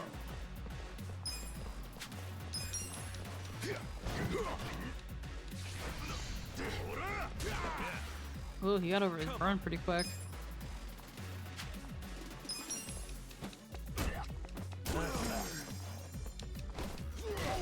Weak.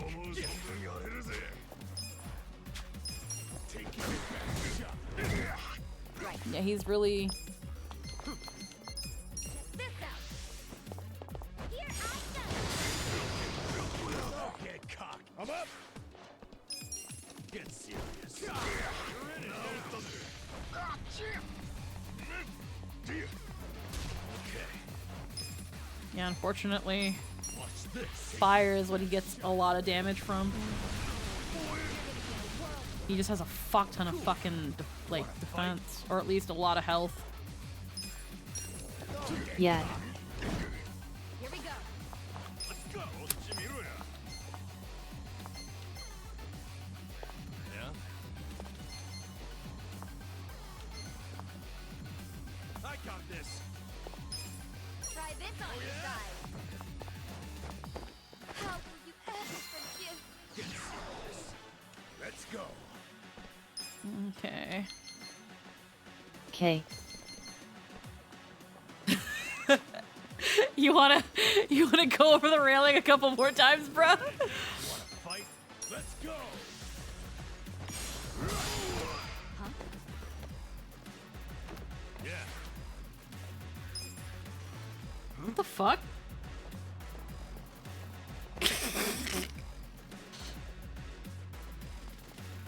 God, the AI is... Yeah, guys?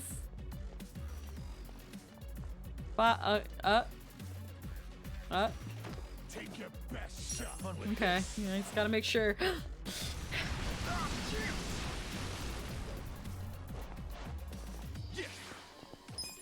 Let's see. You're weak. Nice street performance. You got a permit? I think if I even lower his defense a little bit, it might make this a little quicker. Right. Let's do it. Get alive.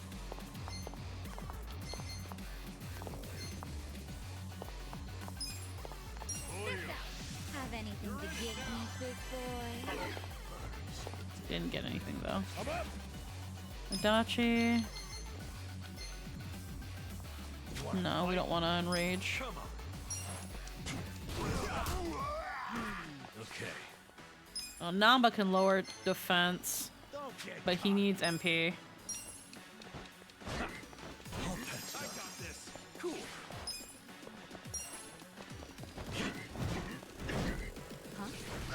I have one more thing I can do. Just don't want to do it. I do have her grenade. I don't want to use that though. Let's see, what's her MP like? We should probably do some attacking, get her MP up. Oh, hell yeah. Let's go. You're gonna get stomped. Yeah? Yeah. Watch this. Oh, that reef. I'm not backing down.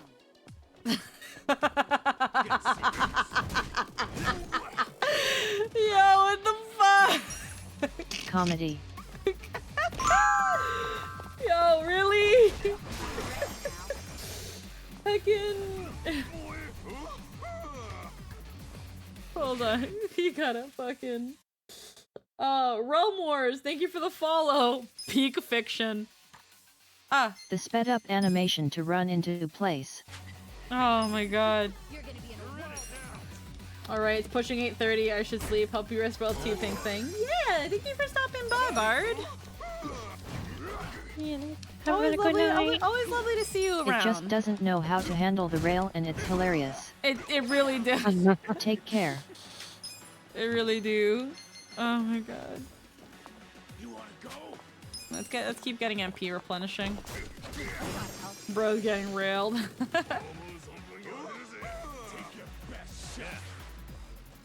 Guys. Where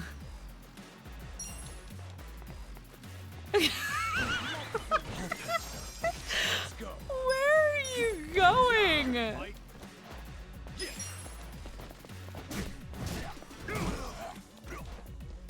Dachi follows up. Let's go. Takeo.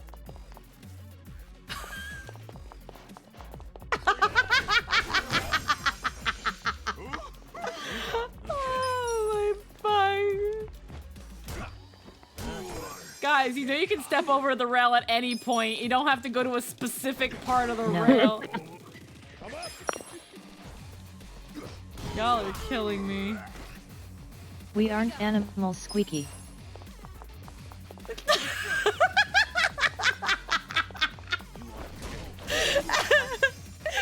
And then all the... I think it's because they're so close to like an end zone. It's just There's so... a procedure for this. It's just really where are y'all fucking going? He's almost dead. Let's go. Oh, what the fuck? Okay. That was amazing. You hear of the journalist everywhere. What the fuck? With finesse. Some fresh money, a Nodachi. Okay. We got some money. We were supposed to be in a rush. Okay, I know how to get here without. First off, I gotta cross the street.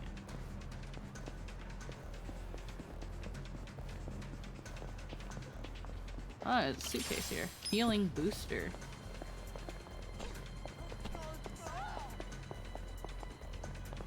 Oh wait, is this a convenience store? Sorry. Oh no, wrong way.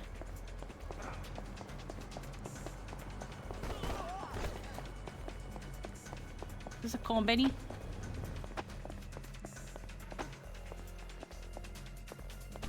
Sorry. Irashaimase. Give me a stringent. I tend to freaking get fucking shanked a lot. Turmeric tablets. You know, I'll take these two. Apparently they help you sober up from being drunk. Is that actually a thing? All-purpose medicine that cures all mental ailments. Mental supplements. Okay, let me take only a couple of those. First aid kit.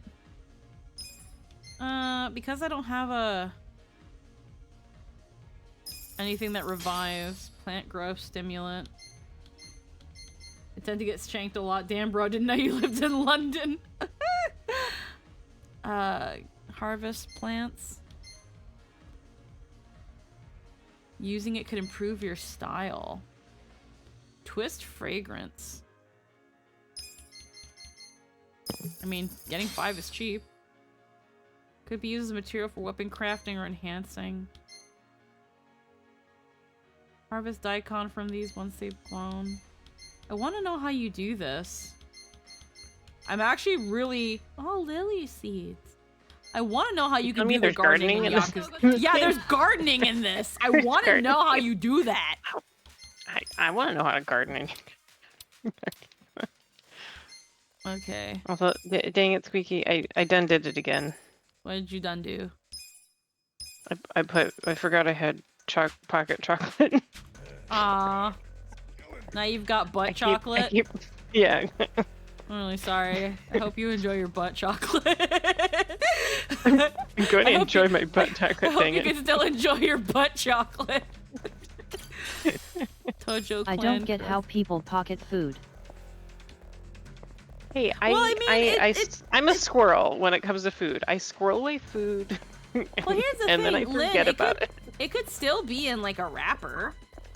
Yeah, it's still in a wrapper. Yeah, it could still be in a melted wrap. in the wrapper. Yeah, sorry, ma'am. I was also trying to avoid freaking Goonies. Hold Also, on. I have to be stealthy about pocketing stuff because Like some otherwise people a will pull toddler. a chicken leg out of their pocket and I'm just why the hell was that there and why does no one else think that's weird? Oh yeah, no. Well, some people are fucking weird. That's weird. But if it's got a wrapping in it, then yeah, put it in your pocket. But if it's just like a ravioli and it's in your pocket, that's fucking weird. Ravioli. I wouldn't want ravioli in my pocket. What's in the pocket-oli? You know, if it's in a bag inside my pocket, yeah, I might still roll my food. Ravioli. I have to stealth eat in front of my toddler. What's in the pocket-oli? Okay, I gotta be careful if I want to avoid battles. I gotta know where these fuckers are going.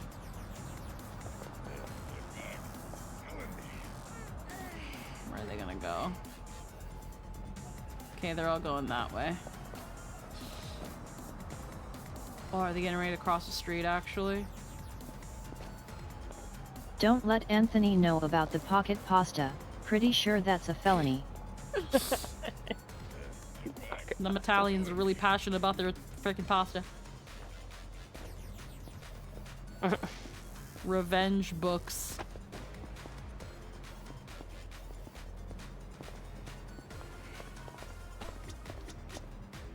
Sorry, I just want to look under the vending machine. Hmm? Oh, 100 yen. Hell yeah.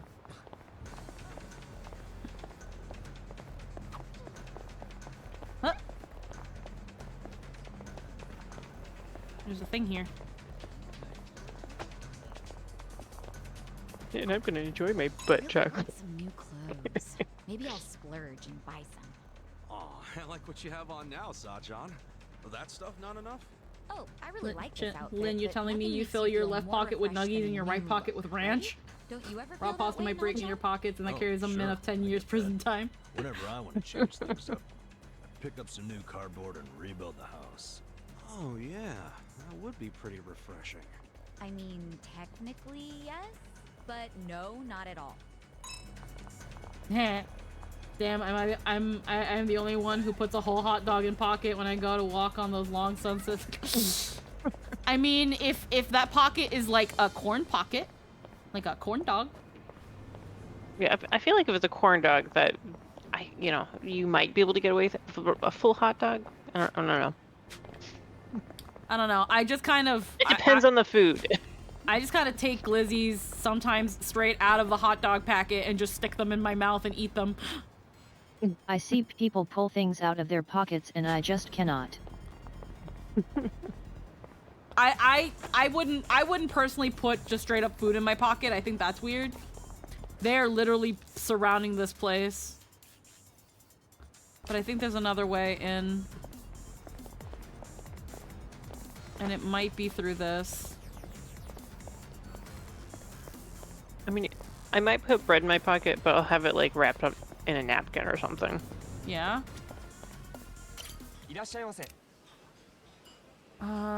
Order the recommendation. You can create combo meals that'll give you bonus advantages. Combo meals to be discovered at this location. So the recommendation... No. Select from the menu. Let's actually do the recommendation. Let's do the special, essentially. Who's hungry? Me. Tasty. Okay. Straight from the menu. So this one is lemonade and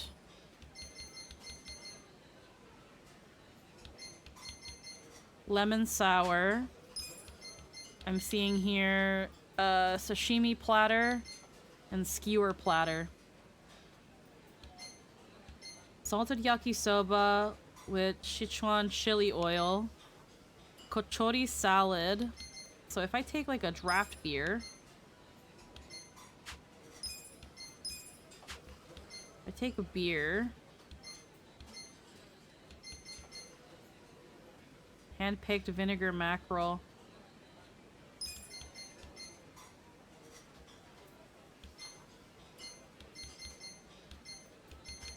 If I take salted yakisoba, smelt fish with roe. So I have to ask, if we were talking cheeseburger, was it at least in a bag or box?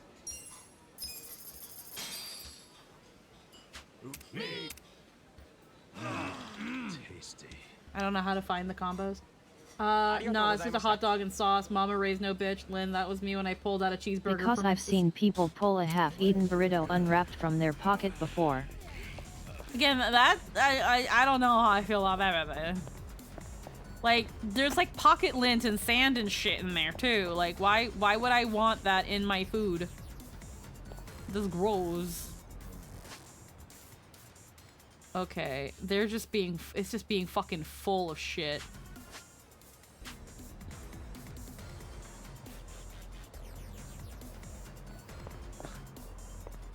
Yet I don't consider pocket lint to be a particularly desirable garnish. Nah, yeah, wouldn't want pocket lint. Okay, we're gonna have to go through this corner and like deal with all the baddies we see in the meantime. It's unfortunately surrounded. And I also just wonder about how horrendous the stains are. Oh yeah, no, that's again, it's gotta be fucking rank. Yusuzaki Road. Hi. Unfortunately, I'm not surprised. I still have to face all these. Kung Fu Disciple, Pressured Cooker, Chinese Mafioso.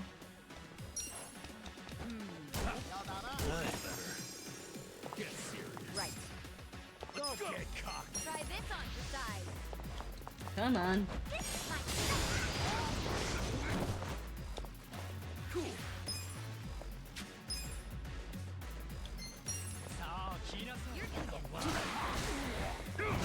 Yo, grabbing shit.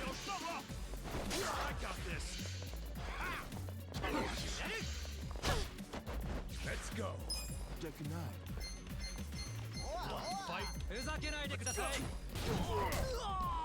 Take it. Shot. Yeah. I'm not backing down.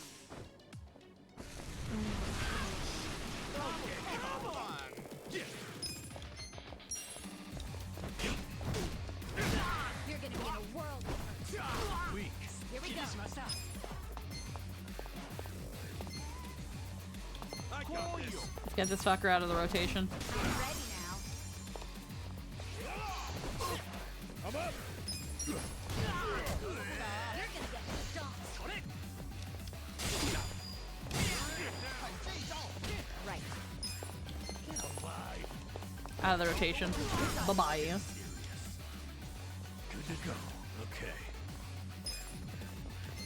Okay. Watch this. You're gonna pick one. Yeah, fire resist.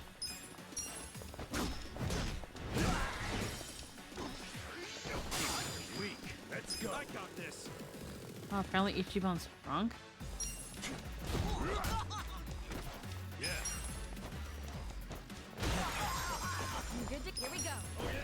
I'm ready now.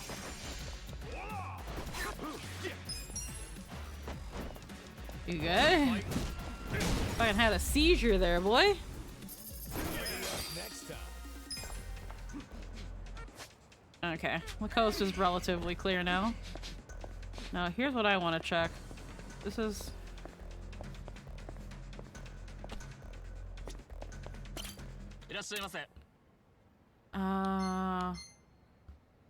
Barbed wire bat. Apparently that's pretty good, but I can't get it. Battle cane. Okay. Baton. If we're ready. Military box cutter. A katana for the new generation formed by contemporary blacksmith. Leather pouch. Chinese ladle. Sparkling wine.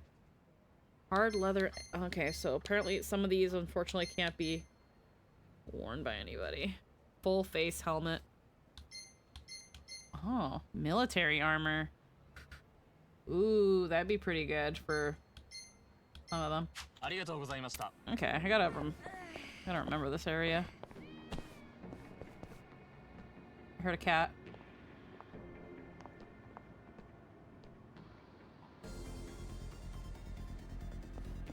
I heard a fucking cat.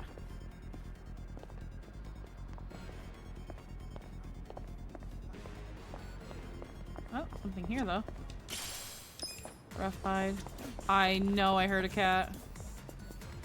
Was that your fucking cat? Do you have a cat?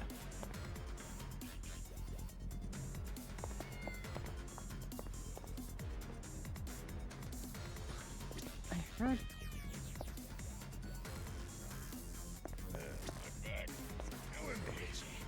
Yeah, no, I know I'm hearing a cat.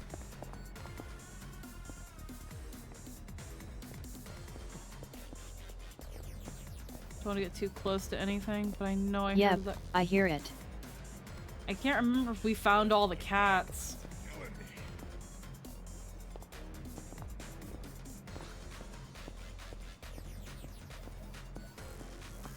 I know I heard that cat. I feel like I'd see something pointing to it by now. Let's see up here, maybe.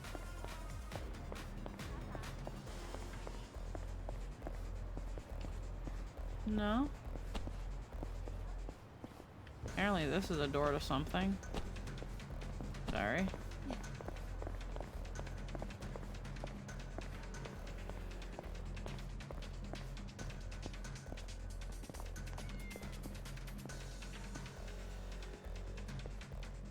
Ah, man. Lumong turf here makes sense for a lot of commotion. Was there a fight? Looks like Captain Takabe made it pretty deep into enemy territory. Let's hurry. I will, but I hear, first off, I see an item and I hear a cat. Tojo clan crest. Okay, so I got further away from it, so...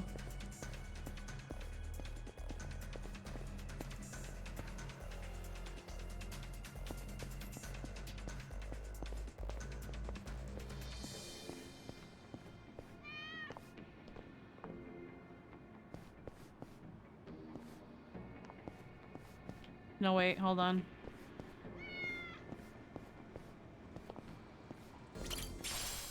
Another cross. There you are. There you are.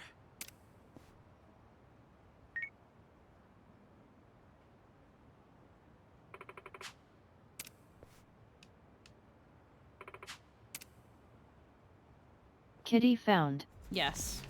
That was... I couldn't leave that cat there. Alrighty. Now that we've done that... Let's... The last 20 minutes we've got, let's heck and get some story. Just a crumb of story. Hooray. You, Sarah, you too. Take care of these guys quick. A morsel for the road. Yes. Okay. Take your best shot. Alright. You're gonna get Have fun with this.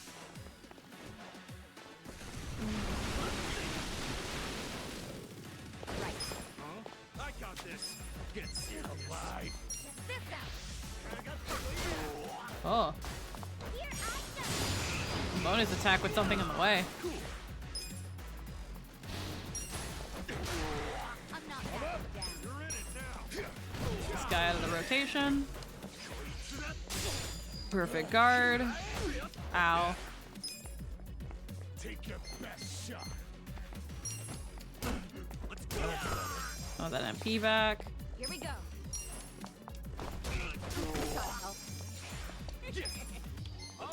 You're gonna get stomped. Let's go. I really love the whole thing with Yakuza where it's like if you find something in the environment that you can smack somebody with, they will use it.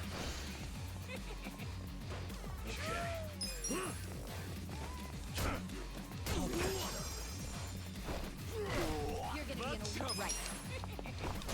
I'm ready now. Alright. Alright, there's 2 shiny things here. Garlic. Alright, I wanna... Chinese sticky rice. I wanna make mango sticky rice one day too.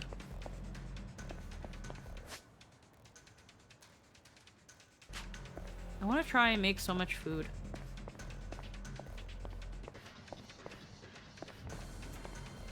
Behind here. Yo, same.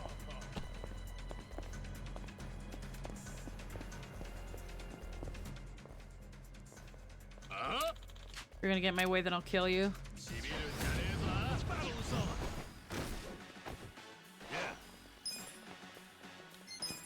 Yeah, I also want to make all the foods. Also excuse the occasional silence. it's baby okay. keeps waking up and she is very upset. She It's a keeps thing of, waking like- up. Yeah, it's the thing of occasionally, like, I see all this really yummy food and it's like, I want to make it. Like, again, I want to make that cucumber sushi salad. I see mango sticky rice, I want to do it. I want to learn how to make chili. I do the same. Like, I have some ideas that I want to do for future streams. One of them, it being just looking at food videos and food related videos, not even like for like food porn, just to like look at like how people prepare food and talking about food. And then I another want one, to try food, but more often than not, if I find something I like, I want to make it. yeah. Damn. I know something that it's not related to food, but it's something Seiko, you good? It's something I want to do for a future stream. I just would have to think of a really good time. And honestly, because of like, because of the fact that my Twitter following is a very inflated one, so taking off that inflation, I consider it rather small. But what I want to do is I want to do a post that's essentially a call out for like, I want to do it for specifically male VTubers. Where I want male VTubers to give me their designs. And I've never done them before. I think they'd be fun. Well, I think I technically did it, kind of. But it was for something like RP related, but I kind of want to do a tier list. But I want to do it with male VTubers, and I want it to be something silly like a bark tier list. Where it's just like the tier lists are just like bark bark bark bark bark bark bark like how much can you why? Got it. Because I feel like you'd do a brother tier list. maybe I need more anime brothers. I don't watch a lot of anime nowadays that I don't think I could do one justice, but I feel like I want to do a male VTuber tier list. But the tier list is how much can you make me bark? Hot pepper.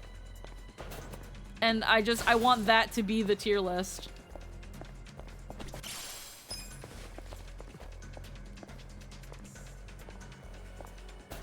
I think it would just be something really fun and silly. And just a way to like look. Here's the thing. I think I've said it before in a stream, but I could be wrong. I could have, you know, thought it and just never said That's it, but just a regular tier list, but with wolf instead of letters. I know. That's where the silly part comes in. The reason I say this though, I'm gonna pause because I don't want to interrupt story with this. This is stupid. Now I've seen a lot of VTubers do these like design, critique tier lists, whatevers, or like smash or pass stuff. Now I know there's been some drama that have surrounded them, and I know that if I held one, hi Volk, how we doing? If Tweaks, I'm gonna lift you by the head. I'm still talking. So heckin', I know that there are people that have done it that have been like, I've gotten into drama for being too harsh, so I know that if I ever did one and brought people along, I would have to set some rules where it's like, hey, if you've got an actual critique about a design, but you can't make it not mean, then don't say it. Like, actually have like constructive criticism. I would probably also be transparent that we're doing criticism, so it doesn't mean we'll always have something nice to say. Not that we'll be mean, but that, you know, we might say that like this doesn't work, but maybe like we'll be more critiquey, but I'm not sure how I want to do that because obviously, again, I still want to be nice since a lot of people take their VTuber designs as, you know, very personal things that are close to them, and that's totally sensible. But chat emotionally destroy this man. But what I want to do is I'd just be kind up of for that, since yeah. I'm also a bit of an art snob. Yeah, but the thing is though, it's about how transparent and how, because again, I've seen so much VTuber drama start from people doing these like tier lists or VTuber design critique things, and someone says something that is generally mean or not nice or even slightly critical, and then there's this whole drama about how somebody was not nice to someone's VTuber model. And that's where I'm gonna be like, okay, hey, like, first off, if it is critique based, it's gonna be like, hey, we might be a little critical well, yeah, about certain things. anytime you're ranking people against each other, you're going to get drama. Yeah, so that's the thing of like, I would probably have to have transparency where it's like, hey, we're going to do our best to be nice and professional, and if something we say you don't like, then just know that upon submitting it, you are letting yourself be open to that. We're not going to try to be mean. We don't want to be mean. That's not our intention. But like, if we say like, oh, I'm not really a fan of like how big these wings are, I think they could have been bigger, and someone's like, you went and insulted my wings, like, I'm sorry, then you probably, if you can't take anything remotely critical, then don't submit. If you can't take anything past, oh wow, you're so cute, I love this, it's amazing, next, then just don't. But in this case, for like what my main idea is just a silly freaking show me your male VTubers, and we have a tier list that is deduced by the number of barks, the lowest being bark and the highest being bark bark bark bark bark. And that to me This is wizard just, isn't wearing a hat. Wow, 0 out of 10 isn't a real wizard. like, I think that's funny. I think that's funny. So, like, chat replaces magical girl's blood with an incompatible type. I've seen people do red, yellow, green, where the submitter asks for red, harsh, critique, yellow. You know, I would probably, if I made it, do that thing where I'd be like, hey, if you're down for like, if you want something nice, then here's nice. If you want like critical and honest, then I don't know. I would have to be, the reason I tend to really avoid and haven't done anything like this to myself is because I feel like if you're not careful, it is so easy to upset the wrong person, and then it's just a whole problem that you have to take care of. While in previous instances, there were people being genuinely mean. Like, I remember what happened to, I think the name was Dragon Spit, where someone was actually really, really fucking mean. Whether you agree that that design you can call a dragon girl or not, the way they went about it was so fucking mean. Like, aside from instances like that, I just wouldn't want to upset the wrong person. And then when I mean the wrong person, I mean someone who is going to milk it for drama. Because unfortunately that is also how Twitter is. People look for a reason to be mad. People look for a reason to say that they're oppressed. People look for a reason to say that they're being freaking like attacked. And it's like, I don't really care to do that when I just want to have fun. So I'd have to find a way to go about it. I'm good with light verse go ham, though I do actually think requesting nothing but performative validation sets a bad precedent and is a bit too hugboxy for people submitting something. Yeah, that's the thing where, unfortunately, a lot of people don't understand how to critique, and a lot of people don't understand how to interpret it either. Exactly, Volk. Exactly that. Some people don't know how to actually formulate critique, and some people just do not know how to take them. And when you put both of those two people in the same room, it's a shit show. And first off, I like to think that I'm relatively all right at giving critique because I try to be fair while being honest. And I like to think that at times I'm pretty okay with taking critique. But I know that not everybody is like that.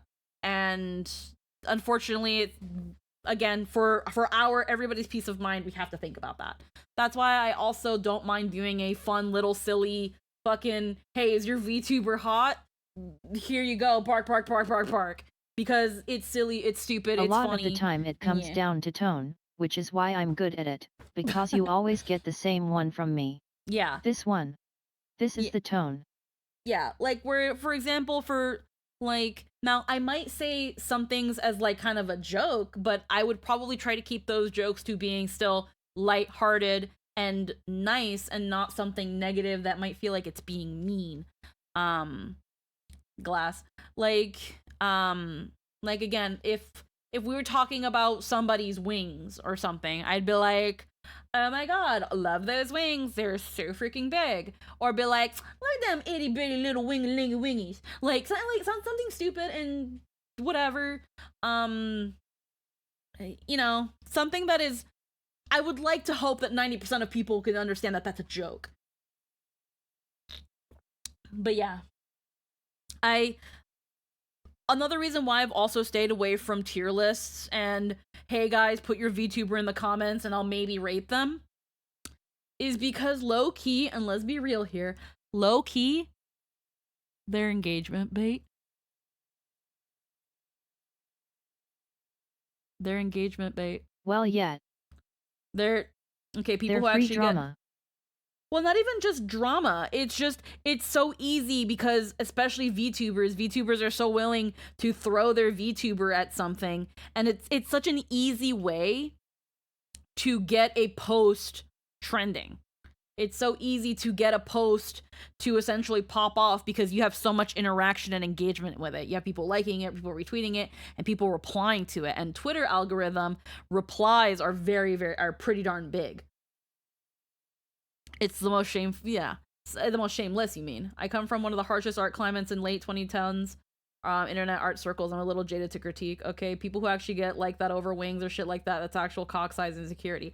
I know, Runaway, but it's just, again, I just don't want to take the risk. So if I was ever to do anything that is bona fide like critique, I'd be like, hey, we might be critical at times. Please do not submit if you can't take actual critique.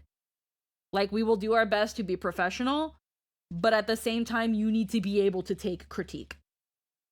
And that's what I would probably do. So that way it's like, hey, did you submit? Then that means that if there's something I gotta say, I don't want to hear it. I don't want to hear it. I don't want to hear you clipping me out of context and trying to cancel me. I'm not about that life. Because we could have easily avoided this if you just didn't reply to my goddamn post. So, Until I find a way to do it, I'm not quite sure yet. Hat not big enough, 0 out of 10. Yeah, but like your hat, you're a witch, where's your hat? That's Takabe. Where's your hat?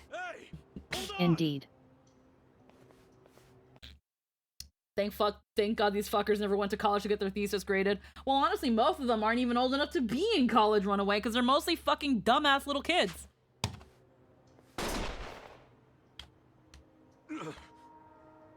Kasu, why the hell are you here? Pull out my robe and wizard hat. because you're getting played, man. The bread is Dragon, here! hello? The Can player you is believe it? Lauma. They were just about to throw all this away. What a waste. He killed the owner of Otohime Land and made it look like a suicide. This woman heard it happen over the phone with her own ears. I did. I heard a struggle and men shouting, Lauma. Which gave us a lead we followed to Mabuchi's trading company. We got jobs working at the Liumang warehouse. And then you were captured, and apparently you claimed you were Seiryu spies. Mabuchi sent it to me. He's using that video to start a war. We never claimed to be Seiryu. In fact, I told him over and over again we're not. I think he even believed me, but he didn't give a shit. I know that doesn't make sense, but I'll explain. As long as he pretends to think that we're Seiryu, he can claim he was just defending himself against an attack from your clan. It's all a bunch of bullshit to start a war. He's planting fake evidence that the Seiryu clan broke the rules of the truce. Don't you see? If you fight him, you're playing right into his hand. Yeah, I know all that. Huh? Yeah, but two of them just been killed, though. Once I've eliminated all my other enemies. But what I'm trying to say is, I mean, don't you want to avoid? I'm fine with starting a war. What?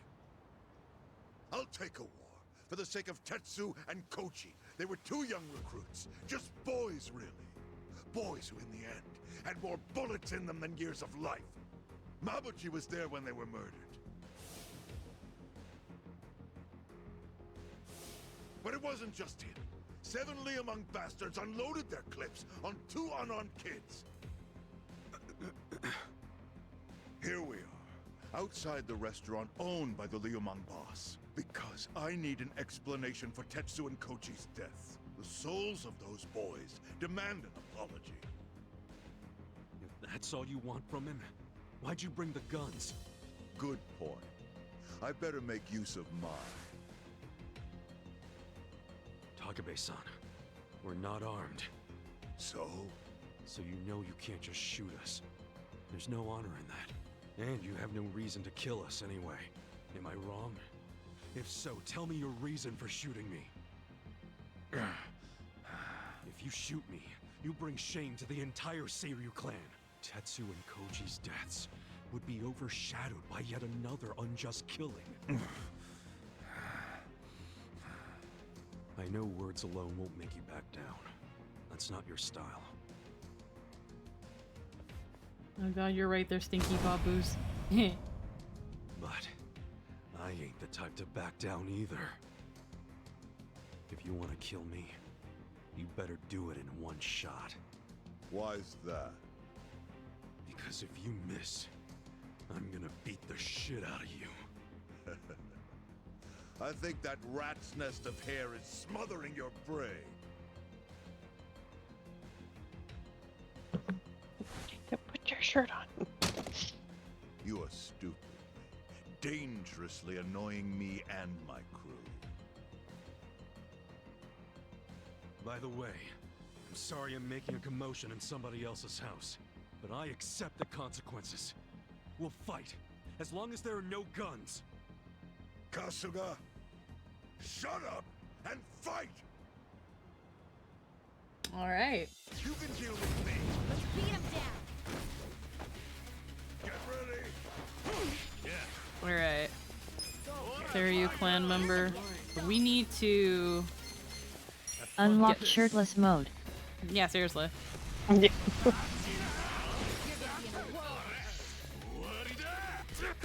Fucking crossbow?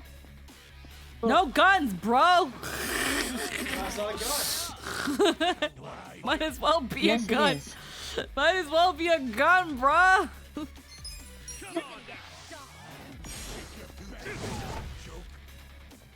Here we go.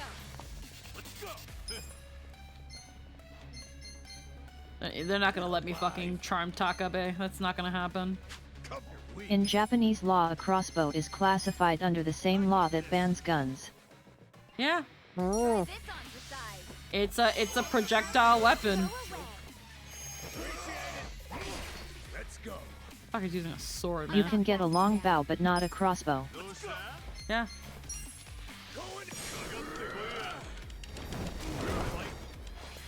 Forgot about that. Ooh, fuck. Right, the belch. They're weak against.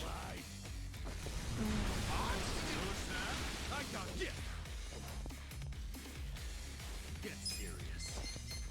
You're gonna be in a whirl. Longbow, legal. Compound bow, legal. Hunting bow, legal. Crossbow, very illegal. Right. We don't do that shit.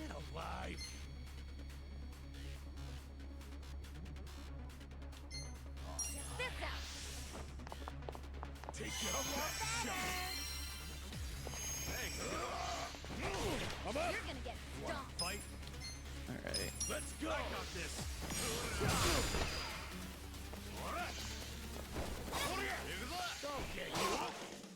Get ready. Yeah.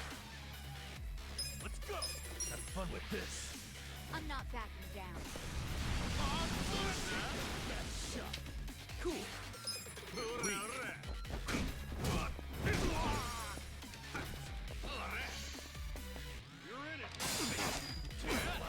Damn. You think this is a joke? Try this on for size. Here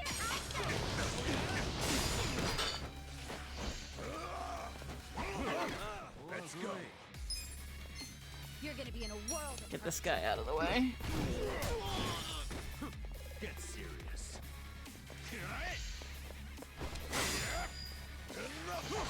Okay. Watch I don't think we can inflict him with a burn, but it'd be pretty cool. That's a lot of damage. right. You're weak. Get this out. I got this. This is my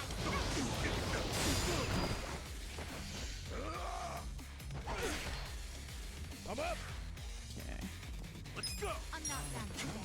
It's why it's so hard to drop homeless. That flame flower is brutal. Yeah, no, seriously. Yeah. You're gonna get stomped. I don't want to use belch because it eats up way too much MP.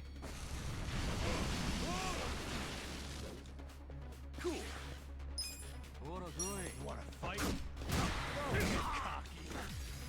Let's Here go. we go. Try this on for size. Here I go.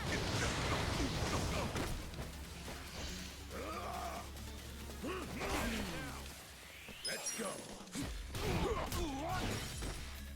Enough of this. Okay. Let's see. Ooh, yeah, no, she needs healing. Come on. You're gonna be in a world of hurt. I got you. Thanks. Oh yeah. Right. Okay, there we go. Weak. This out. This is my Next time. There we go. First try. First try. Easy. Easy. A lot of them have fire weakness. We beat you. Now get out of here. Hey, we got a problem. Behind us. The boss from the restaurant is here. The boss? Ah.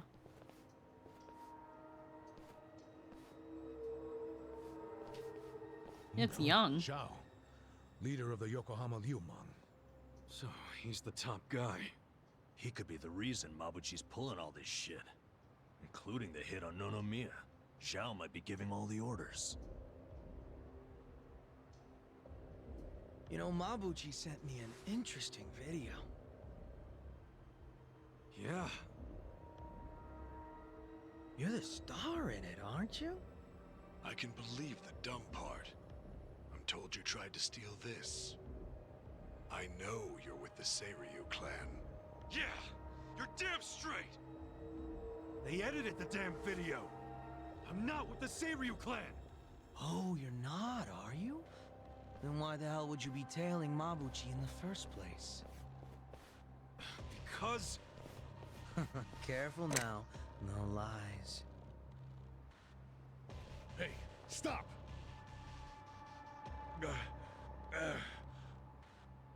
Choose some quick, wise words now. I'm a busy man.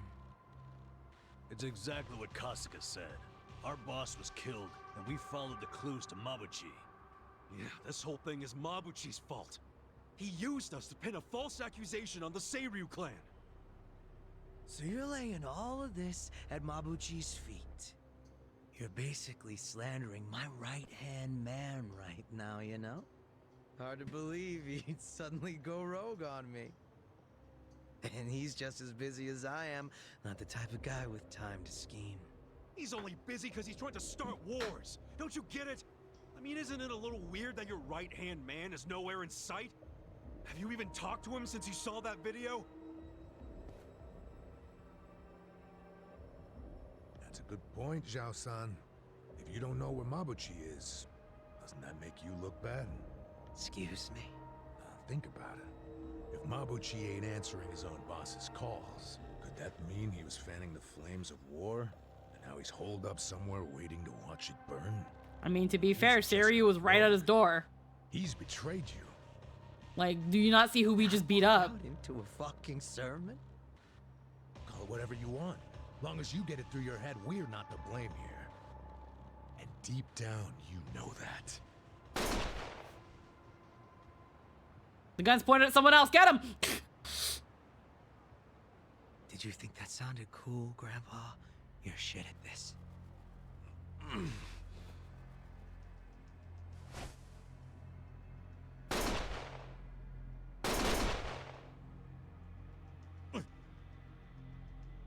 What are you doing? Stop!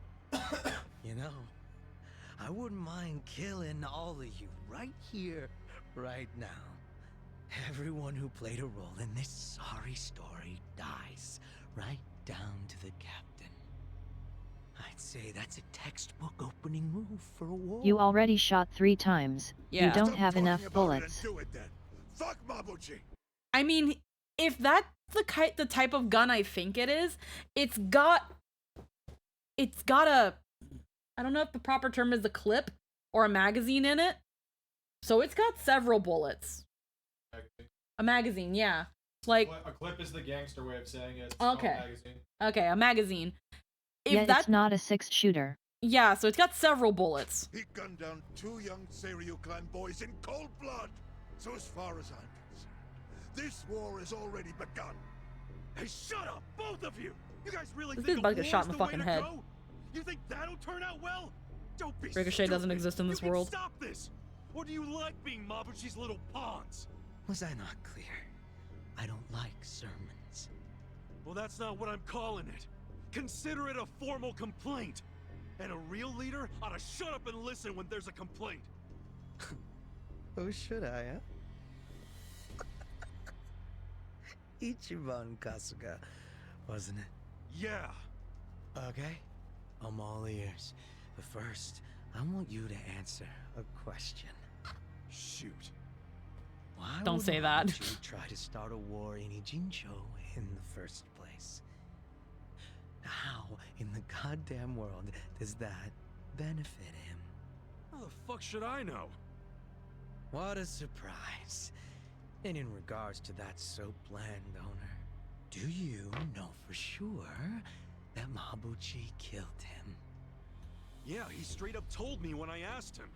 Ah, Well, I'm not buying it. Which means this discussion's over. Look, man, I saw it in his eyes. That dude's a murderer. Raising your voice isn't gonna make me change my mind. Ooh. Wait, shooting him drags us all into a war, while Mabuchi watches somewhere safe and sound. Is that what you want? What would that even accomplish? You'll kill a man without even knowing that? I'll say it as many times as it takes, Zhao. Mabuchi planned all of this, and he's out there laughing in the shadows. If you start this war, your whole organization will be stained with that forever. Kasuga-kun, I don't think you're lying, Shets. I think you'd be terrible at it. But just because you're not lying doesn't mean it's true. I need proof before I act. I gotta think like a leader, right? And that means setting a fucking example. At the very least, I need evidence that Mabuchi killed the soap landowner. That's where the whole thing started, after all. According to you. So she heard Lao Ma over the phone. That's all you got. Isn't that enough? Hell no, it's not. I've got an idea. But to be honest, I'm not really sure I want to get them involved. Who's them? There's only one place to go in this town if you need reliable intel. Is it the Korean the gang? web where all the secrets of Ijincho get caught. Komiju. Komiju. Mm-hmm. I think that's the Korean faction.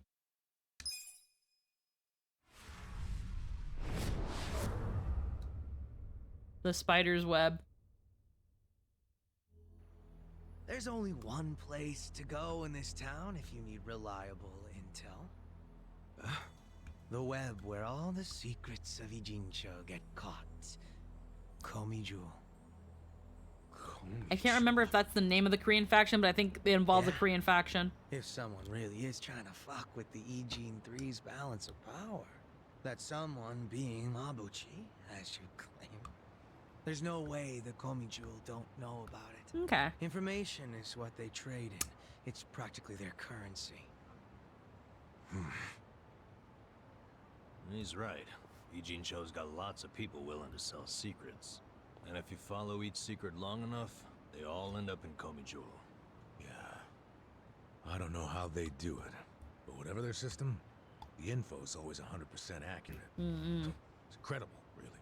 Doesn't seem real. I'm not saying you have to use the Komiju to find evidence of your Mabuchi theory. If you got other ideas, fine. Just prove to me that Mabuchi killed your boss. I'll let the captain here live until you return. By the way, don't even think about running. If so much as your pinky toe crosses the Ijincho border, the captain dies. And I still wouldn't be satisfied, so your friends and your family would be next. Wait, what the hell's with that? Don't argue, Sachan. These guys don't do logic or compassion. Honestly, I want an answer just as bad as you all do. If Mabuchi really has betrayed me, then my gang's gonna be split down the middle. Neither the Seiryu clan nor His the eyes are doing like the See, glass. he also has the crazy eyes like Psycho, except they work for him. Also, you want I kind of think it's kind of cool. It's a very slight detail, but you see how like the background's kind of out of focus, but they're in focus if you look through his glasses. I think that's really funny. That's why I need contingency plans. You see now, all the shit I gotta deal with. Man, I sure hope Mabuchi's innocent. But of course, then I'd have to kill you all. Painfully. No complaints, I hope. No need to be all giddy about it. Well, what are you waiting for? Go find proof that Mabuchi killed your soap landowner. Kasuga, I don't think we have a choice. I know. You're probably aware, but the Komiju don't fuck around. So be careful. Finding the evidence won't do any good if you're dead. You almost sound like you care. Kasuga, we really gotta get moving. And fast. Yeah, you're right. Put your shirt back on. I'm not saying that I don't mind, but put your shirt back on.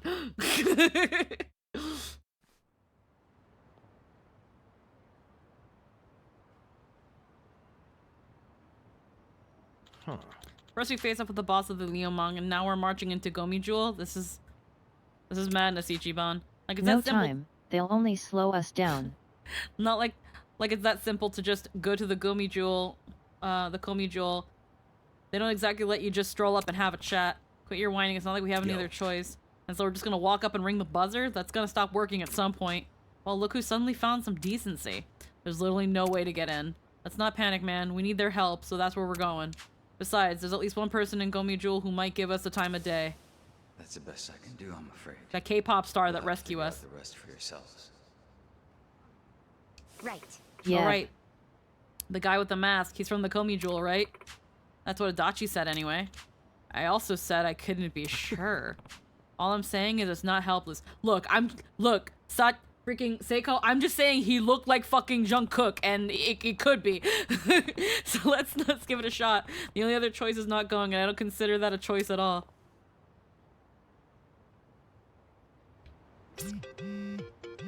Sugimon sensei, Sujimon. The grapevine, you escaped from the truth is the tunnels around there go by the name Yokohama Underground Dungeon. The place is famous for harboring lots of rare Sujimon. You don't see much above ground. Rumor has it those Yokohama Liumang guys have cleared out too. But the enemies you can encounter should be different now. Tons of them real tough looking cookies. Perfect place to polish your skills and make some cash. The entry is the same manhole. Find yourself some rare Sujimon.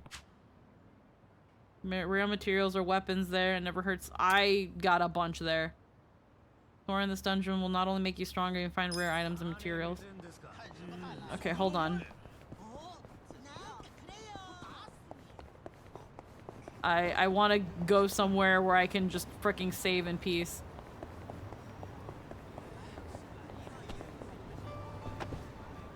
Holding on.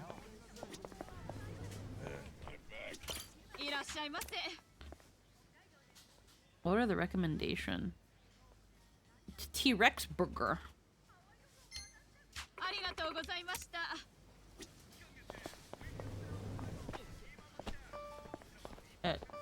Okay, sorry. Huh. Someone here that you can talk to? Oh, it's this guy. I've heard. You knew it already? Oh. I haven't heard. If you're ever low on health, try gobbling down a hamburger. Okay. Yeah, I knew that already. Alright.